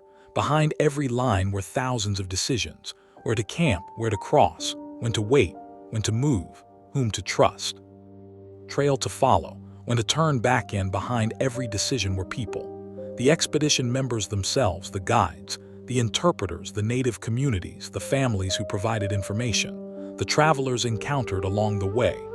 People who knew the land long before the expedition arrived. The journey was a network of human connections as much as it was a physical route. Imagine an evening somewhere far to the west. A native family sits near a fire. The children are quiet. The adults speak softly. The river is nearby. They know the surrounding country. They know where the animals move. They know which paths lead toward water. They know the seasons. They know the mountains. For them, the landscape is not mysterious. It is home. The expedition passed through such worlds as visitors. Some encounters were brief. Some lasted only minutes. But each encounter reminded the explorers that the country already had its own life. The land did not become meaningful because someone mapped it. It had always been meaningful years later. The memory of those encounters might become clearer. A face, a voice, a gesture, a shared meal, a warning about a dangerous route, a direction toward a river, small moments that had helped the expedition continue. The men also remembered the moments when communication failed, a gesture misunderstood, a word translated incorrectly, a warning that was not fully understood. Such moments could create tension. Traveling among people who spoke different languages required patience. It required humility. And sometimes it required accepting that complete understanding was impossible. The expedition learned to watch carefully.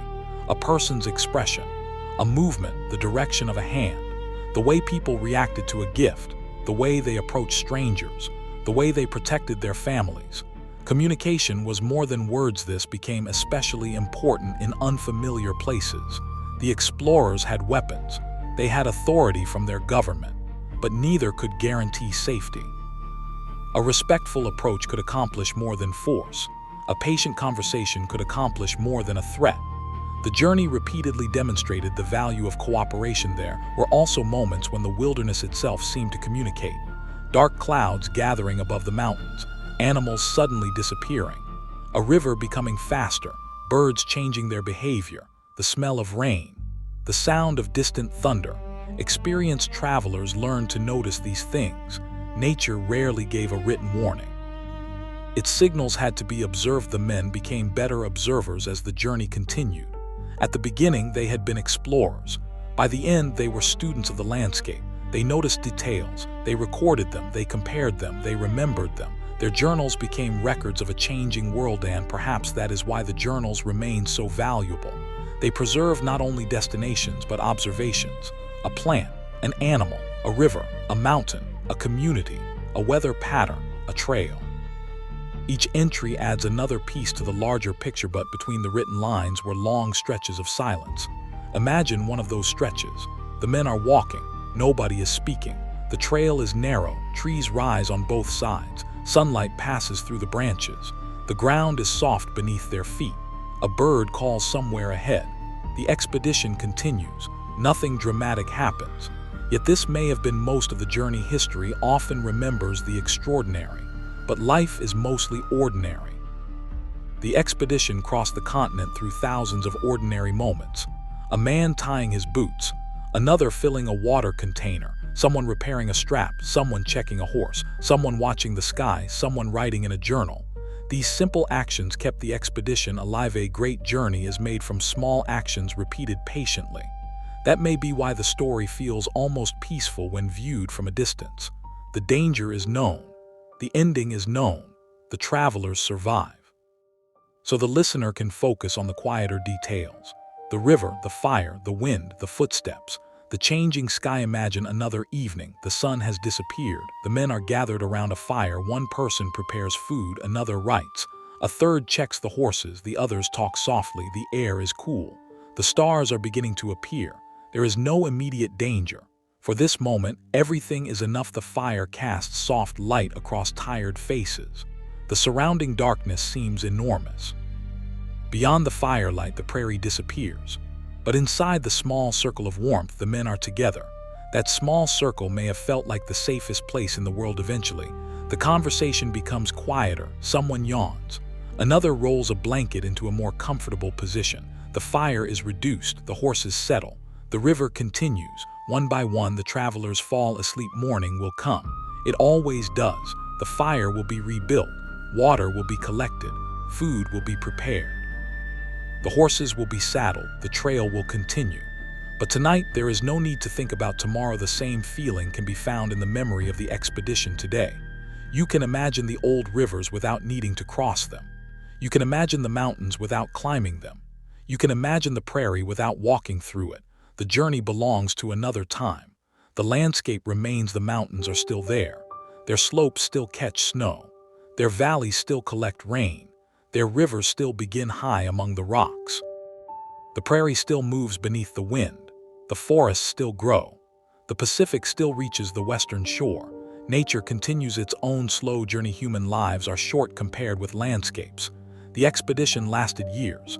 The mountains have existed far longer. The rivers have changed their courses many times. The forests have grown and disappeared and grown again. The land remembers history differently than people do. A traveler may remember one particular tree. The tree may eventually fall. A person may remember a campsite. The campsite may disappear. A trail may become overgrown. A river may shift. Yet the larger landscape remains. This is why historical stories can feel peaceful. They remind us that time moves slowly in the natural world. People hurry, people worry, people travel, people build, people leave. But the river continues. The mountain remains. The stars return each night. The expedition members once stood beneath those stars. They wondered what lay ahead. They worried about the unknown. They dreamed of home. Now their journey is finished. But the same stars still shine. Imagine standing beside a quiet river tonight. The moon is high.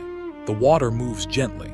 There is a cool breeze. The grass whispers softly. Far away, a mountain is barely visible. You do not need to know its name. You do not need to know the exact year. You only need to imagine the feeling. A vast country, a quiet night, a traveler resting. A journey finally complete. The stories of the expedition will continue to be told. Some will focus on exploration. Some will focus on geography. Some will focus on native communities. Some will focus on survival. Some will focus on individual personalities. But beneath all of those versions is the same long road.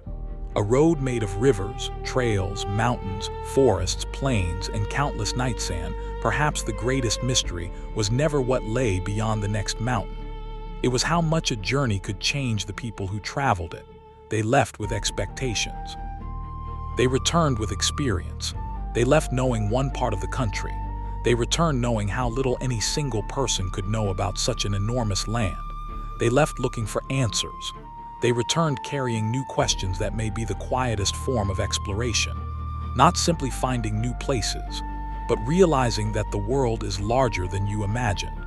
And realizing that every answer leads to another question. The river continues flowing. The old trail remains beneath the grass. The mountains stand beyond the horizon. The wind moves across the prairie. The night grows deeper. And somewhere in the darkness, the memory of those travelers seems almost present, not as voices, not as footsteps, but as a feeling, the feeling of movement, of distance, of uncertainty, of wonder. And finally, of returning home. The fire has become only a few glowing embers. The travelers are asleep. The horses are resting. The river moves quietly beside the camp. Above everything, the stars remain. There is nothing left to discover tonight, nothing left to solve.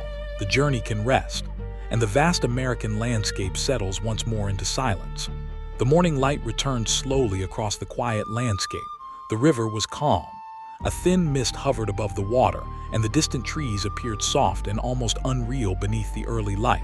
There were no voices, no footsteps, no movement except the gentle current.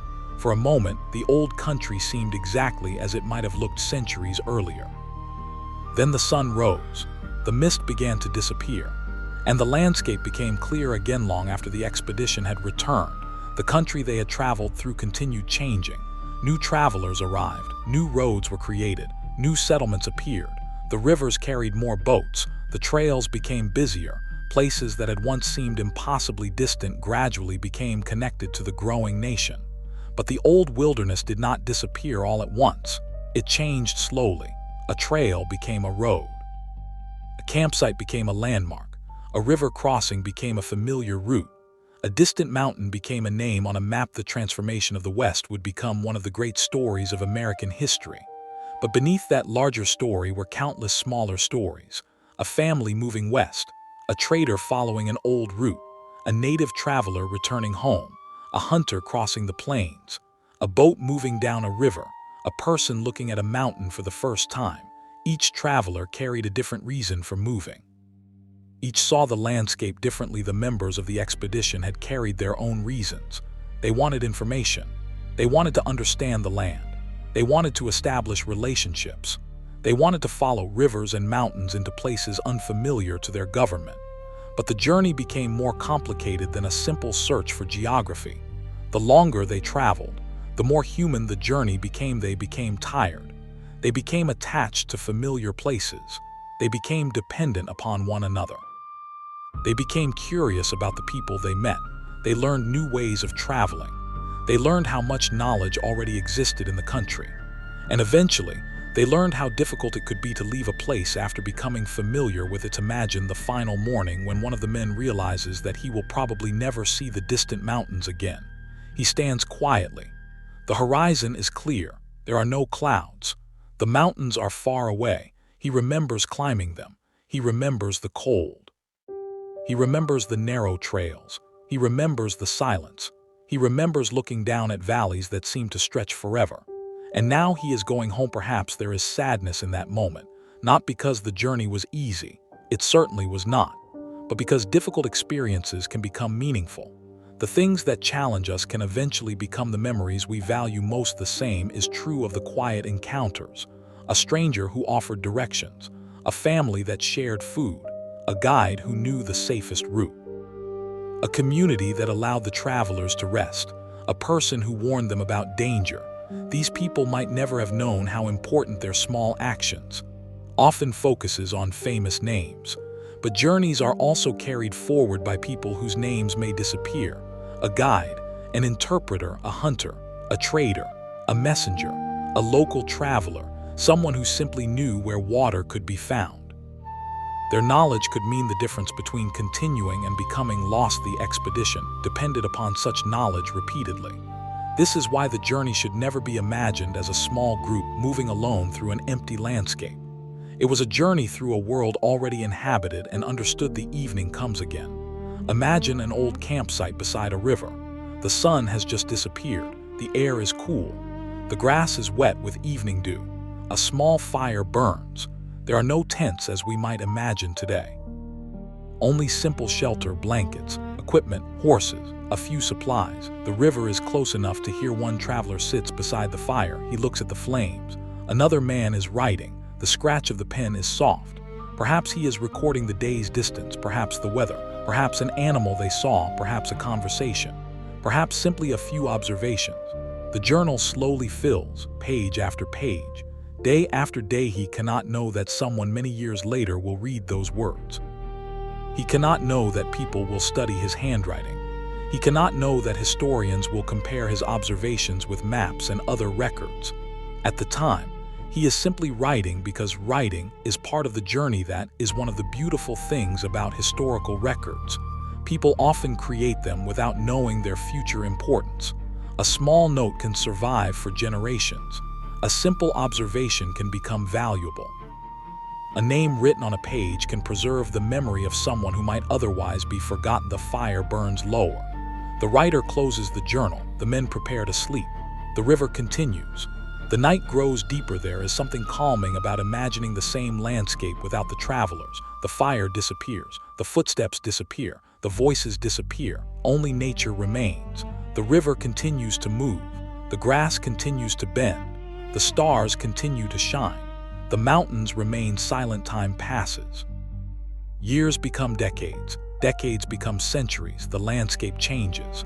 But certain rhythms remain. Morning follows night. Summer follows winter. Rain falls. Rivers rise. Rivers fall. Grass grows. Leaves return. Leaves disappear. The natural world continues beyond individual lives. The expedition was a short moment in that larger rhythm. Important, memorable, but still a moment. The men traveled across the country. They returned. They grew older. Their lives continued. Eventually, they were gone. But the rivers remain. Perhaps this is why the story feels peaceful when remembered at night. The dramatic events have already ended. The danger is no longer immediate. The travelers are safe. The journey is complete. What remains is the landscape. Imagine the Missouri River beneath moonlight. The surface is dark. Occasionally, the moon appears between clouds. The current moves around stones and fallen branches. On the banks, tall grass bends in the wind. A few insects move through the darkness. Somewhere far away, an animal calls. Then silence returns. No one needs to know what happens next. The river does not need a destination explained. It simply flows. This is perhaps the final lesson of the journey. Not everything needs to be rushed toward an ending. Some things are valuable because they continue. A river continues. A story continues. A memory continues. A tradition continues.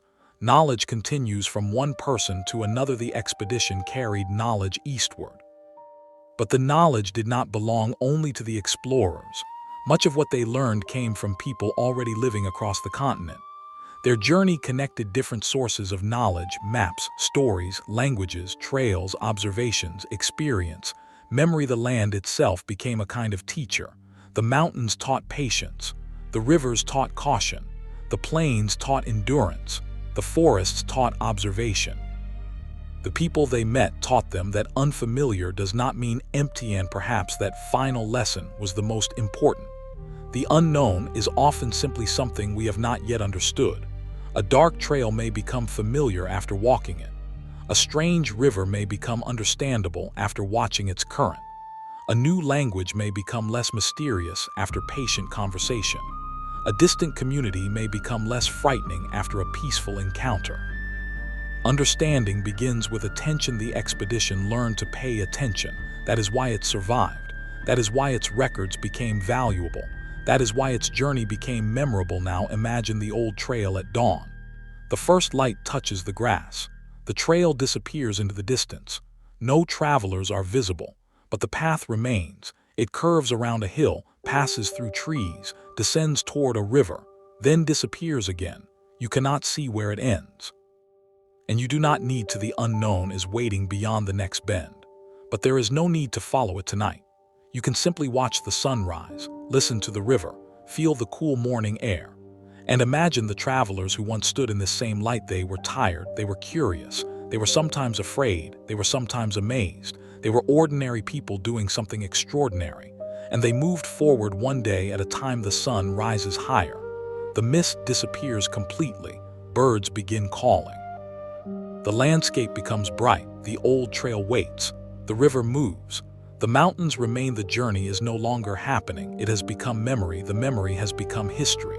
And history has become a quiet story that can be remembered beneath the night sky. So tonight, there is no need to imagine danger. There is no need to imagine storms. There is no need to imagine difficult crossings. Instead, imagine the peaceful moments: a warm fire, a quiet river, a cool morning, a wide prairie, a distant mountain, a friendly conversation, a shared meal, a safe camp, a sky full of stars. Those moments were part of the journey too. Perhaps they were the moments that made the difficult days bearable. Perhaps they were the moments the travelers remembered most fondly. The fire fades. The river continues. The grass moves gently. The mountains rest beneath the darkness. The old trails become invisible, and the enormous American landscape settles once again into silence. The journey has ended. The memories remain. And somewhere beyond the quiet horizon, the river keeps moving toward the sea. The river moved quietly through the darkness. Moonlight rested on the water, broken occasionally by the gentle movement of the current.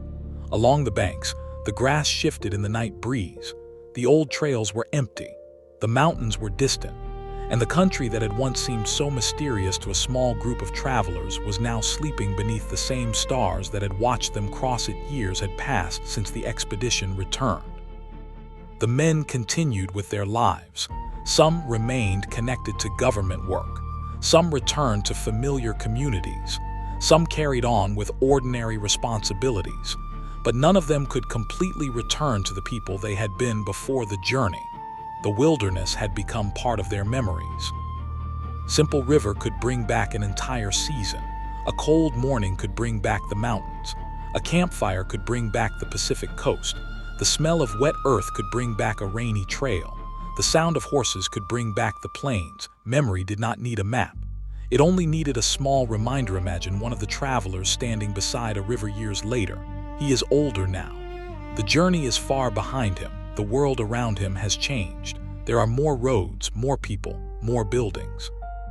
But the sound of the water remains familiar. He watches the current. Perhaps he remembers another river far away, another time. Another night. Memory can move faster than a person ever could. A traveler can stand in one place and suddenly remember a distant mountain. He can close his eyes and hear a forest. He can remember the warmth of a fire. He can remember voices that have long since become silent. He can return to places without ever leaving home. The expedition had created an enormous collection of such memories. Some were recorded, others remained private. A smile, a joke, a moment of fear, a beautiful sunrise, a quiet conversation, a long walk, a difficult climb, a peaceful meal. The memories existed together. Not every encounter with danger became dramatic. Sometimes danger appeared and disappeared quietly. A river looked dangerous, so the men waited. A storm approached, so they found shelter. A trail seemed uncertain, so they searched for another. A strange situation made them cautious, so they moved slowly. Survival often depended on avoiding unnecessary risks. This was another lesson the journey taught. Bravery was not always about confronting danger. Sometimes bravery meant admitting that you did not know enough. Sometimes it meant waiting. Sometimes it meant asking someone else for advice. Sometimes it meant changing the plan. The land rewarded patience. A storm eventually passed. A river eventually became calm. A difficult trail eventually ended. A mountain eventually gave way to another valley. Even the hardest days were temporary. The travelers learned to think in those terms. A difficult day was not the whole journey. A cold night was not the whole journey. A mistake was not the whole journey. There was always another morning. Imagine another morning on the old trail. The sun has just appeared. The mountains are glowing in the distance. The grass is covered with dew. The air is cold. The men prepare breakfast. One horse moves through the grass. Another shakes its head. Someone laughs quietly. The day begins. Nothing dramatic happens. And that is exactly what makes the scene peaceful. There is no danger, no urgent decision, no unknown encounter. Just a group of travelers preparing for another day. The expedition was built from moments like this, thousands of them. Each morning followed by another, each evening followed by another, each mile followed by another. Eventually, those small moments became an enormous journey. The same principle can be seen in the maps. A map is made from small observations. One river, one mountain, one trail, one measurement, one description, one point connected to another. Over time, a blank space becomes a picture. The expedition helped add details to the picture, but the picture was never complete. There were still places beyond their route, still people they did not meet, still landscapes they did not see, still stories they did not hear. The continent remained larger than any single expedition. That is why the journey should not be imagined as the complete story of the West. It was one thread in a much larger history. The native nations had their own histories. Traders had their own roots, hunters had their own knowledge, families had their own traditions, communities had their own memories. The expedition passed through these worlds. It did not contain them. This makes the journey even more fascinating. The explorers were learning, but they were also being observed. The people they encountered were forming their own impressions of these strange travelers. What did they think of the boats, the uniforms, the weapons, the unfamiliar language, the horses, the equipment, the maps? The expedition members may never have known all the answers. Every encounter contained two perspectives. The explorers saw the people they met. The people they met also saw the explorers. History is often richer when both sides are remembered. Imagine a quiet meeting beside a river. No shouting, no conflict, just people standing together. Questions are exchanged, food is shared. A few words are translated. Someone points toward the mountains. Another points toward the river. The travelers listen, then they continue. A brief encounter, but perhaps a meaningful one. The journey was full of such moments. Some became important, others disappeared. But together they created the human texture of the expedition. The sun sets again. The river becomes dark. The travelers prepare another camp. The fire glows, the horses rest. The stars appear. A man opens his journal. He writes a few lines. The words are simple. The day was calm. The river was high. The weather was cool. They traveled a certain distance.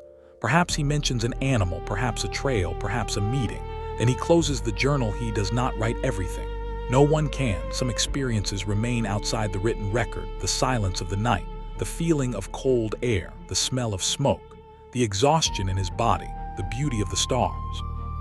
These things are difficult to measure, yet they may have been among the most important parts of the journey, because exploration is not only information, it is experience. And experience changes people. The expedition members learned what it meant to be far from everything familiar. They learned what it meant to depend on a small group. They learned what it meant to receive help from strangers. They learned what it meant to face uncertainty every day.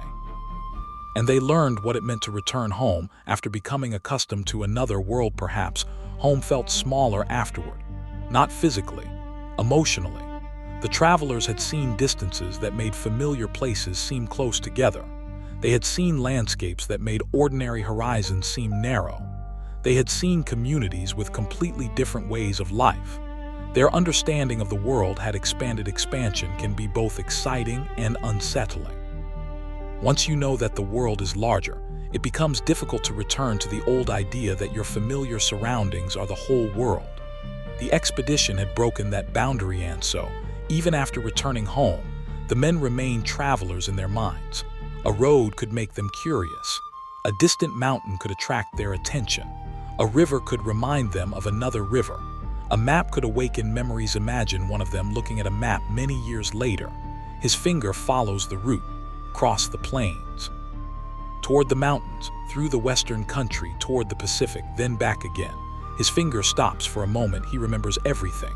The route is only a line, but inside that line are years of life. He might remember a difficult winter, a peaceful summer morning, a dangerous river, a friendly village, a mountain pass, a long night, a beautiful sunset, a moment when he thought about home, a moment when home seemed impossibly far away. Then he folds the map. The room becomes quiet again. The journey returns to memory. Outside, the world continues. People walk along roads, horses move through fields, rivers carry water toward distant places. The seasons change, the country grows, the old expedition becomes part of history, but the landscape does not need history to continue. The mountains remain, the rivers remain, the stars remain, the wind remains. Tonight, imagine one of those rivers. It is late. The moon is reflected on the water, the banks are quiet, there is no campfire, no travelers. Only the natural sounds of the night. You can almost imagine the expedition passing through, not clearly, just a distant impression. A boat moving quietly, a few silhouettes, the sound of paddles, then the boat disappears around the bend. The river becomes empty again, the moment is gone. But the river, that is the best way to remember the journey, not as something frozen in the past, but as something that passed through the landscape and continued onward. The travelers moved, the river moved, time moved. Everything continued. The night grows deeper. The wind becomes softer, the stars become brighter, the old trails disappear beneath the darkness. The mountains are only shadows. The river continues its slow journey. There is no need to hurry. The journey has already been completed. The explorers are home, the stories have been told, the journals have been written, the maps have been drawn, the memories have been preserved. Now the land can simply rest. The fire has gone cold. The horses are no longer there. The voices have faded. But the river still flows, the grass still moves, the stars still shine. And the enormous landscape remains peaceful beneath the night. Somewhere beyond the horizon, the mountains sleep beneath the moon. Farther west, the forests stand quietly. Beyond them, the Pacific Ocean continues to rise and fall against the shore. And between all of these places lie the old trails, quiet, patient, waiting beneath the grass. The journey is finished. The travelers have gone, but the story remains. And as the river moves gently through the darkness, the memories of those distant days seem to settle into the quiet of the night. There is nothing left to chase, nothing left to fear, nothing left to discover tonight. Only the river, the wind, the stars, and the peaceful silence of the American wilderness. The night remained peaceful. The river continued its slow movement beneath the moon, carrying water toward places the travelers would never see. The old expedition had become part of the past. But the landscape had its own way of keeping memories. A bend in a river, a narrow trail, a mountain pass, a quiet meadow, a place where a campfire once burned. These places did not speak. They did not need to. They simply remained. Years after the expedition, someone could walk beside the same river without knowing that travelers had once stopped there. The grass would look ordinary. The trees would look ordinary. The water would look ordinary. Yet somewhere beneath that ordinary appearance was history. A group of tired men had once stood there. They had watched the water. They had prepared food. They had spoken quietly. Perhaps someone had written in a journal. Perhaps someone had looked toward the horizon and wondered how much farther they had to travel. History often survives in such quiet places. Not every important moment happens in a famous building. Sometimes it happens beside a river, sometimes beneath a tree, sometimes around a small fire. Sometimes while people are simply walking. The expedition had been filled with these moments. There were days when nothing extraordinary happened. The men traveled, they ate, they rested, they watched the weather, they repaired equipment, they continued. Those ordinary days were necessary. Without them, the famous moments could never have happened. Imagine one particularly quiet morning. The men wake before sunrise. The fire is almost gone. The air is cold. The river is covered with mist. No one speaks. Each person performs his familiar task. A little water, a little food, a little preparation. Then the first sunlight reaches the river. The mist begins to disappear. The country slowly becomes visible. A man looks toward the horizon. There is a distant ridge. Perhaps he wonders what lies beyond it. He has learned by now that the answer may be very different from what he expects. Beyond one ridge could be another valley. Beyond that, another river. Beyond that, a mountain. Beyond that, an entirely different world. The journey had repeatedly taught the men not to assume they understood what was ahead. The land changed constantly. So did the people, so did the weather, so did the challenges. The only reliable thing was movement itself, step by step, mile by mile. Day by day, that rhythm can be calming when remembered from the safety of the present. There is no need to cross the river tonight, no need to climb the mountain, no need to search for a trail. The journey has already happened. All that remains is the memory. Perhaps one of the most powerful memories was the first sight of the Rocky Mountains. For days, the travelers had been moving through changing country. Then suddenly the horizon began to rise. The mountains appeared. At first they may have seemed distant, then larger, then enormous. Their scale changed the meaning of distance. A mountain could be visible for hours and still remain far away. The travelers approached slowly. The air became different. The terrain became more difficult. The trails narrow. The weather became less predictable. The men had to work harder. But eventually they crossed. Looking back from the mountains, they could see the country they had traveled, the rivers, the plains, the forests, the valleys. The landscape seemed endless. Perhaps that was one of the moments when the men truly understood how far they had come. Then came the western country, the forests, the rain, the unfamiliar rivers, the communities they encountered. And eventually, the Pacific. The ocean must have seemed almost unreal after such a long journey. After following rivers inland, the travelers finally stood beside water that seemed to have no end. The horizon stretched beyond sight. Waves moved toward the shore. The air smelled of salt. The sound was different from a river. It was deeper, larger, continuous. But even there, the explorers were not alone. Coastal peoples already lived there. They already knew the ocean. They knew the tides. They knew the coastline. They knew the seasons. The explorers had reached the end of their own journey. They had not reached the end of the world's knowledge. That distinction remained important. A place can be new to one person and ancient to another. A trail can be unknown to an explorer and familiar to a family. A river can be mysterious to a traveler and completely understood by someone who lives beside it. The expedition learned through these encounters. Sometimes the lessons were direct, sometimes subtle. Sometimes they may not have understood their importance until much later, and perhaps that is true of many journeys. We do not always understand what we are learning while we are learning it. Only afterward do we recognize the change. The expedition members returned with information, but they also returned with a different way of looking at the world. They had learned patience. They had learned humility. They had learned cooperation. They had learned observation. They had learned endurance. And they had learned that even the most carefully planned journey contains surprises. Imagine one of the men years later, sitting quietly in the evening. The room is warm. A small fire burns nearby. Outside, rain falls against the window. The sound reminds him of the Pacific. For a moment, he is there again, far away in a wet forest, listening to rain, waiting for morning. He opens his eyes. The room is quiet. He is home. The memory fades. But the feeling remains. This is how a journey can stay with someone. Not through constant thought, but through small reminders. A sound, a smell, a landscape, a word, a map. A river the same can be true for anyone who has traveled far from home. The road eventually ends, but pieces of the road remain inside the traveler. The expedition was especially powerful because it crossed so many different worlds: prairie, forest, mountain, river, coast. Each landscape demanded something different.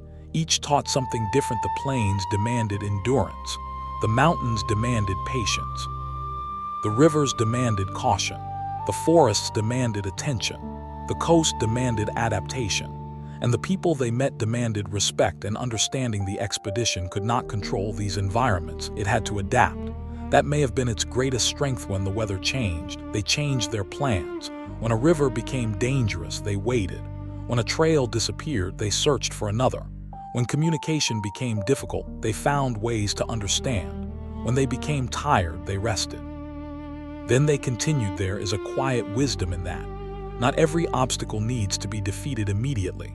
Sometimes it is enough to wait. Sometimes the path becomes clearer with time. The river outside continues flowing. Perhaps that is why rivers appear so often in stories about long journeys. They provide movement without hurry. They never need to be told where to go. They simply follow the landscape, around rocks, through valleys, past trees, across plains, toward the sea. The travelers followed rivers for much of their journey. And when they could no longer follow them, they carried on by trail. Still, the memory of water remained. Imagine another evening beside the river. The sky is clear, the air is cool, the moon is bright. The travelers are asleep. No one is watching the horizon, no one is writing, no one is speaking. The world is simply quiet. This is perhaps where the story belongs now, not in danger, not in excitement, but in quiet. The expedition has finished its work. The travelers have returned. The maps have been drawn. The journals have been filled. The memories have settled. The country continues. The rivers continue. The mountains continue. The stars continue, and generations later, people can still imagine those travelers moving through the landscape. A small boat on a wide river, a line of horses crossing grassland, figures moving along a mountain trail, a campfire beneath a dark sky, a group of tired men watching the sunset. The images become softer with time. The details blur, but the feeling remains. A long journey.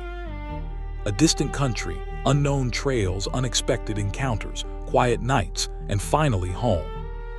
The men may have thought they were simply completing an expedition, but they were also creating a memory that would outlive them. The people they met would become part of that memory. The landscapes they crossed would become part of that memory. The difficulties they endured would become part of that memory. And the quiet moments would become part of it too. Perhaps the quiet moments are the most beautiful. A morning river, a peaceful camp, a sunset, a shared meal, a clear sky, a safe night, the sound of water, the warmth of fire. The knowledge that everyone is together at night. Imagine one final camp. The fire is small. The river is nearby. The horses are resting. The travelers are wrapped in blankets. Above them, the stars fill the sky. There is no storm, no danger, no urgent decision. Only rest. The men look toward the darkness. They know the road ahead. They know that home is waiting. The uncertainty has passed. The journey has become memory. One by one, the fireside voices become quieter. Someone closes a journal. Someone settles beneath a blanket. Someone looks toward the river one last time. Then everyone becomes still. The fire fades into glowing embers. The river continues. The wind passes gently through the grass. The stars remain above. The expedition is over, but the trail remains. The mountains remain. The rivers remain. The memories remain. And the story continues to live quietly in the landscape. As the night grows deeper, there is no need to follow the travelers any farther. They have reached home. They have completed their journey. The unknown has become known. Distant places have become memories. The dangers have passed. The long roads have ended. All that remains is the peaceful country they once crossed. A quiet river beneath the moon. A wide prairie beneath the stars. A distant mountain beneath the night. A forest moving softly in the wind. And an ocean far beyond the horizon. The river moves slowly through the darkness. The moon follows its course. The grass whispers. The trees remain still. The stars shine. And the old trails disappear beneath the night. There is nothing left to discover. Nothing left to fear. Nothing left to hurry toward. Only the peaceful rhythm of the land. And the quiet memory of travelers who once followed those hidden trails into the unknown and eventually found their way home.